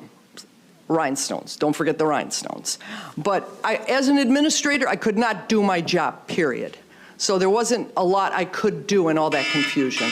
Thank you. Thank you for your time. And one comment I'd like to make. My husband almost did, he said, why are you going over there? They're not going to do anything. I said, you know what? I'll go. I'm going to go because I won't be able to sleep at night knowing that I didn't do something. But I'd just like to say that. Thank you. Do any members have questions? Really quickly, Senator you kept Tice? saying you couldn't do your job. What specifically was your title? I was a poll watcher. Okay, thank you. And I couldn't watch the ballots being counted. Okay, thank you. Any Were you other a challenger or a watcher? I was a watcher. Okay. I was a watcher. I watched everything, and I was told to be a watcher. I don't know a challenger. I guess I was a challenger, but I was trying to believe that I was a watcher. I was watching everything. I was watching. Okay. You were a challenger, but you're a challenger, but you're observing. Okay. Well, I challenged, and I lost, and Evan had to help me. I mean, I'm a pretty, I'm capable of taking care of myself, and I don't know why a young man has to help me and assist me in reading the ballots. That's ridiculous. It was all ridiculous. I would invalidate the whole room because that's how ridiculous it was. So that's all I have to say. I'm just, Thank you I'm for your just testimony. disappointed. Okay. Appreciate you coming. Thank you for having me. Next, I have Randy Bishop, followed by Lenore Couric, and then David, I think it says Clitby from White Lake, so I hope I pronounced that correctly. Mr. Bishop, it's nice to see you. Good to see you, Ed. Thank you, Mr. Chairman, Mr. McBroom, and fellow senators. I appreciate the opportunity to address you today. I'd like to do so by swearing myself in. I swear to tell the truth, the whole truth, and nothing but the truth, so help me God. Unfortunately, I was here on November the 19th at the joint session between the House and the Senate. And the three clerks that I saw give their personal opinions were not sworn in. And in my opinion, They did not give testimony. One of those clerks is my very own clerk, Cheryl Guy. I live in Antrim County. Bill Bailey is a personal friend of mine, and I'm very familiar with what's going on in Judge Elsenheimer's courtroom on Thursday. We have a problem. As I do my radio show every day, I talk and interact with people all over the state of Michigan through my website and the TuneIn app. The problem we have is that we, the people, don't have faith in what happened in our state. You've heard all the testimony here today. I totally concur as a poll challenger for the first time in my life of 62 years. I drove down to the roof of TCF Center. I call it Cobo Hall. Patrick Colbeck approached me and said, you need to come see this. I own a radio station. I'm very familiar with the internet, Ethernet cables, routers, and modems. Every single tabulator in that long table was connected to a computer. That computer was connected to the internet via Ethernet cables. We tracked it down. Long extensions of Ethernet cables was piled up to hide what we got down on our knees and found, which was a high-speed commercial router. We saw it with our own eyes. Many people can verify this. Patrick Colbeck went to Christopher Thomas and Mr. Nathan and a Mr. Baxter, election officials in Detroit. We asked them, as I was witnessing the conversation, are those connected to the internet? No. You have to trust us. I'm willing to take a lie detector test. I know Mr. Colbeck will, and many others that you've heard from today. My question to you, will Chris Thomas, Mr. Nathan, and Mr. Baxter do the same? We want a full forensic audit in Wayne, Macomb, Oakland, Kent County, and Antrim County before you guys can certify this election, because it has not been truly certified based on the fraudulent activities that took place in this state. And before you vote, I wish somebody would reach out to leadership and tell them to please stop saying we haven't seen any evidence to overturn the election yet. We have. Please do not send any electors to the Electoral College on December 14th until those full forensic accountings are done in Wayne, Macomb, Oakland, Kent, and Antrim counties. Thank you. Thank you, Mr. Bishop. I will take your questions under oath. Thank you. And members of the audience, I just beg you again, please, to try to restrain yourself, because I still have a very big pile of cards, and I know a lot of you are waiting. So any questions from members? No. Thank you so much for being here. I drove all the way down here. I'd love to answer a question. Senator McDonald. Thank you, sir. Yes. Randy, at the end of the day, who are we ultimately going to find responsible? I don't want to make this political, Democrat, Republican. Who are we going to find responsible for this, in your mind, your opinion? One thing I think that would solve the problem, and I would really love to heal not only the nation, but especially the state, I would love to see candidate, former Vice President Joe Biden, Kamala Harris, Governor Gretchen Whitmer, Jocelyn Benson, to agree to our request. We won't accept Biden and Harris as our president and vice president until we're given proof that nothing was illegally done in this election. If you go through a forensic accounting of Wayne, Macomb, Oakland, Kent, and my Antrim County, show us the facts. We want to see the ballots. We want to see the poll books. We want to see the cables, the tabulators. We want to see it all. And if you prove to us, Mr. Biden, with all due respect, we'll accept you as our president. We will accept you as our senators and our state representatives to heal this state and to heal this country. I have not lived for 62 years with kids, grandkids, and great-grandkids to see this election stolen, which is what we believe. Prove us wrong. All you have to do is that auditing of the books, the ballots, in full disclosure with a Democrat, a Republican, an independent, Jocelyn Benson, Governor Whitmer, Mr. Biden in the room. If you do that, the truth will be shown and our land will be healed. But until you do it, we're not going to buy it. The Democrats say, hey, shut up. It's been certified. No, it hasn't. I don't believe Wayne County has truly been certified. With what Monica Palmer and William Hartman went through, they never certified Oakland County. How could the Board of Canvassers certify the state when you don't have all 83 counties certified? They said it was. No, it wasn't. There's laws on the books. I understand the election law. You're going to be held accountable that if you don't send electors or you send the Republican electors, you broke the law. No, I say you responded to a higher law.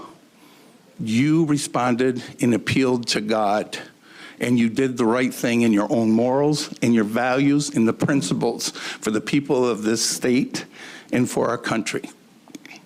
And if you don't, God help us. Any other questions? Thank you very much. Thank you, Mr. Chairman. Yep. Next, I have Lenore Couric, followed by David Clippy, and then Linda Sawyer. Is Lenore Couric here?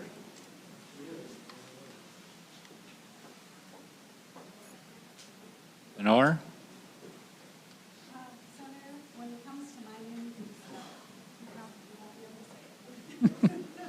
Is Lenore here? If she did submit written testimony, and we'll take that. Is David here? After David would be Linda Sawyer, followed by Holly Spaulding. Thank you, Senator. It's David Clixby, by the way. It is an X. Yes, okay. It's an X. That was an option I considered. Please welcome, and you have 3 minutes. Thanks. My name is Dave Clixby. I'm from Oakland County. I was a poll challenger both in this last election as well as the August primaries. I'm just here today to tell you what I saw and request that you do something about what I view as a somewhat fraudulent election. I was there on Tuesday from 6:30 in the morning till when they stopped the count, and that's the thing that nobody's talked about today. Is things are going very smoothly, and suddenly at 8 o'clock ish, the gentleman on the kiosk said, "Okay, that's it. You can go home. Stop counting." And they had a stack of ballots, a couple hundred. Things were very slow in the afternoon. Things come in, you have some work, and then you don't have any work for hours. The poll workers did their job. They had to be sitting at their table more than the poll challengers, and then we could have more mobility than they could. But when everything stopped, it was like a sudden shockwave through the room, and people didn't, because they were scheduled from 6:30 in the morning till 10 at night. So suddenly they get to go home early, and that's pretty much what I thought. It's like, it's over. It's not fun doing what we were doing in Cobo Hall for 12 hours a day. But the point, the benchmark of the numbers, when Mr. Baxter, I'm not sure if it was Baxter or the head honcho on the kiosk said the total numbers of the ballots that we counted today up till now was 107,000 ballots. Everybody clapped. It was an acknowledgement of a job well done. 1 minute. So the point is, and then pretty much everybody left. My questioning is, what happened on the midnight shift? Because I came back in at 10:30 in the morning. I was called up and they wanted more help. And at 10:30 in the morning, when I walked into that room, it was like quiet. The dust had settled. It was just kind of a quiet, silent room that was just maybe waking up, but it was still pretty quiet and sleepy in there. So how is it that if they brought in 40,000 votes at 4 o'clock, that they would get all of them done by 10:30? It just doesn't, something about that doesn't make sense to me. And I don't trust that this election was fair and on the up and up. And what are you guys going to do about it? You know, I know you can hear it all, but if we're not going to take action on a definite fraud to the system, if you're just going to kick it down the road and worry about it tomorrow, and maybe this is something that we can correct the next time around, you've missed an opportunity to stop what's going on. I believe... Thank you, sir. I believe there was fraud in this election. Thank you. Mr. Clixby, any questions from members? Senator Santana. Thank you, Chairman, and thank you for your testimony. I just got one question. Did you trust the election back in 2016 when Trump won and Hillary Clinton lost Detroit by 10,000 votes? What was it? Did I what the election? Did you trust the outcome of the election in 2016 when Hillary Clinton lost Detroit by 10,000 votes?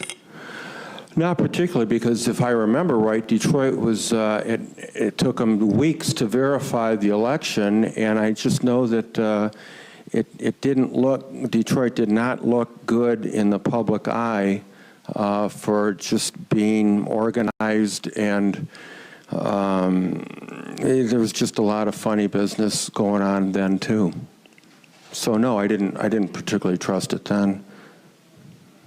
Okay. Thank you, Senator. Thank you, Mr. Clixby. Next, we have Linda Sawyer, followed by Holly Spalding, and then Kurt Hauser. Hello, greetings. Hello, My name is welcome to the Linda Senate Oversight Sawyer. Committee. Hi. And I volunteered as a poll challenger. I am also a registered nurse, and I'll tell you why I'm going to throw that one in. I am from Detroit. I'm from District 6. We have some thick skins where I'm from. And I volunteered the night of the election. So I was the 10 at night to the 5 a.m. or 6 a.m. shift. Definitely a hostile environment when I walked in. I did not expect to see what I saw. And part of the hostility was definitely COVID. They used that as an excuse from the minute we walked in. And it was also an excuse to throw people out. You could have had your mask below your nose, and it was an excuse to throw you out. And the reason I put that in as a nurse is we all know that COVID is spread by droplet. The reason we wear our masks is so that we don't sneeze on people. We know that a sneeze or a cough can spread 6 feet. So we wear a mask so that we don't spread it. So if it's below your nose, it doesn't matter if you're breathing. They use that as an excuse to throw people out. And the whole irony of it is you had to stay 6 feet away from people so that we were forced not to see the ballots. But at the end of the day, when it was time to go home, they had us leave at the end of the room, and it was by escalator. So if you can imagine just a herd of cattle going up the escalator on the way out, that was okay. You could all smash in like a herd of cattle on the way out, and it was fine. So if you were trying to keep people safe, it did not matter at the end of the day. But as you were watching ballots, it made a difference. They kept us away from the ballots on purpose. They used COVID to throw us out. And at the end of the day, didn't matter. You could all smash in and leave the building okay. It was fine. So they used COVID as an excuse. And as a nurse, I found that despicable, totally despicable. They used it to keep me from my monitor, told me I had to stay 6 feet away, but yet the supervisor stood between me and the monitor. So I'm going to flash forward to 2 o'clock in the morning. At midnight, Trump was ahead 10%, which was an unusually high amount. To about 2 o'clock in the morning, my monitor went down. It totally rebooted. So unless you can tell me there wasn't a data dump, there wasn't a data breach, I don't believe that the numbers were true, because when I went home and woke up, all of a sudden Biden was ahead. We had processed 120,000 votes by midnight out of the 170,000 absentee ballots we were expecting. So I assumed we were missing about 50,000, and all of a sudden Biden was now missing. And Sidney Powell did discuss something about this in Rudy Giuliani's press conference, and I do believe I did witness that. And the voting had stopped in the middle of the night. So unless you were one of the few processing tables, you would not have seen this rebooting of the laptops. Thank you. Does anyone have any questions for Ms. Sawyer? Senator Tice. Sorry, there's a theme here. So when you were watching people get thrown out, did you know whether or not they were Republican or Democrat as they were getting booted out? It depends if they clapped or not. Anytime they clapped, you knew that was a Republican. And I had never heard of anyone that wasn't a Republican getting thrown out. That was my next question. So you're not aware of anybody that didn't have Republican credentials getting... No, but you could tell us. Our credentials were huge. Any other person just said election challenger in a very small tag, and we had bright yellow wristbands on. So you could tell who we were. We had obstructors too. So I've got more in my affidavit. I just didn't want to be redundant. So I did see election irregularities at my particular table, including non-processing of ballots. There was a certain process that the table went around. So I saw ballots not being processed, just taken out and put back in and stacked up. So they weren't even sent to the tabulator to be processed. This could have been hundreds of ballots. This could have been from a Trump precinct. And Artesia Bomber, who testified earlier, we were at that same table intermittently. She saw it was a Trump ballot. She testified that she saw it being put back in. In my affidavit were the tens of ballots that I saw being stacked back up and not tabulated. Thank you. Any other questions? No, seems to be all now. Thank you. Okay, thanks. Ms. Holly Spalding. Following her would be Kurt Hausower, and after that, Timothy Parker. Hi. Welcome to the Senate Oversight Committee. You have 3 minutes. Thank you. I have 19 things in my affidavit, 19 items of things that I saw. I was at the TCF Center on the evening of November 3rd, election night, from 10 p.m. till 5 a.m. I was the observer for Precinct 29. Shout out to the ladies at Precinct 29. They were awesome. I gotta say, I did not experience the same kind of hostility that a lot of people did. I was able to talk to the workers before someone told them they weren't allowed to talk to me, and I wasn't allowed to talk to them. A lot of them, this was their first time ever doing this. There was one lady that was there for 30 years. She's been doing it. So I observed a spoiled ballot that came to the table that should have been stopped at the clerk's office. It was put in the problem bin correctly by the supervisor, but that should have never came. The next is they weren't following procedures. So the procedure was that the first person scanned the ballot, it would go to the next person would take out the ballot, read off the ballot number, and confirm that with the first person that scanned it in, and they were not doing that. I asked them why they weren't doing that, and they said they weren't doing that this year. So that's what they told me.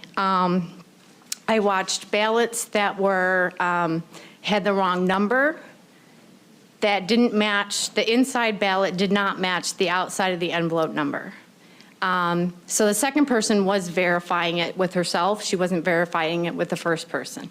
So she noticed that, she said that to the supervisor, that they didn't match. So what they would do is they took white Post-it tape, they put it on the outside of the envelope, and they wrote down the number of the inside ballot number on the outside of the envelope. I witnessed that at least 3 times.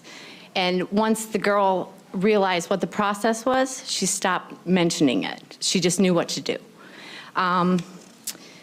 Then there was, I did notice the Democrats that came in. They came in 2 different groups throughout the evening.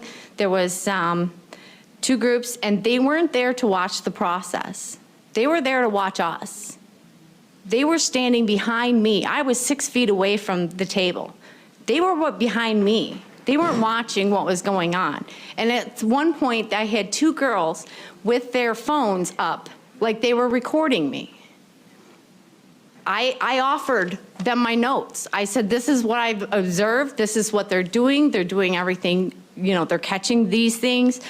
There were also, I observed torn, stained, any ballots that needed to be duplicated. They were not duplicated. The supervisor asked her supervisor, which is the people with the embroidered shirts, she asked them what they should do. And that supervisor told her to run them through the tabulator and only duplicate them if it was rejected. So anything that had a smudge, a stain, a tear, and I did witness a few of them. At some point, they stopped telling the supervisor the ballot because they knew they were going to run it through anyway. Didn't matter. Thank you. So earlier in your testimony, you mentioned running the ballots through the machine and then tearing the numbers off. Were they tabulating them first and then removing the number? No. So the first person would scan it into the e-poll book. And then he would give it to the second person. The second person was supposed to take out the ballot because the first person never saw the ballot. Right. I'm sorry. I misunderstood. That's when you said scanned the ballot in. I assumed you were talking about putting it in the tabulator. I understand now what you're referencing. Okay. Thank you. Mm-hmm. Any other questions from members? Okay. Thank you very much for your testimony.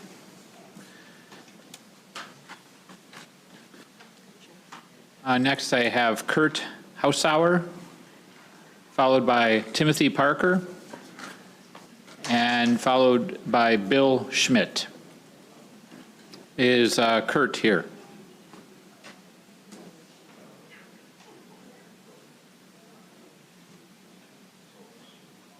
Kurt?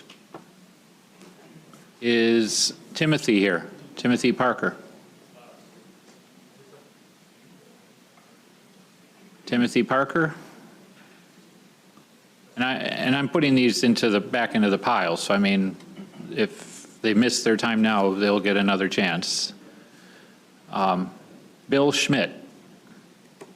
Is Bill Schmidt here?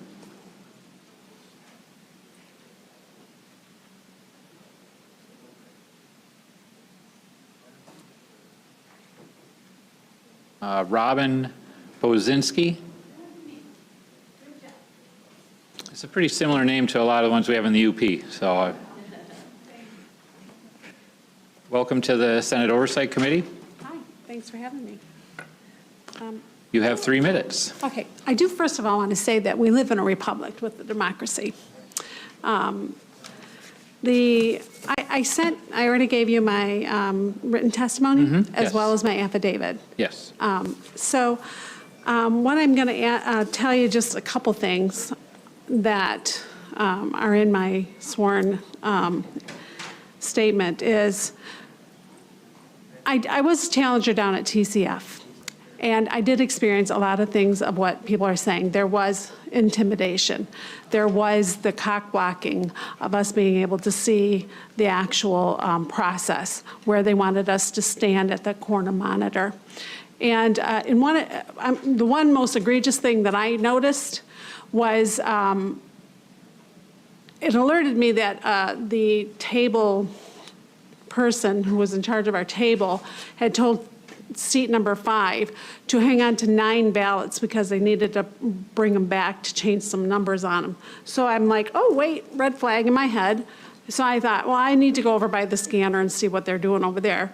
And I did. And after a little bit, and I was harassed about my mask because I could only wear it up to my nose because I need to be able to breathe. And I had ADA. And anyway, so what I had witnessed was this gentleman scanning the envelope. He raised it up, calling for the table person in charge of our table to come. And he says, what am I supposed to do with this when the ballot number does not match in the book? And he said, well, we're just going to change it. And I said, you cannot change that. You cannot go in the poll book and change it. We need to challenge this. Well, when I did that, summing everything up, I was pulled aside about my mask. The woman and I had agreed that if you get me a shield, I will wear a shield with my mask. I'm good, you know. And I thought that was settled. And while she was talking to me, I could hear the gentleman tell the scanner guy, just scan them and run them through. It's not our job to double check the numbers like this. 1 minute. So that was the most egregious thing that I had experienced. You'll see the rest of my thing. But days later, my neighbor was walking her dogs. And so I went over in my jammies and I talking to her. And she says, Robin, I want to tell you something. You're political, and I think I need to tell you something. So what she had told me was she works at the local nursing home. And she had gone back to work after being off all summer. And one of the RNs had told her that the activities director held a activity in the building with the seniors. And it was a mock election. It was a mock election with real ballots, and that they were, the staff workers were helping the seniors fill these ballots out, to the point that one gentleman was writing his name as Quincy, but that wasn't his name because he had Alzheimer's. So the worker actually crossed his name out and wrote on his thing and was told that the ballots were, in fact, mailed out. So that's a point that I think nobody knows about or has heard about. I've asked them to come and testify, but they said that they're worried about their jobs. And we'll need, if that issue is going to be looked into, we'll need something, your testimony would constitute hearsay. I actually have my stuff in writing, and I've given you all and I've given the facility's name, address, and all that information to you. Thank you. Mm-hmm. Any other members have questions? I do want to remind you, though, that your job is to thoroughly, whether you're Democrat or Republican, we have an ethical, moral, civic duty to make sure that this election is truly an legal process.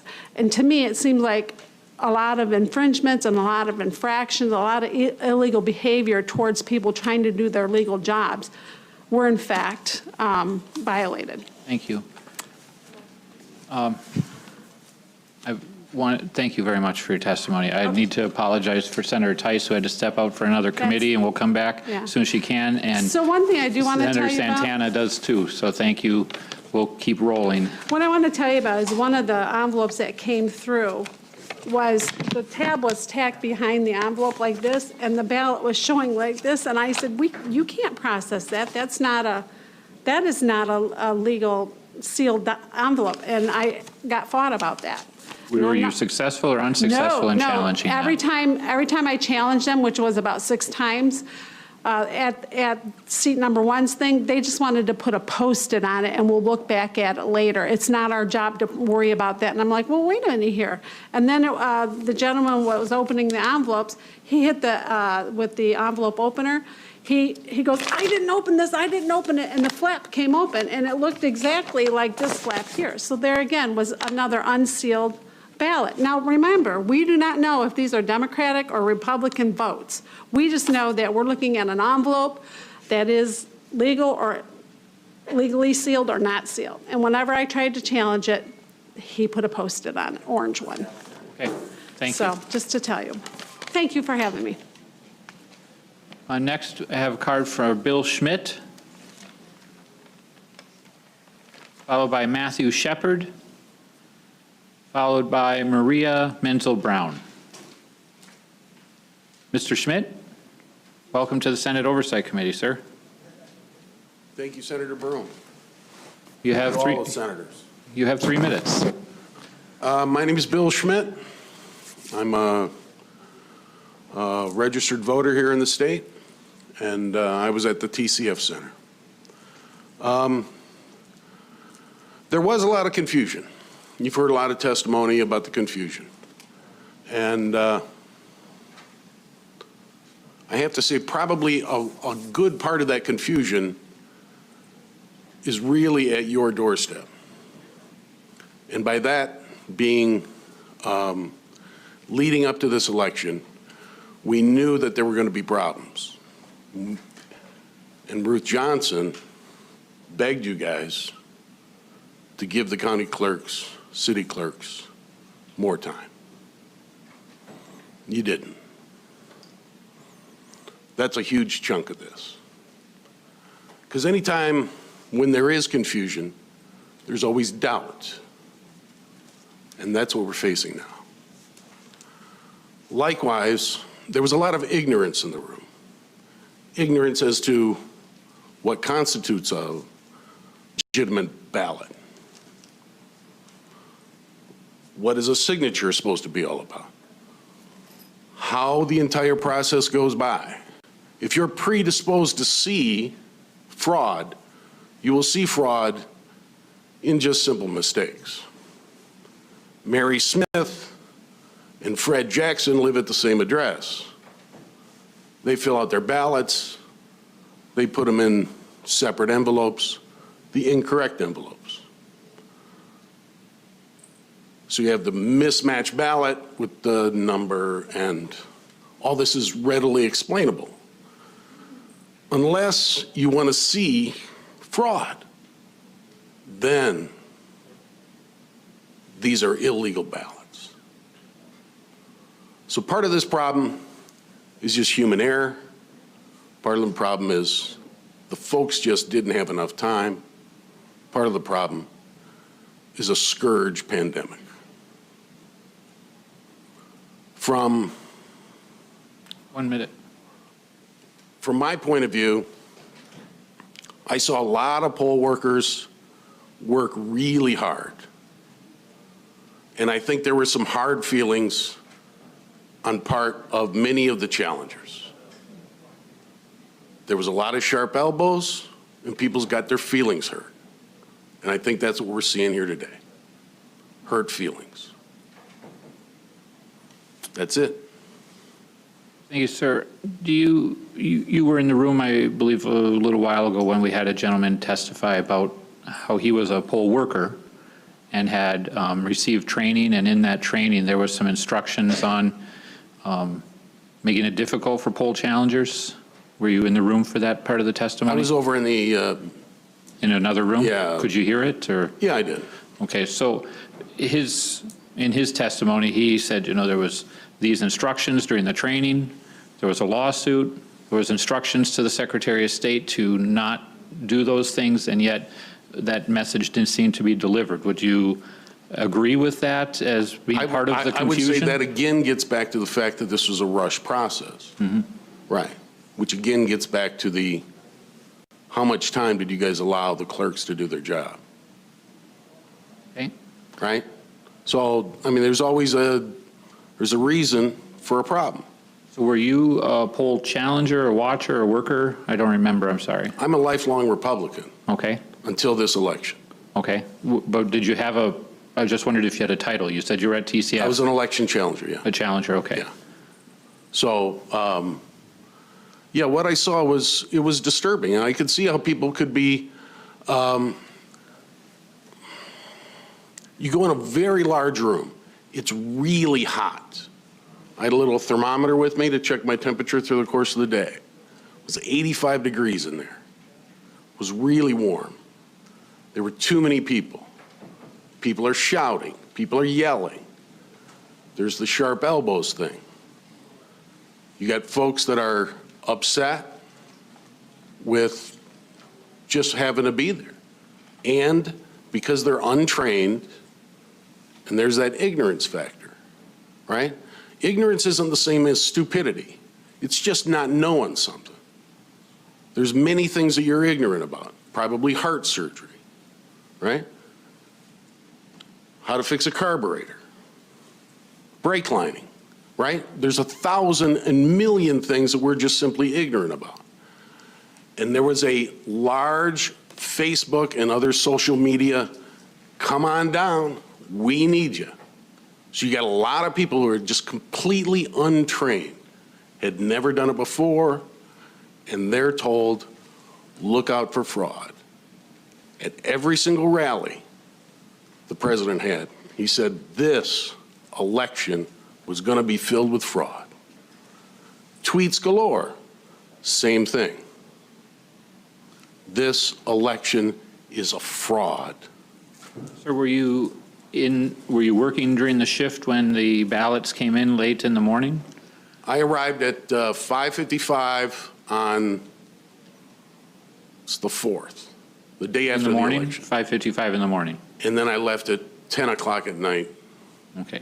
Was that Wednesday? So according to past testimony, that was the time of the most tension, is when you were there then? I was there all day. I was there for 16 hours. I was working another poll site on election day. Okay. So my day was, election day was busy. And then, so. Senator McDonald, did you have a question? No? Senator Irwin? No? Thank you very much for your testimony, sir. Appreciate Thanks for your having time. me. Thanks for doing this. Next, I have Matthew Shepard, followed by Maria Menzel-Brown, and then Polly McNichol. Mr. Shepard? Good afternoon. Welcome to the Senate Oversight Committee. Good afternoon, evening. Not yet. A constituent of yours from Schoolcraft County ran for county sheriff up there, and he witnessed some issues of concern regarding a county clerk not allowing individuals to question polling and what have you. That testimony has been submitted to your clerk. I also submitted my testimony of my area, and I'll read it out just real quick. Election integrity is the utmost importance to preserving our freedom through what was written by our nation's framers in the Foundation of Liberty through one of the greatest documents ever written, the U.S. Constitution. On Monday, November 23rd, 2020, I attended a Stop the Steal U.S. rally in Lansing, Michigan. Liberals expect us to respect the vote, as one of their signs said, as certified by corrupt government officials. 2 Democrats and 2 Republicans on the board of canvassers, 3-0 certified with 1 abstention, declaring Biden successful in this election. They should respect the truth. The truth is Biden and his co-conspirators, i.e. Michigan's executive branch, corrupt politicians, Governor Whitmer, Attorney General Nessel, and Secretary of State Benson, definitely stole this election in 2020, and most likely in 2018 with Dominion ballot machines. I would also speculate the Democrats did the same in 2008 and 2012 for Obama's reign of destruction in America. Biden's supporters also had signs made up, quote, follow the law, and I responded to them, follow the Constitution, not unconstitutional mandates made by executive orders from a tyrannical governors throughout this nation. Another sign said, BOC, do your job, which I responded, yes, the Board of Canvassers should do their job and verify the votes, not just certify the votes blindly. One minute. With all these signs, I imitated Speaker of the House Pelosi tearing up the Trump sign, or State of the Union address, by tearing up their ignorant signs.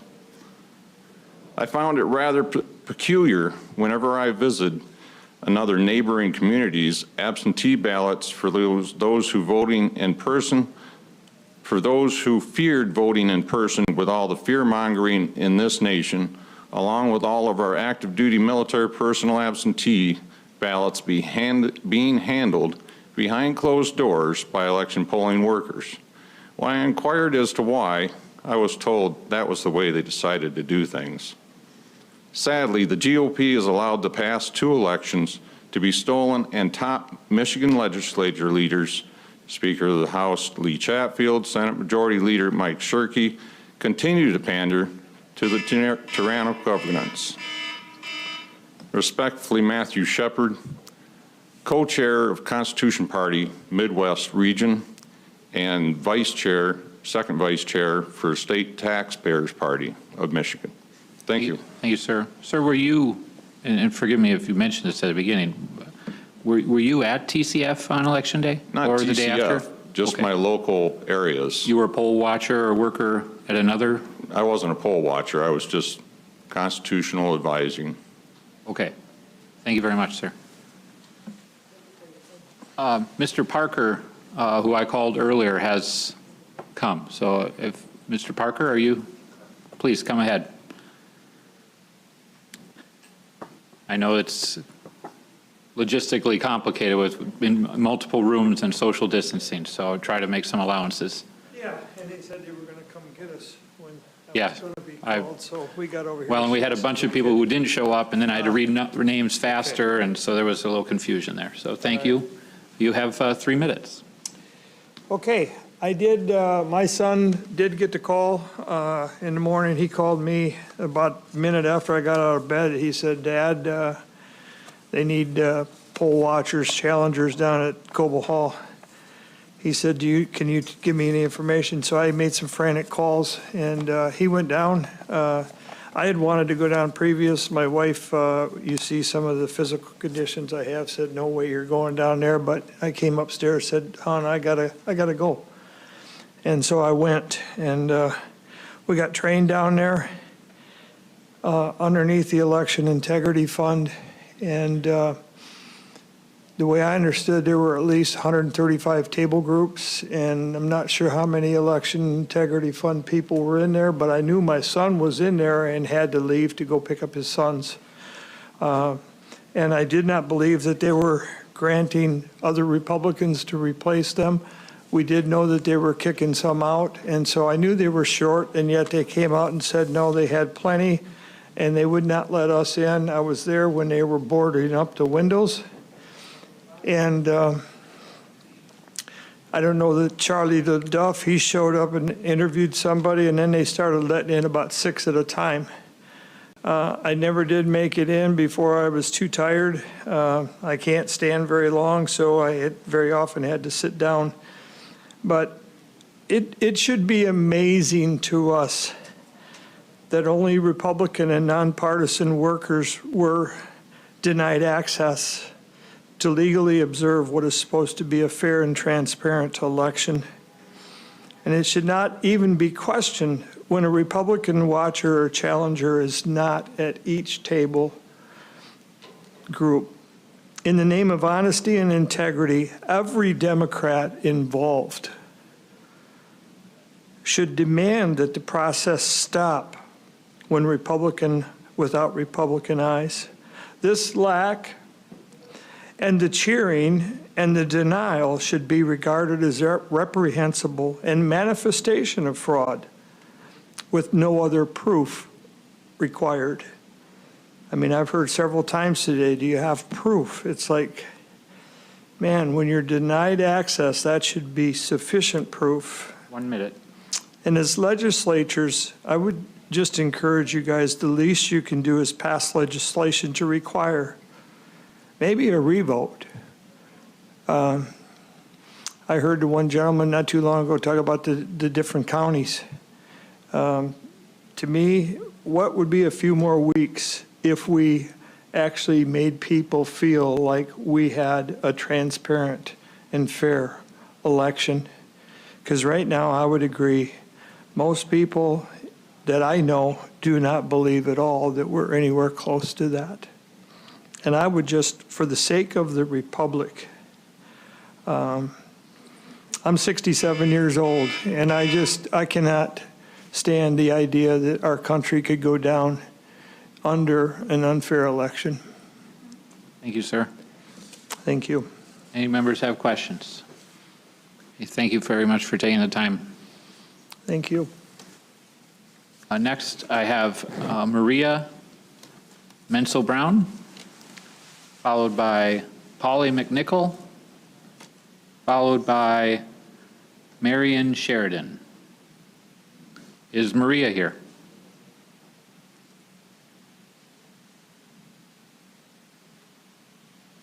Maria, not in the room. Is she coming? Okay, we'll set that aside for now. Is Polly McNichol here? Welcome. After Polly, it would be Marion Sheridan, followed by Patty Kamegata. Oh, she wrote here that she was not at TCF, so put that one aside. Then it would be Joe Farkas. So Polly McNichol, welcome. Thank you. You have 3 minutes. I was at TCF Center as a poll challenger, kind of the belly of the beast. Real quick, it's a longer story than this, but what I watched, one of the incidents, Mrs. C, it was written on her shirt, brought down a box of ballots. Since they're in stacks of 50, I could estimate it was about 500 ballots. Gave this box of ballots to 3 ladies sitting at a table just off the platform. Excuse me, I'm nervous. One of the ladies, the far left one, tried to get our attention. She ended up giving us notes that were stuck on all these ballots, the sticky notes. She ended up giving us 4 of these notes. They read, received November 4th, enter as November 2nd. These 3 ladies were entering these ballots in to the verified voter system. She also got my attention, turned around, tried to get me to see her laptop monitor, which I leaned in and saw, and she wanted me to see the signature. The signature on the screen was some huge circles like that, the signature. Signature on the ballot was little tiny vertical sticks. It wasn't even in the same solar system, definitely different signatures.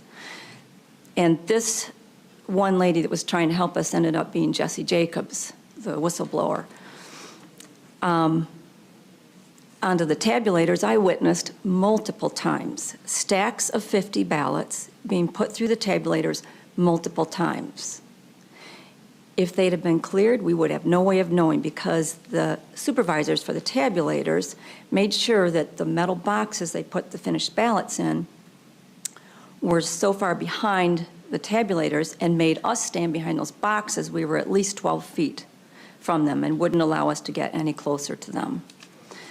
About signing in and signing out, they had us sign in, not out, and said that we had plenty of us in there. Wednesday night, there were 10 of us in the room. I mean, us as Republican poll challengers, sorry. Yet, when I left, there were still people in the lobby that were being barred from coming in. Still only 10 Republican poll challengers in the room. I witnessed the military ballots being duplicated. I just thought it was strange that only Biden's name was selected, no down ballot. And I watched multiples, I don't know how many I watched, and not one of them was for Trump. I thought that was really strange, especially being military. You must know in your heart that this election was fraudulent. There's no question of it if you really are sensible. And we all pray that you do the right thing. Pay attention to Article 2, Section 1, Clause 2, and name the electors for Donald Trump. And I really appreciate you listening to me. Oh, good timing. Perfect timing, yes. Thank you for your testimony. I know that we're planning to hear from Jesse at a later date, so thank you for that. Do any other members have a question? All right, thank you for your time. Thank you.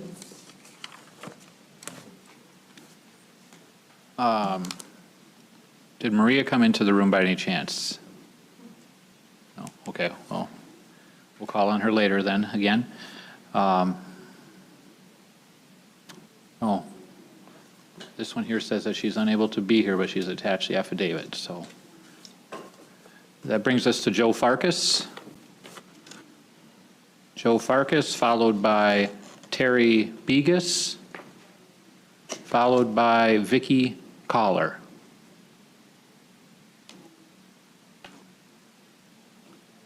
Is Vicky here? Why don't you come on up? If Joe Farkas or Terry Begas can hear me, come on this direction towards the room. After that'll be Nancy Tissio. Hello, good afternoon. Welcome to the Senate Committee, Vicky. Thank you. You have 3 minutes. Okay, I started off like, my table that I had was, they didn't get very many ballots, probably 200 for the most nights, so we weren't that busy. But so one thing that I had seen was the truck that came in between 3:30 and 4, and there was golf carts, and I was sitting on one of the golf carts back there because my table wasn't doing anything, and I was just sitting there, and I seen the door open. I heard a lot of commotion about what were all these ballots. And then so I walked over, and I went by the door, and I seen the white truck from the city. Looks like, you know, the city white pickup trucks, and they had the symbol on it. And there was one guy driving it, and he had a mask on, but looking at his eyes, you know, I would say Asian descent. And I know he brought in at least 3 dollyfuls of the boxes, the white boxes with the paper cardboard on them, and took them over by the platform that the people were standing on. Somebody did mention, like, where did they come from? He goes, I don't know, I'm just the driver, was his statement. And that's basically, you know, I don't know where the ballots came from, but I know it was after 3 o'clock in the morning that they came. And there was quite a few of them, and there was quite a few people that seen it come in, and they looked just like the ballot boxes that were brought to the tables, and you could see the yellow envelopes of the voter bag, you know, that were in there. I don't want to rush you. Can I ask a question? Or? Yeah, you can ask okay. a question. I just So, nervous. were you watching them open the boxes after they were unloaded? No, I did not open, no, because where they took the boxes at was over, because I was back by the back door, because that's where my table was at, and I didn't want to leave that table, because they kept, like, every once in a while you get a stray ballot. So I had watched him take them over by the table, and I know I counted at least 3 trips, but I don't know if he made any more, because then I went back to watching my table. All right. Does any other member have any questions? Okay. Thank you so much for taking the time to come in. All right, thank you. Joe Farkas. Is Joe here? Terry Begas. Is Terry here? And just in case I'm mispronouncing that last name, she's from Plymouth, so Terry from Plymouth. Nancy Tissio? Is that you? All right, great. After Nancy, I have John McGrath and Donna Ross. Welcome to the Senate Committee. You have 3 minutes. Okay, I'm from Macomb County, and I was a ballot challenger on Monday the 2nd at TCF, and on Tuesday, the election day, I wanted to work at the polls because I heard, you know, things about the polls. So on Tuesday... Can I interrupt you for just a second? Can you talk a little louder for the microphone? That'd be great. Closer. Thank you. So Monday I worked at TCF, and I watched them, you know, on Monday they were taking the ballots out of the outer envelope. And it went pretty smooth, I have to admit. There were a couple of things that concerned me, and I, you know, addressed them. One was 80% of the ballots that were at my table 93 were closed with packaging tape. And I thought that was odd. You know, I mean, 83%, like 80% of the ballots were closed with packaging tape. That seemed different to me. Another thing that I thought was like horrible is whoever like marked the outside, the ballot number on the outside of the outer envelope, they wrote it in like a light green crayon. And so you couldn't, you know, 6 feet away, you couldn't see if that ballot number matched the ballot number that was marked on the outside of the envelope. And then, you know, what I thought was odd was the people that were just taking the ballot out of, well, they were taking the ballot out of the inner sleeve, these 2 ladies, and they were turning it around so that the number would be on top. You know, they'd take it out, they'd open it up, they'd look at it, fold it back up, put it in to make sure the number was on the top. But they had ink pens, and I thought, why did they have ink pens by where they're at? So I kind of brought a lawyer over, and we thought, why do you need an ink pen by where they were at? All their job was to do was to turn the ballot over. So that day wasn't, you know, that bad. Then the next day, I went to Henry Ford High School. Is that all right? You have 1 minute left. Oh, Henry Ford High Sorry. School. And when I was the only Republican in the gymnasium, there were 6 precincts. And after like about 2 hours, I realized they were giving out ballots to people that had an absentee ballot question mark, red question mark next to their name. And so I kind of like stopped the process. And we went around and everyone was giving out ballots to people that had that question mark. And we ended up calling the war room in Lansing because I said, no, they have to call the clerk and have the ballot spoiled before they can issue him another ballot.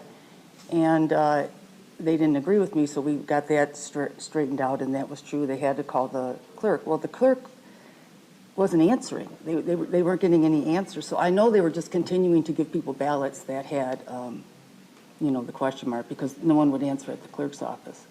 And when I went to precinct 275, the girl, I said, what are you doing when they have the question mark? She goes, oh, I just write their names down.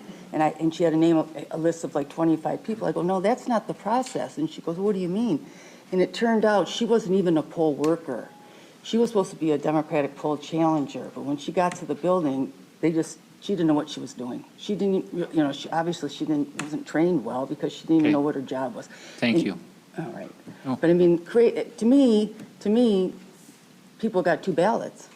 Thank you. Senator Lucido. Thank you, Mr. Chairman, and thank you, Nancy. You mentioned lawyers. How many lawyers were there? There was probably 5 Democratic lawyers. 5 Democratic lawyers. How many Republican lawyers? There wasn't one until like 5 o'clock.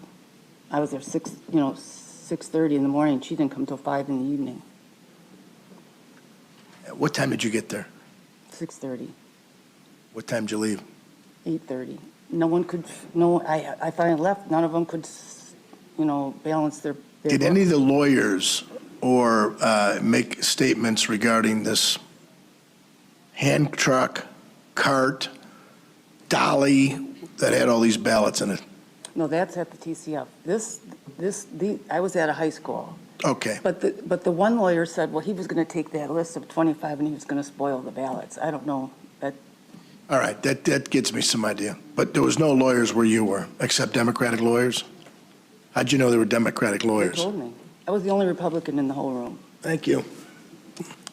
Thank you, Mr. Vice Chair. Thank you very much for your testimony. Did you submit things in writing? I did, and a video. Okay. David. Thank you. John McGrath. Is John here? Yes, sir. And after John, Donna Ross, followed by Eugene Greenstein.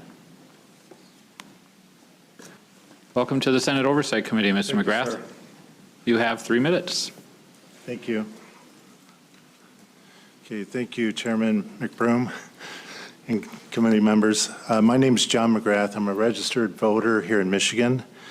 On Wednesday, November 4th, I learned that tens of thousands of ballots had arrived at TCF Center from Wayne County, which was after the election deadline of 8 p.m. on Tuesday, November 3rd.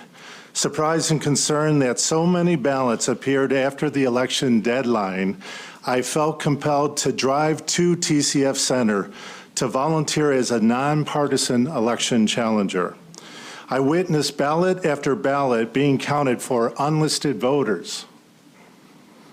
Unlisted voters are ballots not registered in either the electronic nor the supplemental paper-based absentee voter poll book. The unlisted voters had no dates of birth in contrast to the registered voters. The poll workers continually, and they were being instructed to do so, I don't blame them for this, but they continually entered the default birth date of January 1st, 1900 into the computer system to process these votes. Since working at the TCF Center, I have I've read where some leaders of the Michigan legislature indicate that they have not been made aware of any information that would change the outcome of the election. I wish that were the case. Tens of thousands of ballots arriving after the election deadline provide a minimum of tens of thousands of reasons to investigate and audit these ballots. I've also read where some leaders of the Michigan legislature indicate that Michigan's certification process should be free from threats and intimidation. The problem is that Michigan's certification has not been free from threats and intimidation. I refer this committee, I refer the people's representatives in Michigan to the affidavit submitted by Ms. Monica Palmer, chairperson of the Wayne County Board of Canvassers, and by Mr. William Hartman. 1 minute. Member of the Board of Canvassers of Wayne County. And finally, if you read their affidavits, that is for Ms. Palmer and Mr. Hartman, it is clear that they did not certify Wayne County's results. And since they did not certify Wayne County's results, how can the Board of State Canvassers certify any results? It's a mess. It's a mess for the Michigan legislature. But it's time for the Michigan legislature to step up and step in, and because at this point, I don't see how you can send any electors to the Electoral College. Thank you. Thank you, Mr. McGrath. Do any members have questions? Thank you for your time today, sir. Thank you, Chairman. You turn in written testimony? I will. Thank you. You want me to bring it to you right now? If you have it available, that is Yes, I very will. convenient. Okay. Next, I've been informed that Ms. Terry Begas is now here. Please come forward. After Terry, I have Donna Ross, followed by Eugene Greenstein, and I guess that's as far as I go. Thank you.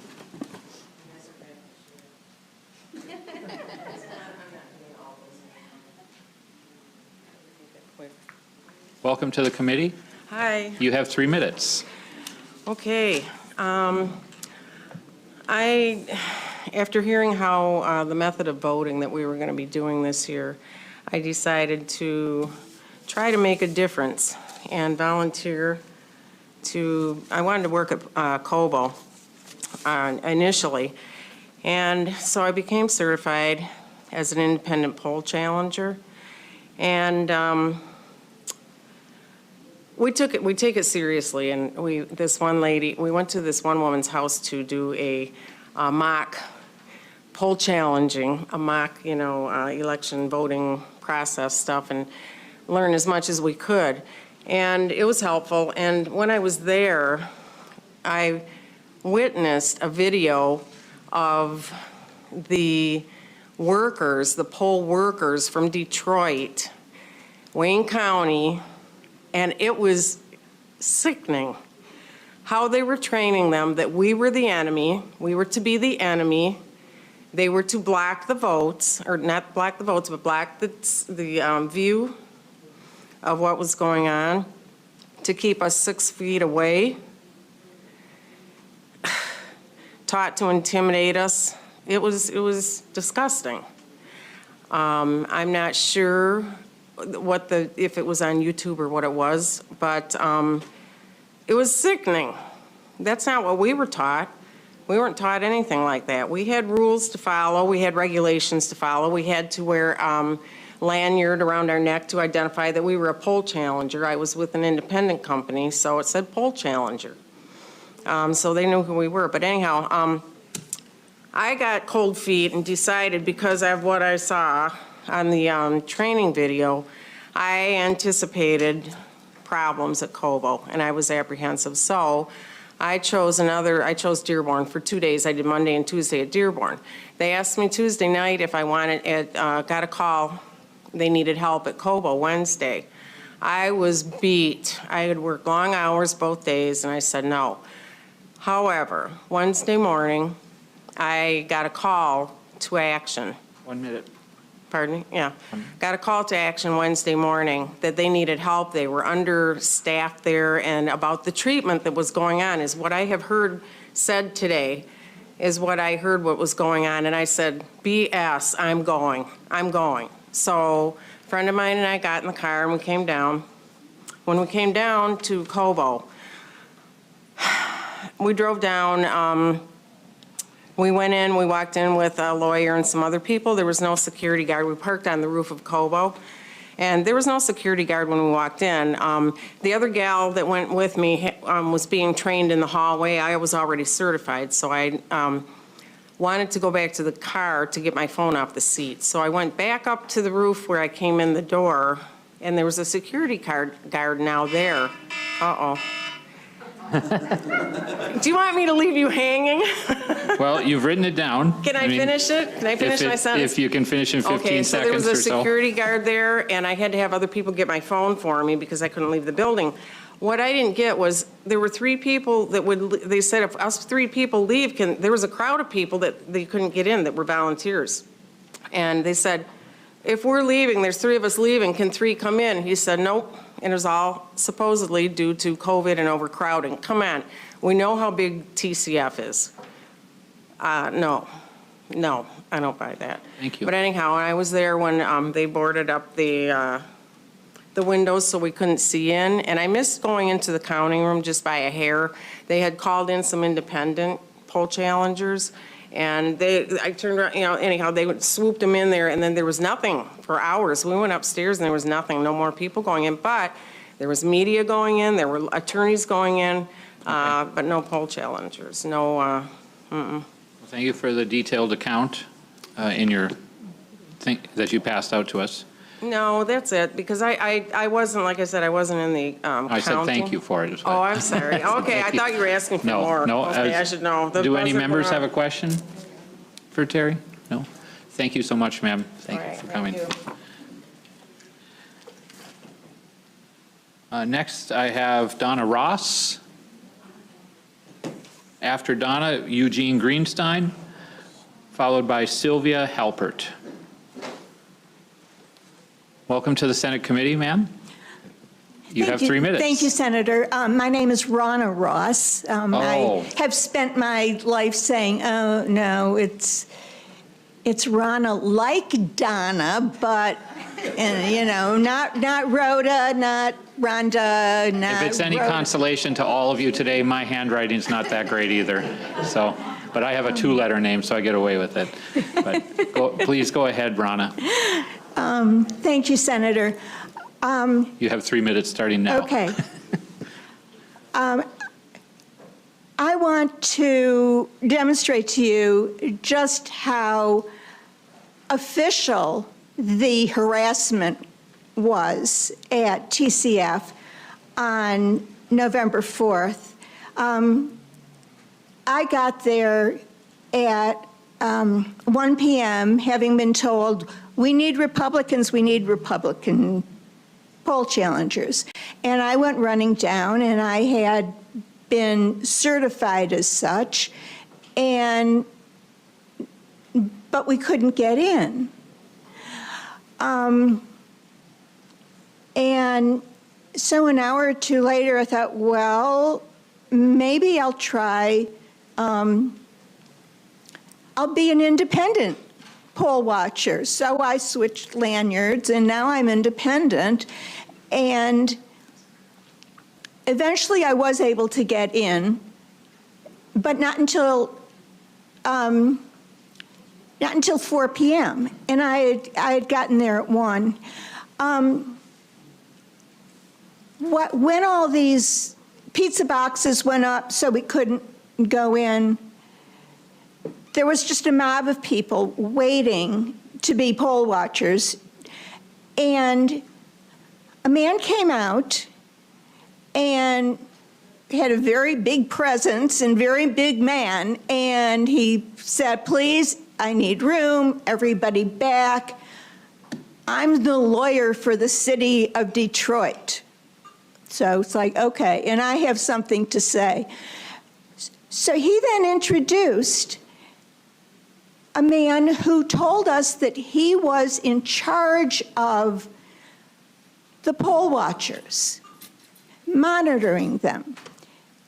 And people say, well, and he said, and there are every single Republican challenger is here. I was like, no, they're not. They're not at all. And he said, well, there are 130 whatever signed in, and none signed out. And people next to me protested. I went out for lunch. Nobody said sign out. And he said, well, people chose not to sign out. I'm telling you that there was no signage. There was no signage for sign out. Big sign for sign in. Turns out you were supposed to sign out at the same place, but there was no signage. And the exit was 50 feet away. So when you wanted to leave, your direction was away from the sign out. So just wanted you to know that. Thank you. Thank you for that. It's helpful information on how the room was laid out. Any questions? No? Thank you. Next, Eugene Greenstein.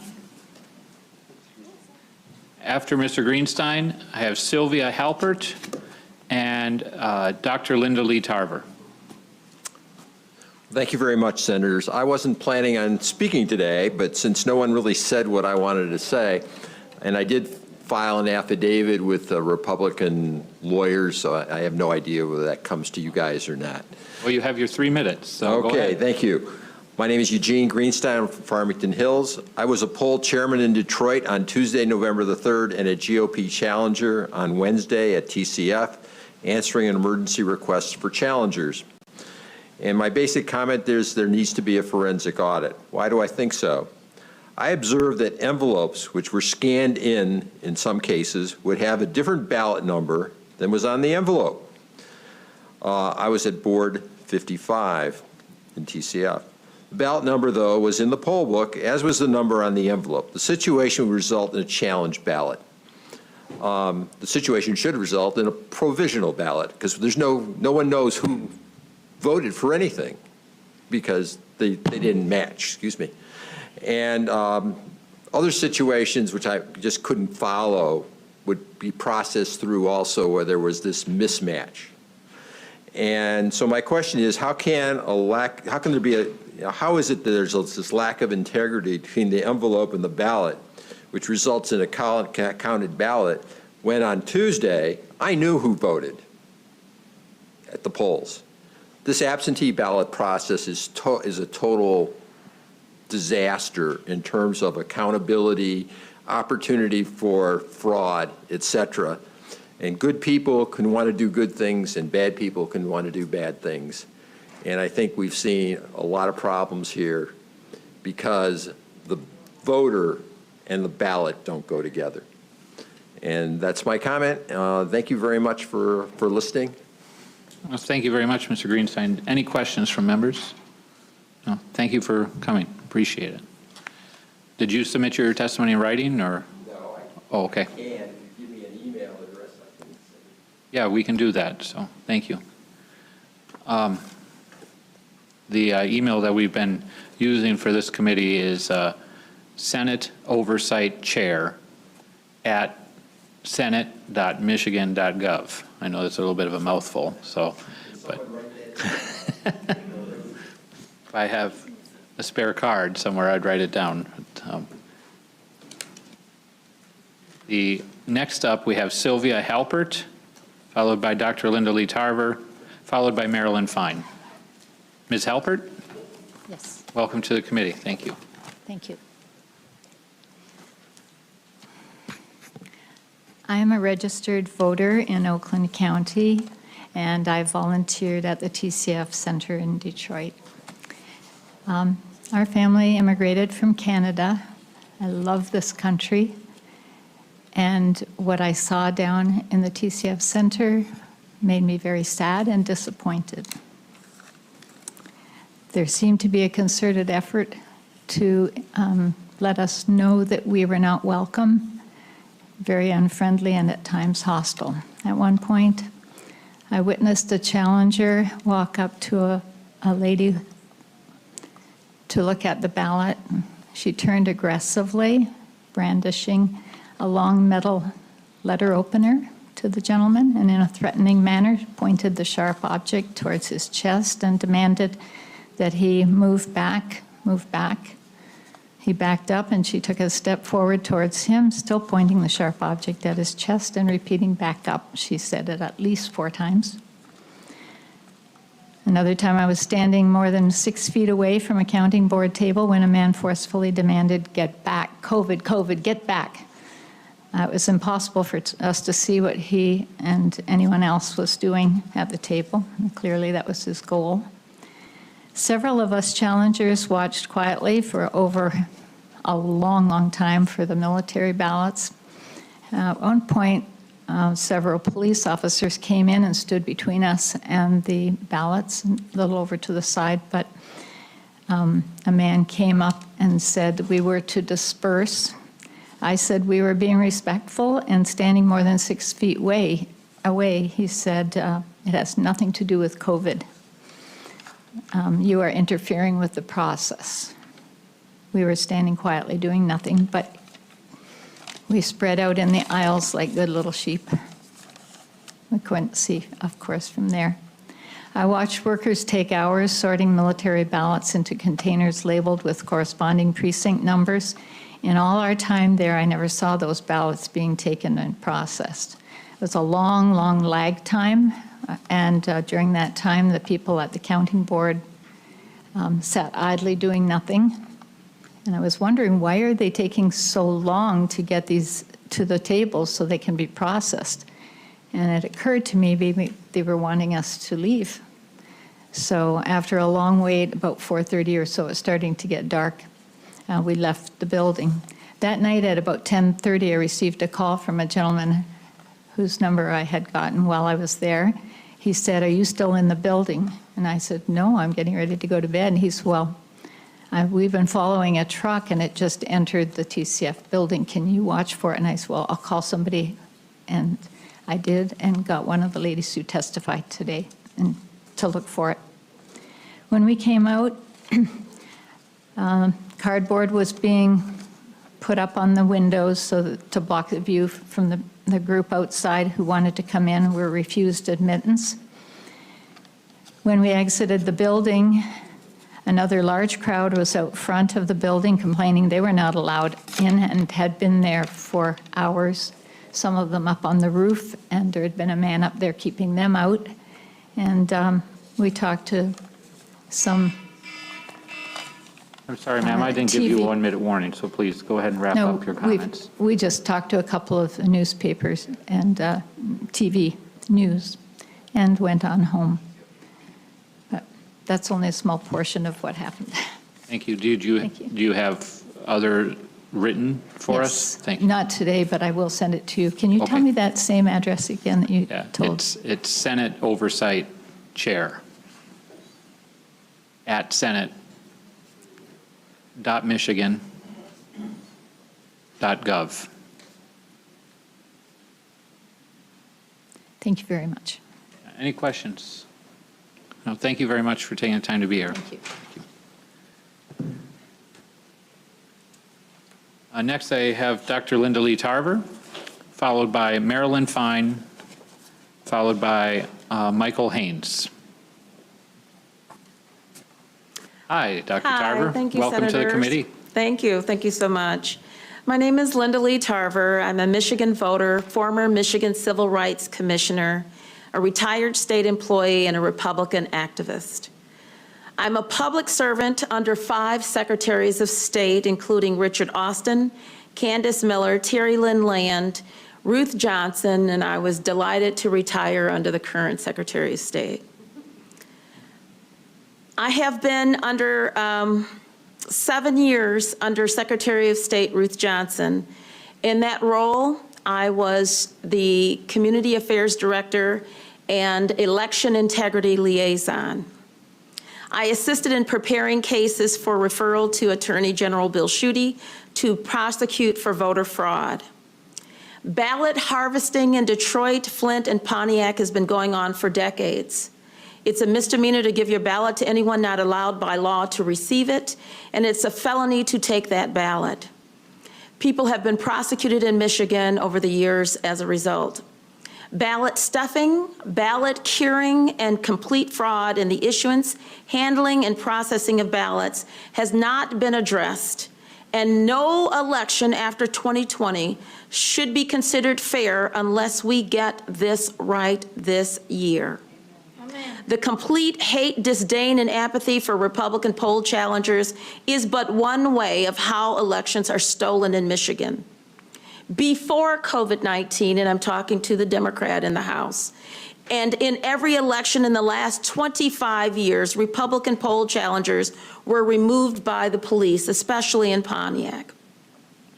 MCL 168.733 says, the election inspectors and other election officials on duty shall protect a challenger in the discharge of his or her duties. Shall protect is not an option. Shall protect. It is never done in the urban areas. Never, never, never in the urban areas. In the 34 years I've been working for the state of Michigan, and certainly not the 29 years I've been working at the Secretary of State. It also says in subsection 4, a person shall not threaten One or minute. intimidate a challenger while performing an activity allowed. You shall not threaten or intimidate. It is a misdemeanor for what they have done, these inspectors, to continue to intimidate and throw out Republican poll challengers. It has been going on too long. 71% of Detroit precincts, our largest city, cannot be recounted. As always expressed as minor clerical errors, these are not minor. There are touch points in the process for these ballots to be, and the accounting to be done, those ballots to be opened. In order for this fraud to be corrected, we need a complete audit. You need to have optics on it. This has always been done in communities of color. It needs to stop. Enforce the laws and ensure, bring in independent inspectors. And I'll be happy to answer any questions. Thank you, Dr. Tarver. Any members have a question? Senator Tice. Thank you, Dr. Tarver. I appreciate you coming, and I appreciate your testimony. Also very compelling. Do you have, when you speak about an audit and a complete audit, what would you see as the appropriate type of audit? Would it be a forensic audit? Would it be a hand recount of ballots? What would you like to see done? 71% of Detroit cannot be recounted, which means that the boxes that the ballots are in cannot be opened. 71% is egregious, and it happens in these communities of color. So if you cannot recount it because of a, quote, clerical error, according to Secretary Benson, these are not clerical errors. These ballots are hidden in. You can hide them in there until you're able to open them. There are processes that have been allowed so that when you cannot balance your precinct, you can go to a counting board or a board to evaluate them. At that time, those errors are supposed to be fixed, and they can open up the ballots. The only way to open up the ballots right now to get your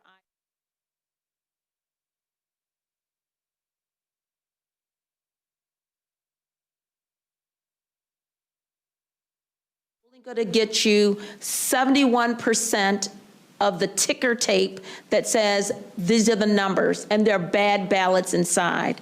You cannot look at the ballots if you do a recount. You need an audit in order to do a forensic audit to look at those ballots. Some absentee ballots that were coming in were not even folded. How do you have a pristine, flat ballot without being folded if it was an absentee ballot? And therein lies some of the problems. And once it goes into the machine multiple times, you cannot open up the case. If you put the wrong number on the seal, you can't open it up. If you put in, it doesn't balance, you can't open it up. And so there's problems with what's going on.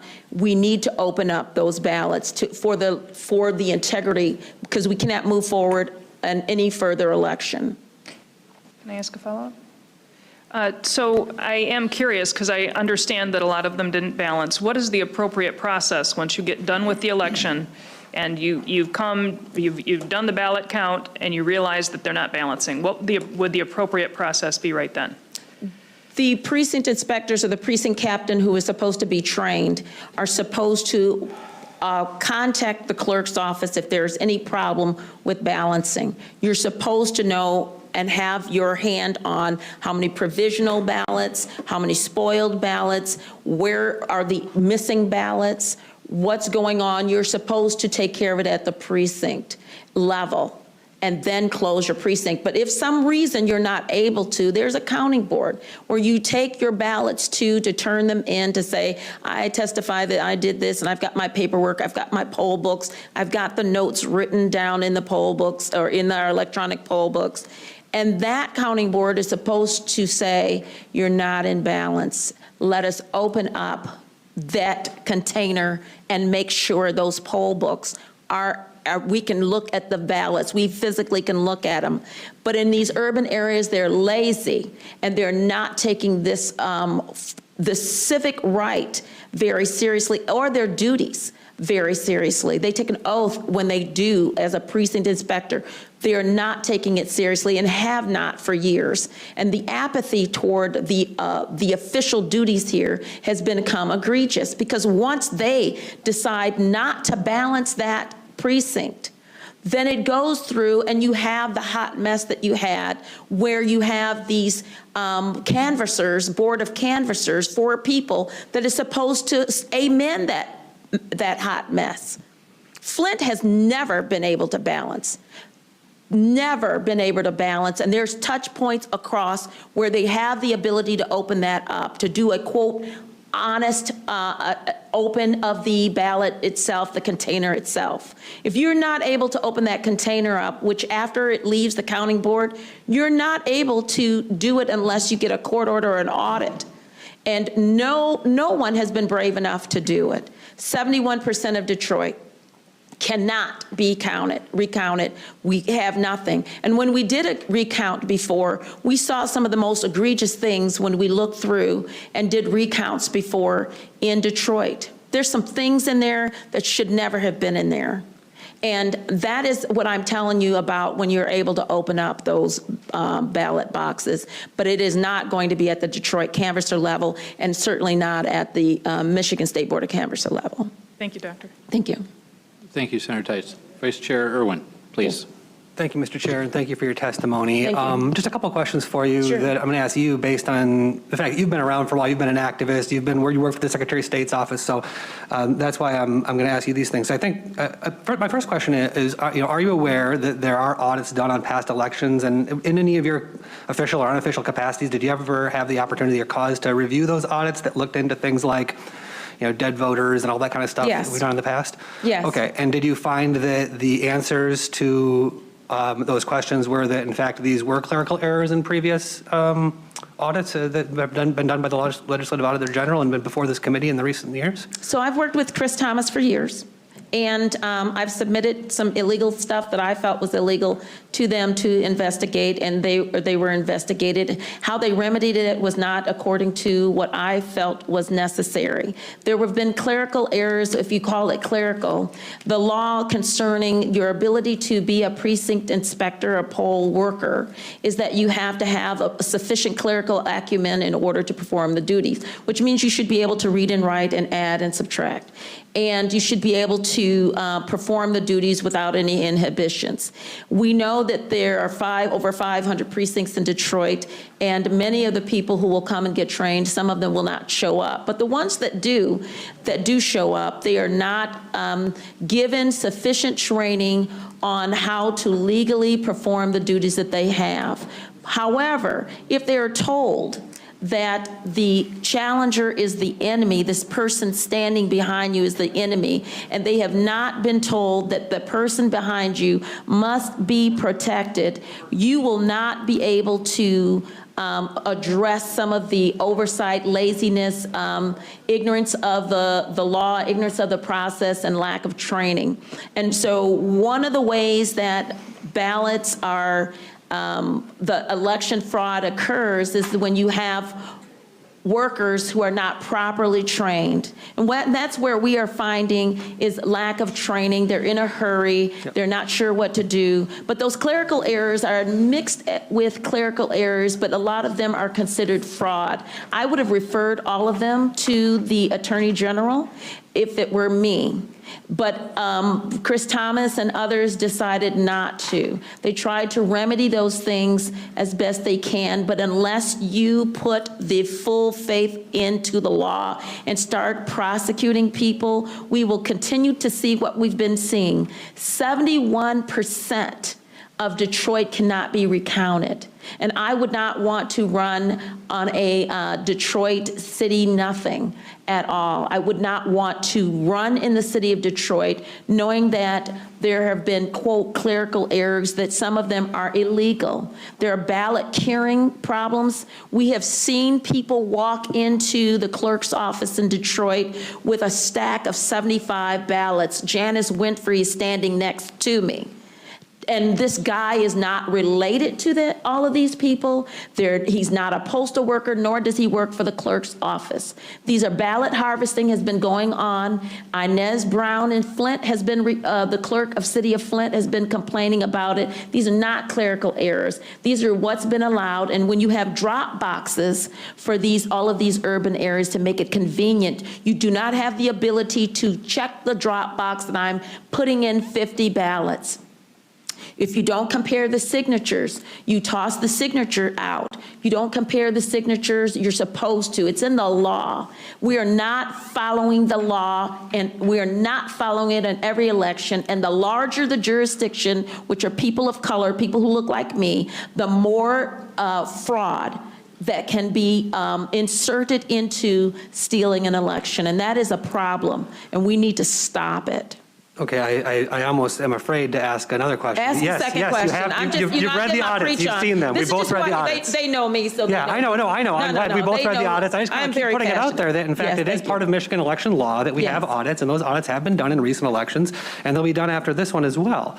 And you know, I just want to put that out there. And then also, you know, one of the things you're talking about a post-election. That's yes, but that's what the law says. They're insufficient. I appreciate your they're insufficient for what the purpose is. I'm asking for a forensic audit of the election itself, looking for the fraud and illegal votes. Yes, and I'm wondering why the Trump campaign didn't want to do a recount, which would have been the normal process. Why would you recount 71% of the votes cannot be recounted? You know what, that's a problem. I want to agree with you on that. I'm trying to build up to agreeing with you. Why waste your money and time? It costs money to do a recount. Why waste your money when 71% of the votes that you need to look at physically cannot be even seen? Okay, and that builds up to my next question. I'm not paying $2 million or $4 million for 29% of the ballots that can be counted, because the rest of them cannot be counted. That's one of the reasons why I voted against the changes to the recall law that made it so onerous and difficult for people who wanted to look into these issues. Open up the ballots. The issue that you mentioned that I just want to highlight for the committee, because I really agree with you on this, is that, you know, when you have a situation where there's a discrepancy at that precinct, those precincts should be recountable. And we need to find a way to make that so. And I think that what you're going to find here in Lansing is that there are a whole lot of Democrats who are going to agree with that. We want these ballots to be looked at. We want elections to be run in a safe and secure manner.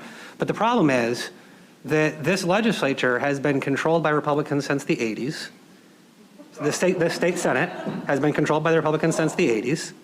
And so my question to you is, after the 2016 election, when we saw the problems that we saw that you just hinted at, when we had agreement apparently between a lot of folks about the fact that these precincts should be recountable, why did we see no changes in the law to address any of these issues while we had a Republican governor, a Republican House, and a Republican Senate?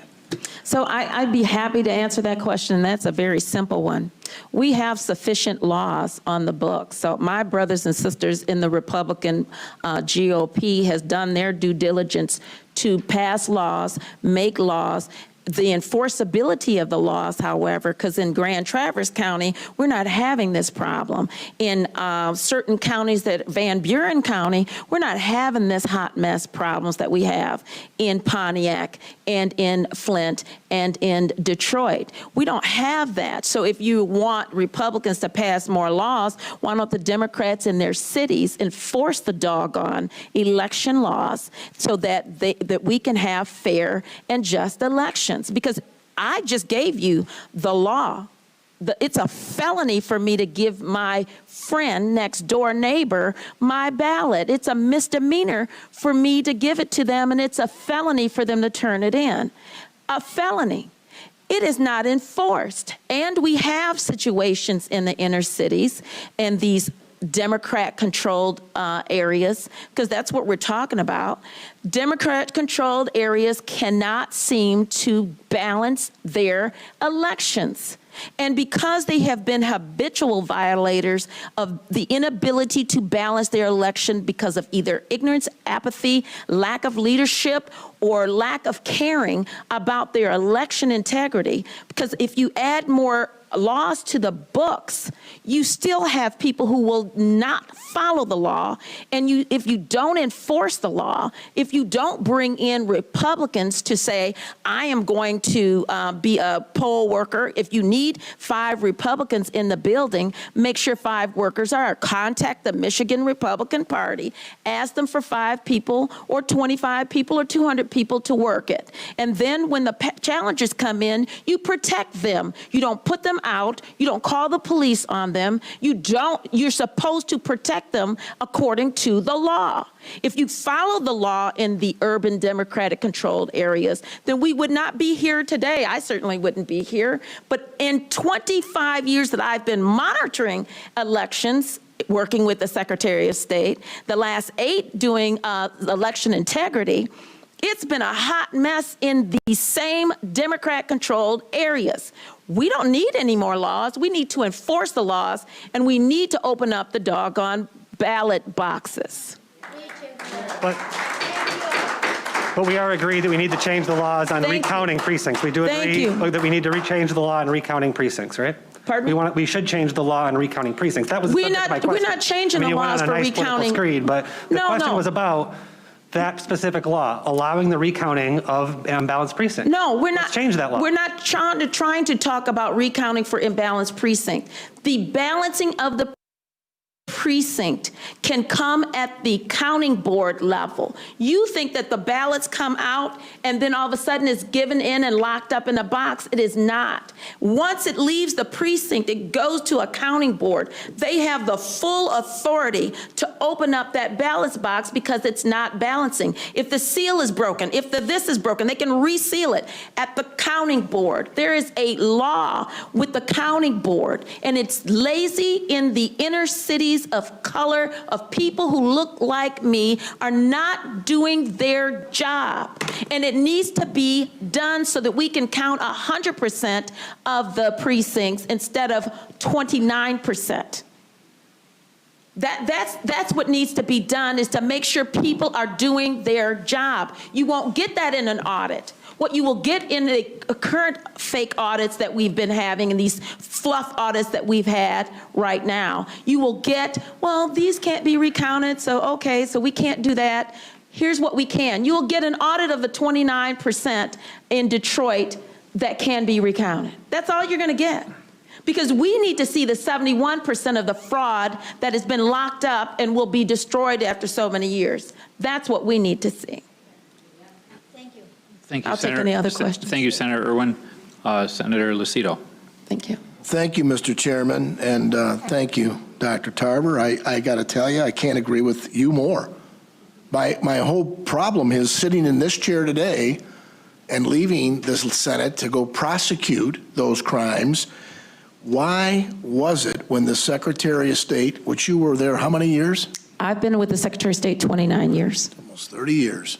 And we've been in this room here over 6.5 hours, and the irony is, it's about the same issue. If the people are doing their jobs and the integrity of the vote is being respected, we wouldn't be in here today. That's right. 2 is 71% can't be counted because Of fraud or apathy or incompetence or clerical error or all of the above. So we did some testimony, and the chairman was gracious enough to bring in 3 separate identifiable clerks from 3 separate identifiable counties. We asked these questions. How many of the ballots weren't signed that you didn't count? How many didn't look like signatures? I mean, we went into the deep dive because there's so many people that are so disenchanted. I don't want them to give up on the vote. I want them to remember that people sacrificed their lives for these amendments. People who look like me died to get the right to vote, and I'm telling you, it is sacred. And this discriminatory practices with women not getting the same right that men years ago. If it's a felony, it's a felony. If it's got to be prosecuted, it should be. Otherwise, the whole fabric of this entire nation falls apart. Discrepancies in the precincts, I get it, to my colleague up here. If you're going to have discrepancies, it's if it's an easy fix. But I'm not hearing things from all over the state. I'm hearing them in segregated areas, and I think you are targeting these areas by saying people are either inept to do their job or they don't care about doing the job. They have either been instructed not to care or have been allowed to, over the decades, not to be held accountable for the lack of accountability in the sacred vote. When you have gone so many years, people do not want to be called racist. Right. And if you are going into urban areas, in particular Detroit, you're hearing, why are you trying to disenfranchise the black vote? Yeah. You are racist, racist, racist. I think this, and I But would- that has been the mantra to allow for the 71% of no accountability when we have safeguards in place to ensure the balancing of the precinct and the seal that is not broken. Dr. Tarver, those ballots are not of color. I agree. They are one color. That's right. And they go in and they have parties on them. And the disrespect that I've heard throughout the process in Wayne County, in Detroit, only leads me to believe that even an audit process, and I got to ask this question, if 71% can't be counted, Cannot. the audit process to spend the kind of millions of dollars that it would take, and I really don't even know what CPA firm or what firm would do an audit. Have you, in your almost 30 years with the Secretary of State, could you identify a firm that specializes in election audits? We'd have to bring in the federal government.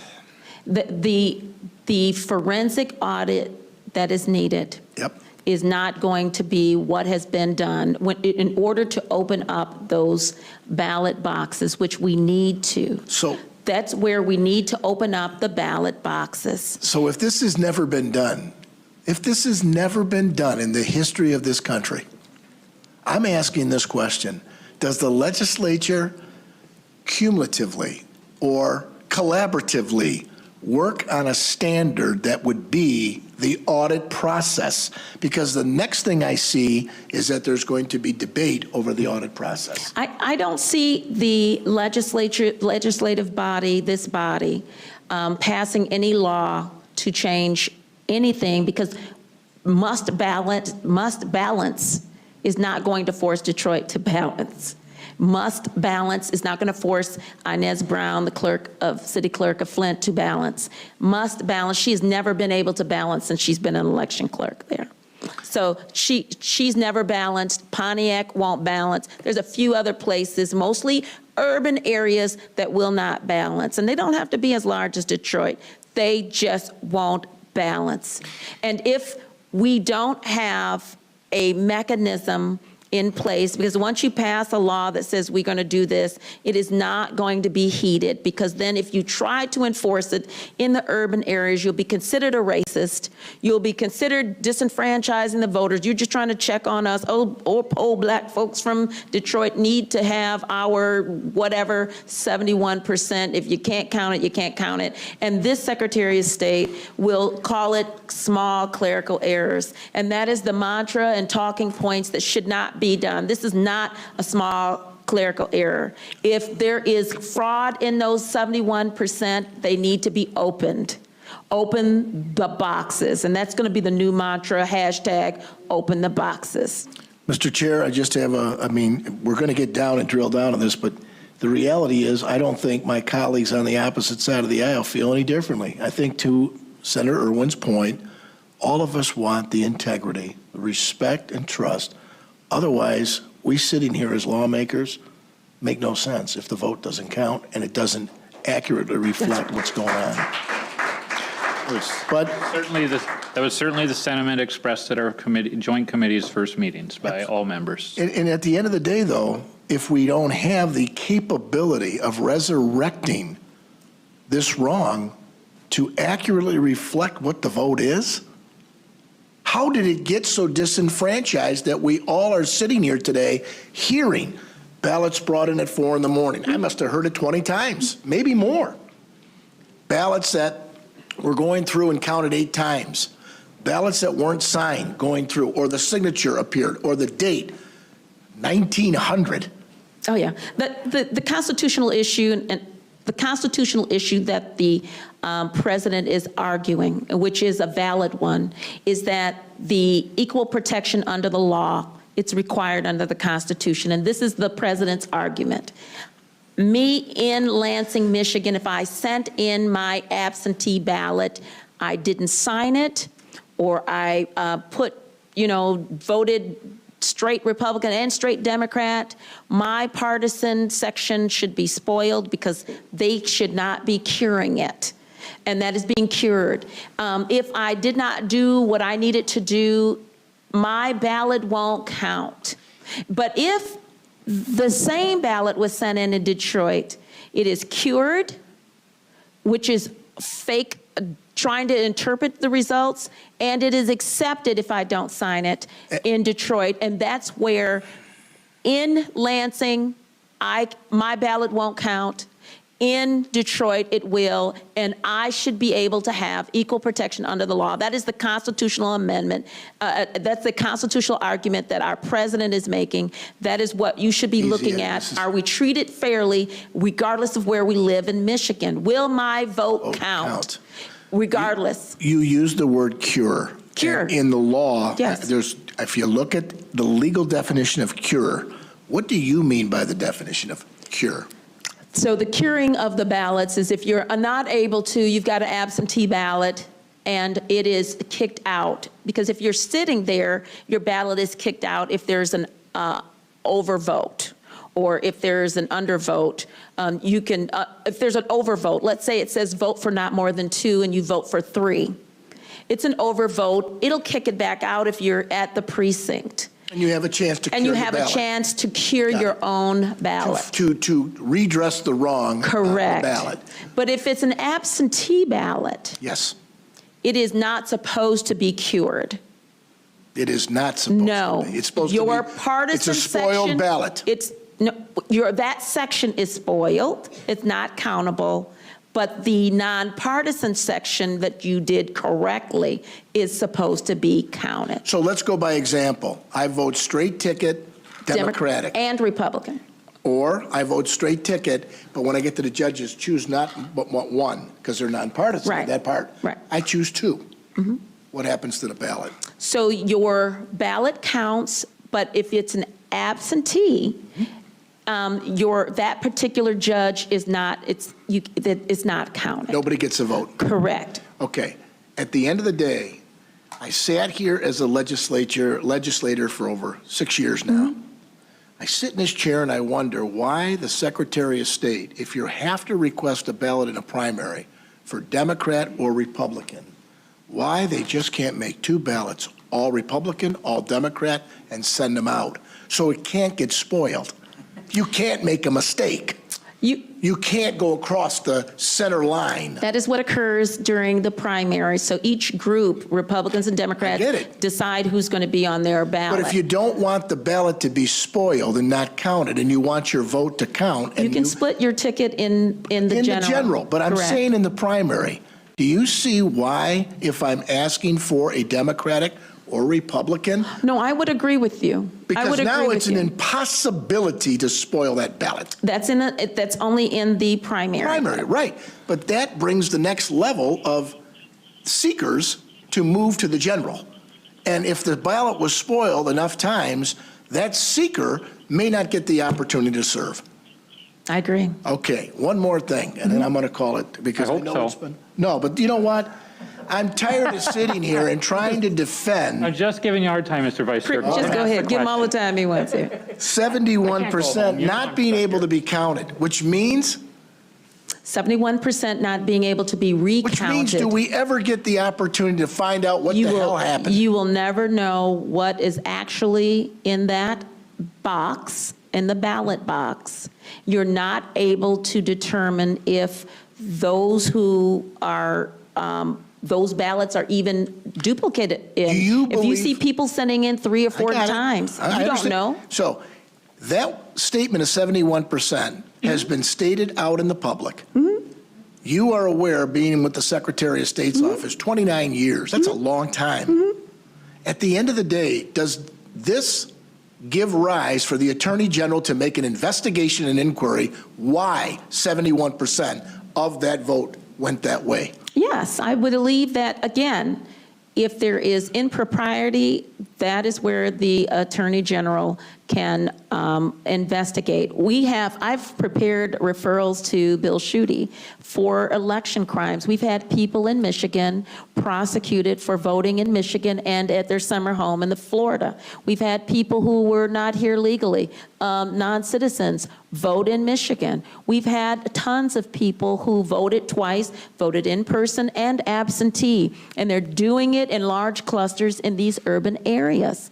It is a problem in the Democrat-controlled areas. It's not the problem with the laws on the books. It's a problem in the Democrat-controlled areas, and the laws need to be enforced. And if they cannot be enforced, they need to at least bring in the federal government to do an oversight and administer elections in these urban areas, which have been routinely unable to be balancing at the end of the day. We have too many touch points where those things can be balanced, but we are not, we have an apathy or just a corrupt, either apathy or a corrupt system. And for some reason, we have no appetite with this governor, Secretary of State, or the Attorney General to do anything about it at this point. This is too egregious and too much fraud that it should have been already investigated. Well, we have seen prosecutions in election fraud, such as Southfield. There is selective prosecution in certain areas. At the end of the day, why wouldn't this state want the ability to make the inquiry? Is it because the case isn't delivered perfectly? I mean, these are credible people that are testifying here, including yourself. It is COVID, before COVID, and even with COVID, COVID does not change the law. The law was not changed to accommodate COVID. The people who are the challengers are required and need to be protected in order to see the process. They can challenge the voter, they can challenge the precinct inspector, and they can challenge the entire process. That's what the law says, 168.733. That's what the law says. But we also have laws on the books that allow for people, the public, to view. And we also have laws on the books, but if they're not going to be enforced because it's an urban area, we have laws that says that people who should need assistance should be able to have assistance in voting. And some of these precincts did not have handicap and disability procedures there. Voting by mail disenfranchises a lot of people who cannot read and write, who need assistance, who need some assistance in the voting process with the machines that will read the ballot to them. And so this is the problem where we're not allowing, we've used as an excuse COVID, but we are not allowing what needs to be done to be done. Just like the children who are not in school with disabilities are not getting the special care that they need, neither did the voters here in Michigan. They did not get the special assistance that is required by law. These special assistance, even those people who are blind, people who need Braille, people who need special audio equipment, we have those at every precinct, or it should be at every precinct, so that the people of Michigan will have everything they need to vote, and that is not being done in the urban areas. And people don't want to touch Detroit, but it is not a sacred cow anymore. It is looking more like a cow, but not a sacred cow anymore. I want to say thank you to the chairman. I've gone way over my time. So have I. I'm sorry. And you know what, though? These questions need to be answered because all of us are here because of this. Thank you. And I appreciate the discussion. Thank you. I do want to say, I wish that we had the opportunity to bring you in on a time. I mean, the agenda today was really supposed to focus on TCF, but out of respect to you and your experience, have allowed us to go off. But we may need you to come back when we Call me anytime. more You know where I'm into that specific subject matter. So thank you. Thank you so much. Thank you.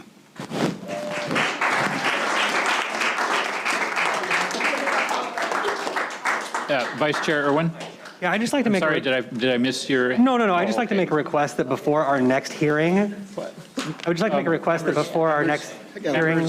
Members, Vice Chair Irwin would like to speak to us. I'd just like to make a request that before our next hearing, we get some basic information about the facts that we can get in front of all the committee members. Because I think it was at our first hearing, maybe our second hearing, where one of the good representatives also mentioned this figure that 72% of the precincts can't be recounted. And, I received communication from the Secretary of State saying that's not accurate, it's actually 28%. And that's a pretty huge discrepancy. I brought it up at the time, but we've heard this over and over and over again. I mean, we're hearing the same, quips, the greatest hits right here, but that one we keep hearing over and over again, and it's just not true. Right? And so I think that unbalanced precincts and making sure that they're recountable is an important thing, and I think that we should take a look at this, but I just want to point out that at least the information that I've got, and maybe that's wrong, is that it's actually the opposite, and I want to make sure we're dealing in accurate information. Mr. Vice Chair, thank you for bringing that up, and I pledge to you that by our next meeting, I'll have some answers or persons who can give us that answers for the meeting. So thank you for bringing that up. Senator?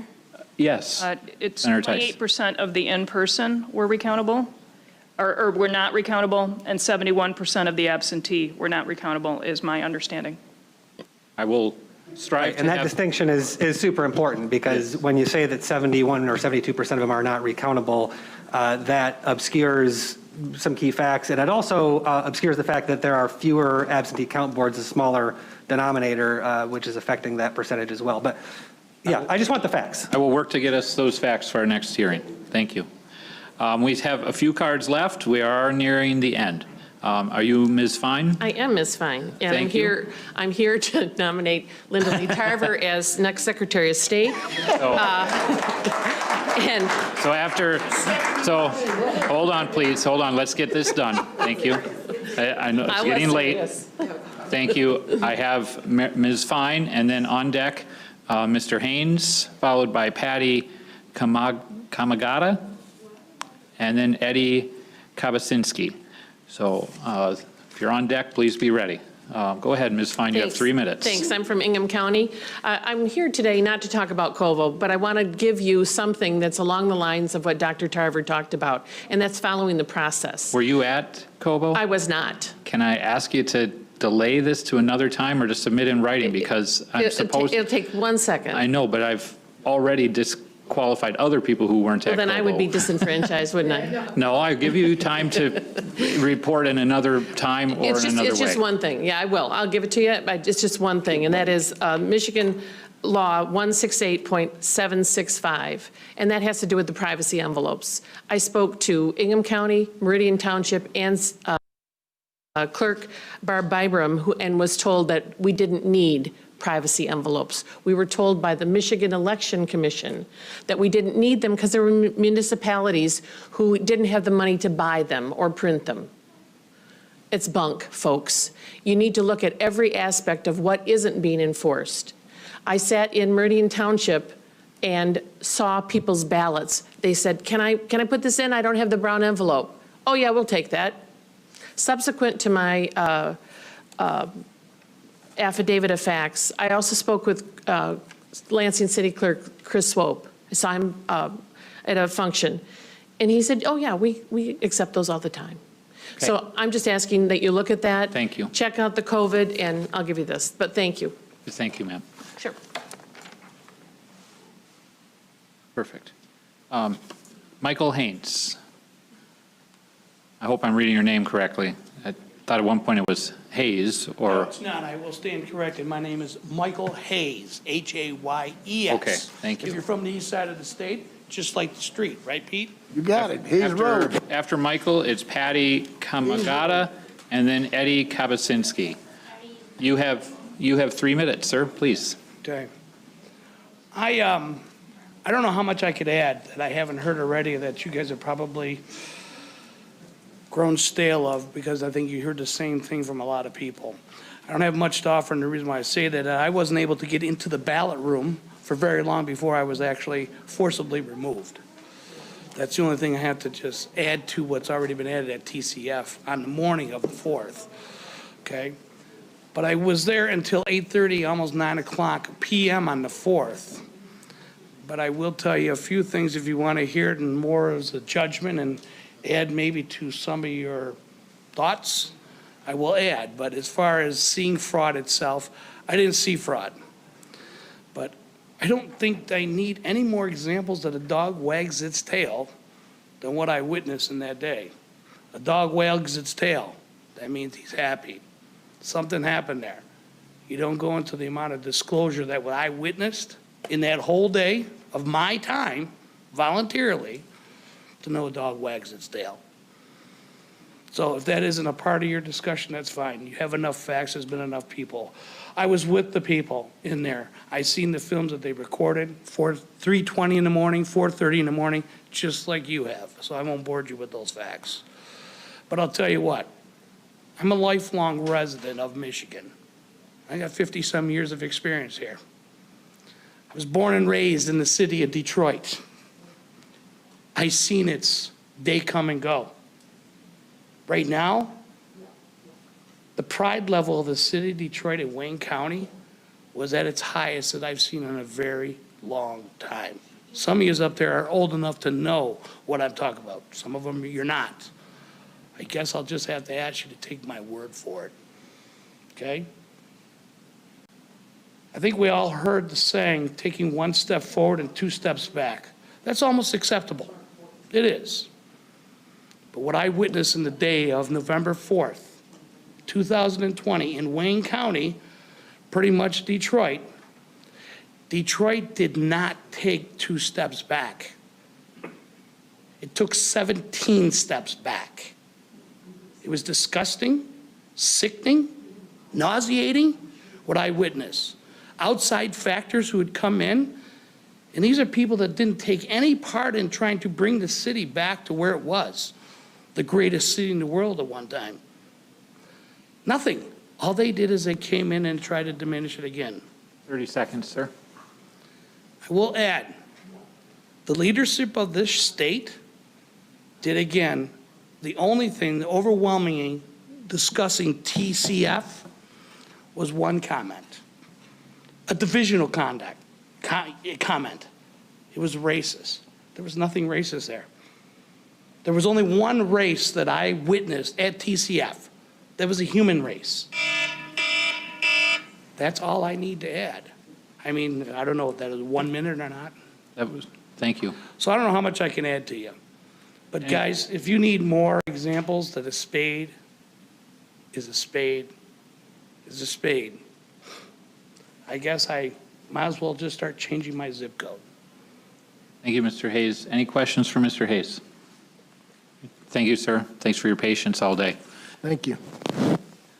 Patty Kamagata? Yes. Oh, it says you weren't at TCF. Oh, I'm sorry. So you can probably take my card, maybe just get rid of it. Okay. Thank you, Patty.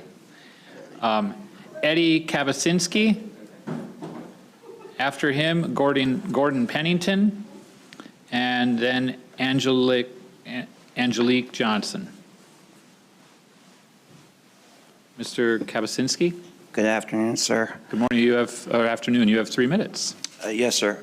My name is Eddie Kabasinski. I am the only conservative on the Warren City Council. I represent District 5, which is the South Central Warren area.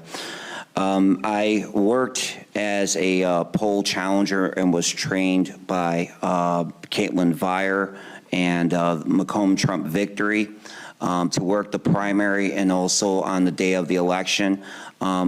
I worked at the Warren Schools Administration building, and I seen a lot of fraud, a lot of inconsistencies take place at that particular precinct.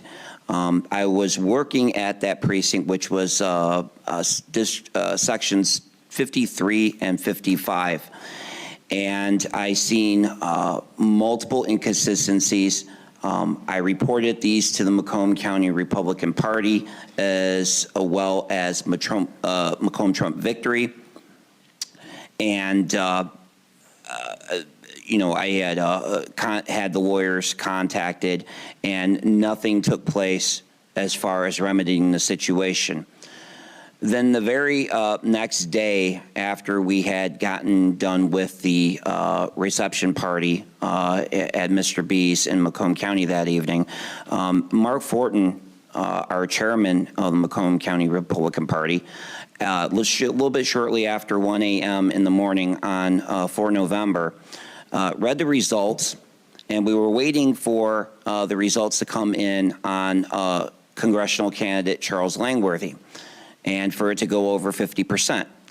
Then Mark Fortin got the results, and every candidate in Macomb County, with the exception of Macomb County Commissioner seat number 3, which is Nicole Kleinfelter, nobody ran against her.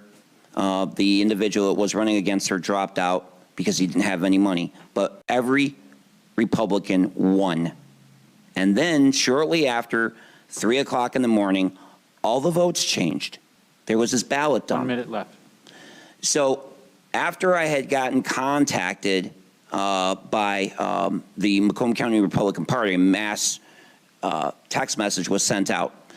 I did go to the TCF Center at Cobo Hall in Detroit, as well as Rob Cordes with the Trump Unity Bridge was down there. And we were trying to get in. I went to go and get one of the, I had showed my poll challenger identification from the previous day. And I said I was already trained as a poll challenger. I was waiting for with the rest of the group to get in. They had these people with hoodies on that were there forcing out the 2 poll challengers that were left inside of TCF, physically pushed them out the doors, and then had Detroit police block the doors and told us that we could no longer be there. This is at the time when we're knocking on the door and trying to get in. They put up the pizza boxes up on the windows, and we were not allowed in. Shortly after that, I got out of the TCF Center and seen Rob Cordes being arrested and the Trump Unity Bridge being impounded.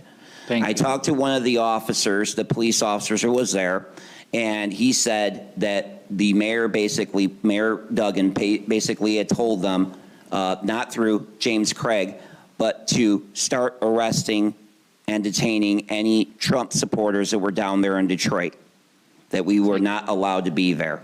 Thank you. Thank you. Any additional questions? Is there any backing up evidence that Mayor Duggan said or did such a thing? Well, I'm going by my word. I am honorably discharged from the United States Army. But somebody told you yes. that was what was said. So I'm just yes, this is coming from a Detroit police officer that I had spoke to. I wanted to find out what was going on. I did identify to him that I was a councilman and a retired military law enforcement. I would like to find out what was exactly going on, because I did not want to be involved in a situation that would get any members from Macomb Trump Victory or Macomb County Republican Party in any further trouble after we seen Mr. Cordes being arrested and the Trump Unity Bridge being impounded. Okay. So that was my concern, was for the safety and the security of all of us that would be down there from Macomb County. Thank you. I just wanted to know what the source was. It was for a that. Detroit police officer, one of the Detroit police officers that wears the white traffic caps that is assigned specifically down to Detroit when you have events down there. Okay. Thank you. Seeing no other questions, thank you for taking the time and for waiting so long. I appreciate your patience. Yes, sir. Next, I have Gordon Pennington. After Mr. Pennington, I have Angelique Johnson. And then we have a few cards from folks who didn't come when I first called. Kurt Hausauer would be up then. Mr. Pennington, Thank welcome. you, Mr. Chairman. You have 3 minutes. Yeah, thank you very much. It's been a long day, and I think more details may not be as important as some summary observations. I was at the TCF Cobo Hall Center on both Tuesday, November 3rd, for almost 14 hours, a little more than 14 hours, and again Wednesday, November 4th, for nearly 12 hours. During that time, I witnessed in summary many of the things that have been detailed by those who have given eyewitness testimony here today. That eyewitness testimony, I would submit to you, qualifies as evidence. That evidence has to be adjudicated and looked at in the overall scope of what it is that this committee will eventually do in determining how deeply you'll investigate or look at some of the evidence that's been presented here. What I saw in summary as a person from the business community, I've seen many systems at work, and I work on strategy, and I work in a number of areas where you look at the whole end-to-end picture of how systems work. I would submit to you that this system could be fixed, and it wouldn't take much, but it would take a very assiduous level of detailed observation. One, the very provenance of the ballots themselves.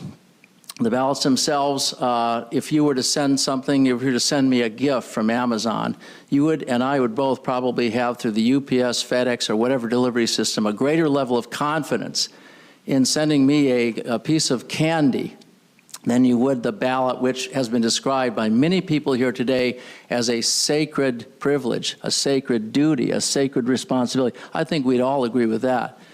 But what I observed at Cobo Hall was essentially, on the surface, if you didn't look deeply, you could see teams that were working together. They were rallied together by the supervisors at various periods.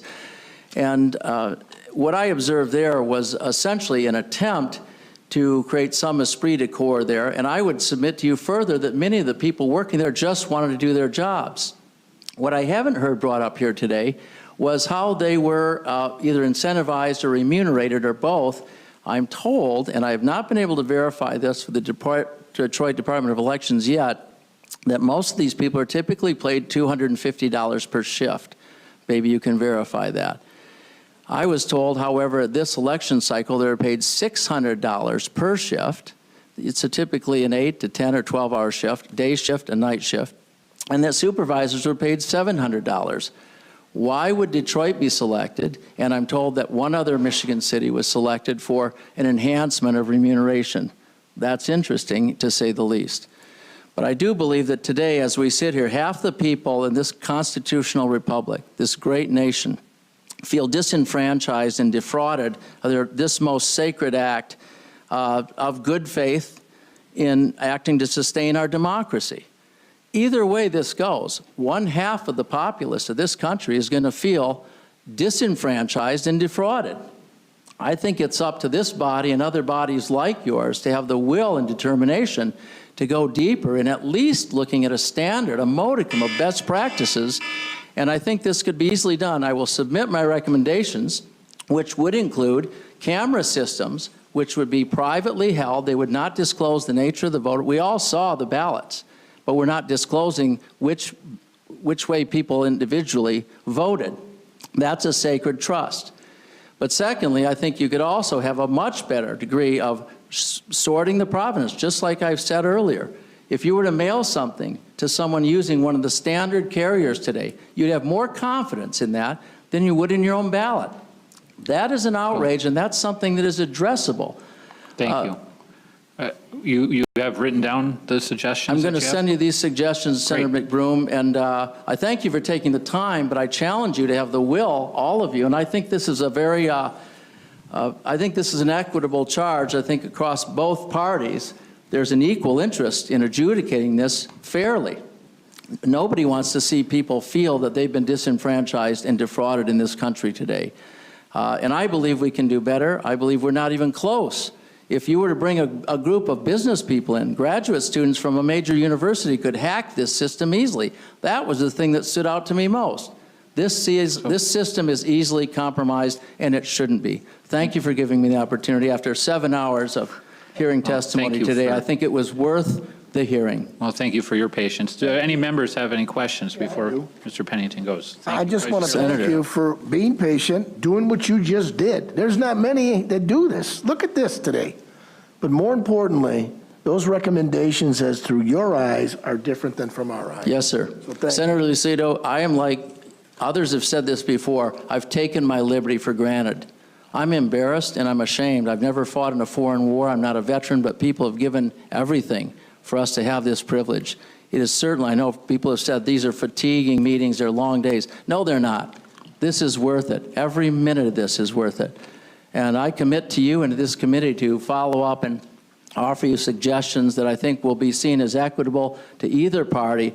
But this isn't over yet. I would submit to you and the American people that we have a constitutional process under law by which the media does not determine who our elected officials will be absent going through the process that is necessary. It's painful. It's gone on longer than it should. But we can do better. We must, and we must adjudicate this in a way that satisfies the demand of the American people that they trust, but we must verify. Thank you for your inspiration. Thank you. Is Angelique Johnson here? Welcome, Ms. Johnson. Is it Angelique or Angelique? Okay. I've only ever seen it spelled with a Q before, I know, so forgive me. just like in the Bible. After Ms. Johnson, I have Kurt Hauschauer and Linda Brandis. Please, you have 3 minutes. Hi, thank you. My name is Angelique Johnson. I'm a registered poll challenger and voter in Michigan. I was at the TCF Hall on November the 4th from 9 a.m. to 6 p.m. I was called down to come and help out. I was told there wasn't enough representation for our side down there. And so I got up and went on down.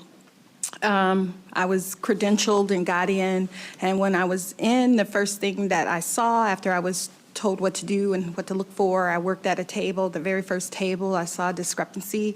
And at that time, I didn't have no one near me to talk to about it. I was supposed to go to the challenger at the table or the person that was leading the table, but I was still asking questions, and because the person wasn't near me, because we didn't have enough representation, I had 4 tables to observe, you know. I observed the young lady take the ballot out, pass it to the next lady. She scanned it in as I was supposed to stand by the machine, the video monitor to watch that process. And when she scanned it in, it wouldn't go. So then she tried again, or something happened, and she got her supervisor next to her, and the lady got up and went to another table and got one of the people in the shirts that was the supervisor. And she came back and told the young lady something, and the lady looked down in her book, and as I tried to walk over there to see, they told me to go back because I wasn't allowed to come that close to them, but to stand on the end where the monitor was. I would see everything there. And I could see her look in the book for the name that was on the screen. And I noticed that she found the name, and she said, oh, or something like that.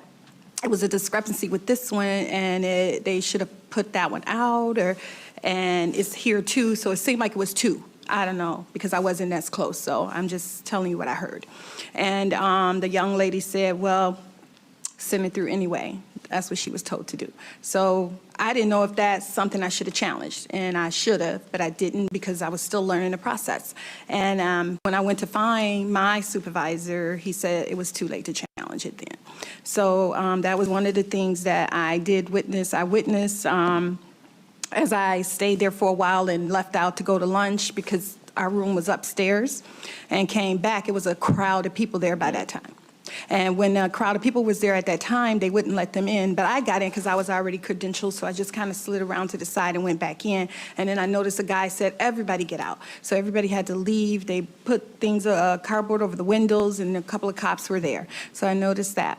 And I also saw a lawyer also being put out. I looked up and noticed people were cheering, and a lawyer was being put out, and they turned around and asked him, what are you leaving for? And he said, because I asked him what's the count in here because we had got information where they couldn't let anyone else in. That was on our side to help. And I'm thinking, well, I want to leave, so, you know, if I leave, can they, like, switch us out? And they's like, if you leave, you can't come back, and if you leave, they're not switching people out. So, you know, I left by 6 o'clock, and that's the things that I saw. All I could do is testify to what I saw and what I witnessed that day. Thank you very much, Ms. Johnson. Any questions from members? Yeah, Senator Tice, go ahead. You don't have to apologize. When they said everybody leave, they didn't mean everybody. They meant some people, right? There were still people who were left in there. They weren't clearing the room. When they said everybody leave, those were the people who had come to help relieve the workers who had been there the night before and into the next day. Those were the people who went upstairs where I were to get their credentials and everything, because you go upstairs, get trained, get your credentials, come downstairs and sign in the book. So it was a lot of them at the door. I got pictures. And those are the ones they wouldn't let in. They had some words. I came in and there was confusion going on right then and there. And all the TV cameras were taking videos of everything that was going on, because they really were yelling at each other. And they was like, we got the right to be in here. And the guy said, no, everybody leave.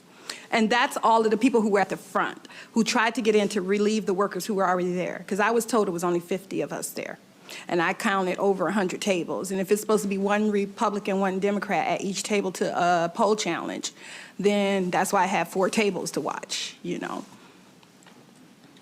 So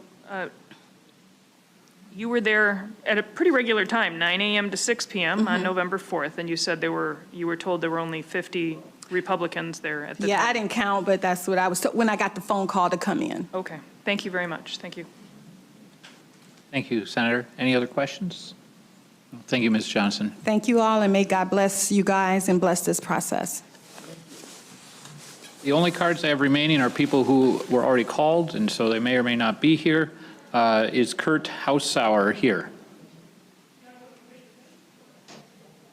Is Linda Brandis here? Austin Kreutz.